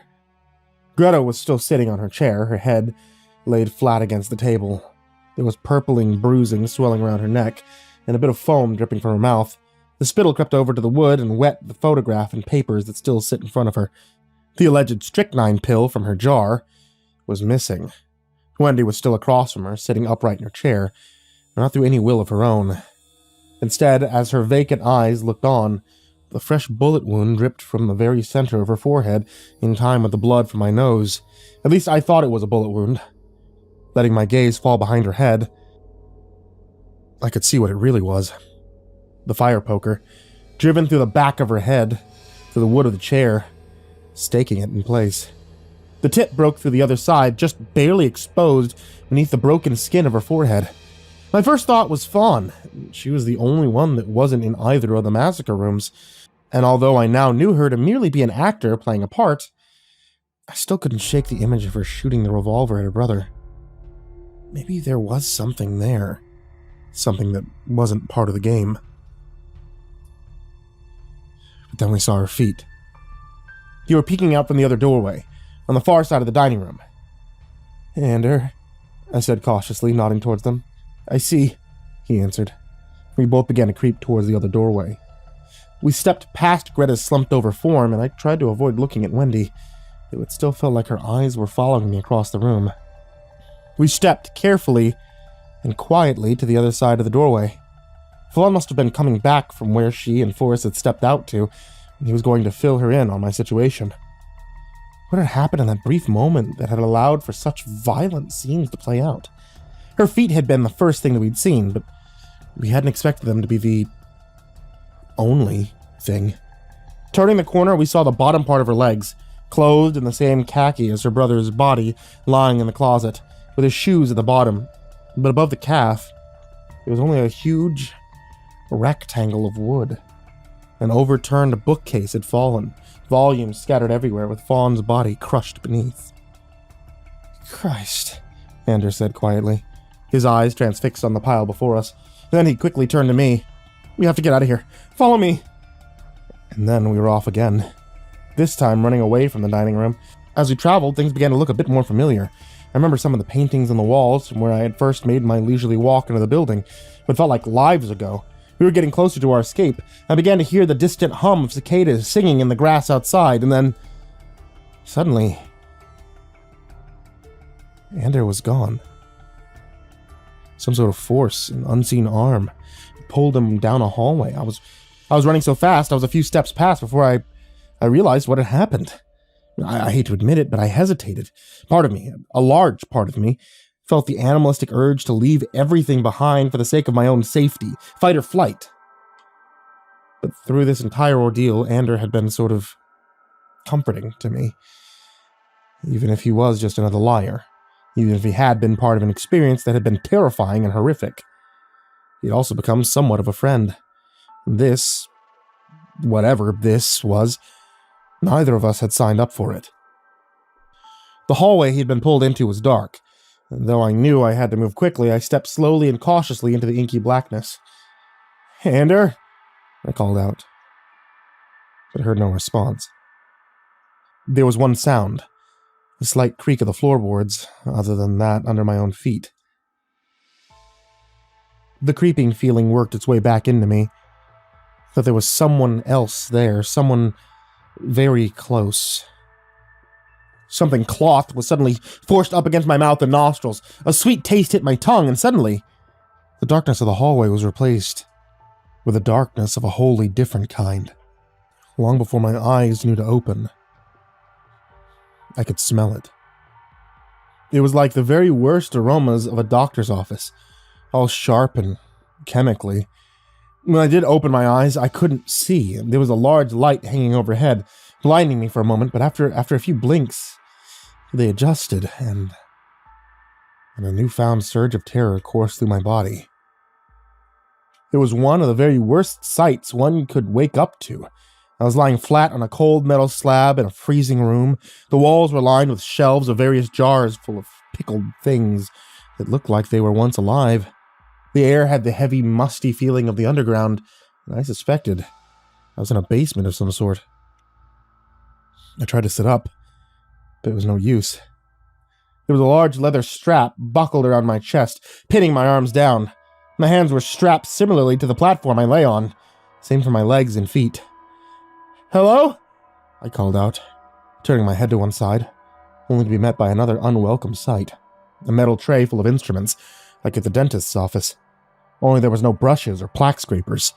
Instead, there was 2 IV needles in 2 bags. One bag was deflated, empty, but the other was full to the brim with a clear solution. I suspected with dread. It wasn't water. I turned my head to the other side, but there was nothing to give me any clues, just a large curtain on a railing. There's no way to see what it was covering. Not that I was sure I wanted to. "Hello?" I called out again, more frantically. I was flashing through every horror film I'd ever seen, wondering if I had any sort of escape methods hidden in my memory, even if they were fictionalized. But there was nothing. Usually when a character wakes up in the creepy medical experiment basement, they aren't going to make it to the end of the movie. "Someone help!" I called out, though I feared that it was futile. But someone answered. "Oh, Sam, do be quiet." A face appeared over my head, framed in the bright light. It was so covered in shadow that I couldn't make it out at first, but soon as my eyes adjusted, I recognized it. A voice I had heard, and a face that I'd seen only once, and never in the flesh. Leaning over me as I lay bound to the operating table was Regis Hannigan. Regis was standing over me, and I was confused. It took me a second to remember that although I had believed him to be dead for 2 decades, this was obviously not the case. That video wasn't from 1975, and it could have been recorded right before it was mailed to me. "What's going on?" I asked, my voice shaky. The old man smiled. "Well, the game's gone a bit off course, in the best way." A feeling of hope rose ever so slightly in my chest. "The game, right. This is part of it, right?" We just let out a quiet, ominous chuckle. "Sort of. My own personal game." He leaned over, and I watched his latex-gloved hand begin to fiddle with the bags of fluid on the tray beside me. "For you, I'm afraid, this is going to be very real." A shudder ran through me. I began to pull harder on my bonds, not bothering with subtlety, writhing on the cool metal. He just didn't give me a second glance, and I soon understood why. No matter how much I struggled, there was no way I had the strength to free myself. "It's about time to change your bags, eh?" the old man asked without looking at me. He held up the bag with clear liquid to the light, tapping it gently. Small air bubbles floated up to the space at the top. And I felt sick. "Don't touch me," I said, my jaw tense with fear. Regis gave me a side glance as though just reminded that I was there. "All in good time, Sam, but I wasn't speaking to you." He moved away from my body. I lifted my heavy head to track him, my neck cramping. He carried the bag to the far side of the room where the curtain concealed something unknown. He reached a withered hand out and pulled back the veil. I still can't shake the image of it. There were 2 IV stands, each holding a plastic bag like the one that Regis had carried over. One had about a half-inch of clear liquid left in it. The other was fit to burst, fat with the amount of blood that had been deposited within it. Each had a long tube cascading down, and each were connected to a limp hand, embedded with a needle. It was Ander. His eyes were half closed and vacant, staring up at the light that shone on him without squinting. He was bound, much like me, with leather straps holding him in place. Not that they needed to. He was completely unresponsive, and most notably, he was absolutely gray. Not in the metaphorical way that a character might turn gray with fear or sickness. It was as though all color had been drained from his skin. He looked like a monochromatic corpse. "Ander!" I called out. I didn't get a response. I feared the worst. Until I saw it. The smallest movement in his lips, the shape of some word I couldn't make out, as though he was trying to answer me. His eyelids fluttered as Regis took the almost empty bag off the IV stand and began hooking up the next full bag. What are you doing to him?" I called with panic. "I'm saving him," Regis answered, checking to make sure the bag was secure and then moving to the other side. He removed the bag full of blood off the stand. It was so full a line of red began to run down and drip off the bottom. Maybe save isn't the right word. Preserve. I'm preserving him. Regis put on the empty bag, and as he reattached it to the stand, the cord attached to Anders' hand pulled slightly. The unconscious young man let out a slight groan. It clicked in my mind, suddenly and terribly. The 2 IVs, the 2 bags, the awful smell of chemicals and death. Ander was being embalmed. Alive. Telling him to stop wasn't going to do any good. That much went without saying. Instead, I asked the question at the very forefront of my mind. Why? This time, Regis did look over at me. Why not? I hesitated, unsure of how to answer the question. He let out an impatient sigh. I started this business as a celebration, though much of what you learned about me and my family is fake. It is true that I am an Egyptologist. I thought I had found a way to mix together everything I loved about forgotten culture, science, and performance, to quell this urge of mine to educate the disillusioned young people that would take bait such as this, the promise of a thrill without any of the actual danger. He shook his head, but that was not enough. It was never enough to watch a fake story run its course over and over. I wanted more than anything to participate in something real. And you'll get to experience that too. His tone almost sounded as though he thought I was lucky.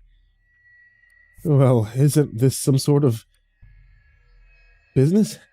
I asked carefully. Won't people notice when none of your actors or your customer come back from one of your parties? At this, he gave me a full, deep laugh. How kind of you to worry about me. I assure you, Sam, I've taken every precaution when it comes to my staff. I only hire those with a limited circle of contacts. I have provided a thorough excuse for each to explain their lack of communication. He looked at me, a glimmer in his eye. And as for you, my customer, well, no one knows you're here, do they? To those in your life, it'll be as though you've just disappeared. I closed my eyes for a moment. He was right. I hadn't known about the party when I arrived, and it was clear that Regis had forged whatever forms I was meant to sign. No one at the newspaper knew where I had gone. I mustered up whatever ounce of bravery I had left within me and said that classic and futile phrase. You're not going to get away with this. Regis's smile widened. Do you really think this is the first time I've done this? He leaned over and examined Andrew's slack face. He reached a thumb and pulled up on his eyelids, revealing unresponsive pupils underneath. I think he might finally be out. Takes a surprisingly amount of embalming fluid to kill a man. Even one as scrawny as this. He paused. I'll be able to remove the organs soon. Brain hook is my favorite. The old man made his way back to my slab. Now we can start on you. I pulled against my bonds again as he rolled forward another IV stand from somewhere behind me. The leather was rubbing painfully against my wrists now. He hung the empty bag and connected the long tube. And then came the needle.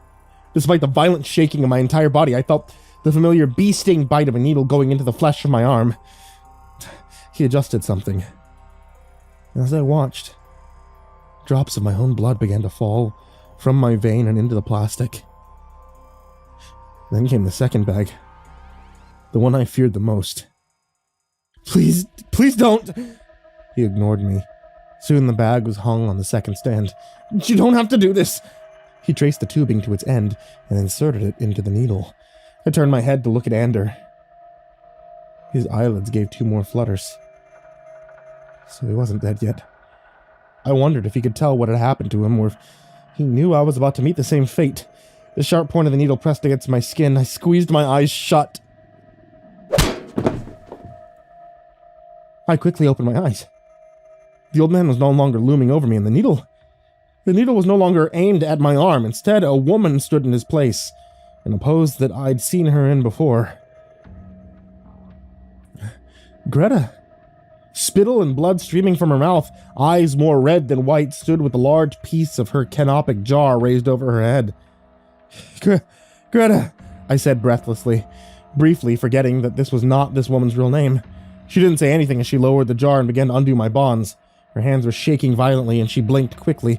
Whatever poison she had been forced to ingest hadn't been a high enough potency to kill her immediately, but it had certainly taken its toll. You have to help Ander, I said quickly. She had freed one of my hands, and I started on my other arm. She turned her attention to Ander and paused at the sight of him, so destitute in the slab.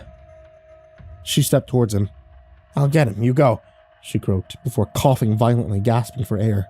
She took the IVs out of either of his arms and started on his buckles. I quickly took out my own needle with a wince. I was so engrossed in removing my own ties, I didn't even notice that Regis had gotten up. Greta! My warning came too late. Just as the woman turned around, Regis's hand was around her neck, each fingertip pressing against the purple bruises that I had seen earlier. I suppose Regis was responsible for those too. Regis let out wild snarls and grunts as Rita tried to pry his grip from her neck. Her face turned red, then violet, as the two bashed around the room, knocking against one of Ander's IV stands and knocking it over. The bag of blood spattered on the ground like a water balloon. I finished off my last buckle. I could see that behind me was a doorway, one that undoubtedly led out of the basement and towards an escape, but I couldn't leave Ander. Not like this.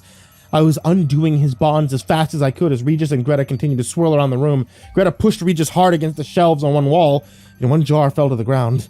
The suspended creature within squelched, cold, and wet onto the concrete. The last buckle. Ander was no longer bound to the slab, but he was unconscious. Ander, I said quickly, smacking the side of his sallow cheek. Ander! His eyes flushed open so slightly. Sam? We gotta go now! I helped him off the table, but his knees buckled when his feet hit the floor. We made our way towards the door, me dragging him along. There was a loud crash as Greta and Regis knocked the metal tray of tools to the ground. Regis was on top of her, and although the old woman's legs thrashed around violently, I knew there wasn't any hope. Just a little bit further, I said quietly to Ander. I stole one glance back at the two struggling on the floor just in time to see Regis reach out a hand and grab one of his tools. It was a long, thin metal pole with a hook on one end. It didn't take much force to plunge it through Greta's chest. She struggled for a moment, and then fell still, before Regis could turn his eyes towards Ander and I. We were gone. We had been under the house as I had suspected. I was incredibly grateful that I recognized where we were when we emerged, only one turn away from the parlor. Graham's decapitated body was still there, covered in the sheet, though of course Fawn's body wasn't. We stepped over it and we were quickly out the door. I urged Ander's tired body on and pressed him as gently and as quickly as I could into the backseat of my car. He made no sounds of protest, and I couldn't tell if this was because he understood the dire situation we're in, or if he had again fallen unconscious. Or worse. I got into the driver's seat and turned on the car. I backed down the dirt driveway without turning my head, my eyes transfixed in front of me instead on the silhouette of the old man standing in the open doorway of that great and horrible house. My adrenaline had lasted me on the drive to the hospital, the speed of which was both unsafe and absolutely necessary. The sun was finally rising as I burst through the doors, no doubt sounding insane, as I tried to explain to anyone that would listen what exactly had happened. But once I was in the waiting room, as doctors and nurses tried to save Ander's life, I fell into a deep sleep. When I woke, it was late afternoon. My entire body ached, drained from the stress of the evening. I eyed the small bruised dot on my arm with a needle that was meant to empty me of my life force. I had once been embedded, and I shuddered. I approached the woman at the desk and asked about Ander. The guy I brought in, is he alright? I waited with bated breath for the answer. He'd looked so terrible when I had last seen him. It seemed unbelievable to think that this was something he could come back from. But to my great surprise, the woman smiled. He's perfectly fine, sweetie. He checked out a few hours ago. I blinked. That couldn't be right. Are you sure? The woman nodded. Absolutely. We stood in silence for a few moments, and I tried to unpack what she told me. Then it looked as though she suddenly remembered something. Oh, I almost forgot. She rolled her chair back and fumbled around for something in the bottom drawer of her desk. He left you this. She held out her hand, but I didn't take it. I only stared. It was a small red envelope. I drove home with it in my pocket. I went in the front door and I placed my keys on their hook. I sat in a chair at my kitchen table and I just looked at it, sitting there in the wood. Then I opened it. It was a small bit of paper. Written on it in the same font as every punishment I had read before were 4 simple words, which I read again and again and again and again and again.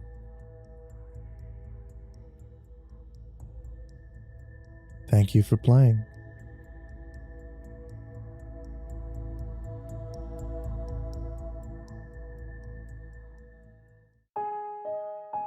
Hey there kids, it's me, MrCreepyPasta, and I wanted to wish you a very well, we're getting close to October! Are you as excited as I am? Also, thank you for watching tonight's video, or listening to tonight's episode of the podcast, if you're listening on Spotify. The summer is finally coming to an end, and that means we're moving into the fall. And as we get further into the fall, for those of you that live in cooler climates, you'll probably like to have a nice cup of tea. To get a nice cup of tea, my wife sells it. It's at etsy.com/shop/ivorymonocletea. You can get a whole bunch of different teas there, including creepypasta-based teas. My personal favorite is the Dark and Stormy Night, which is why you can get a sticker of me on it. And if you do buy that one, you can always ask for that sticker of me doing a little dab, and you get a special dab sticker. Also, I want to give a very big thank you to all of my Patreons over there on Patreon, because you guys have helped me out quite a bit. I'm not even quite a bit. You guys are honestly, you guys pulled me out of an incredibly dark place when I first had to look at moving and all of the demon stuff that YouTube does, and thank you guys very dearly for all the help that you've given me.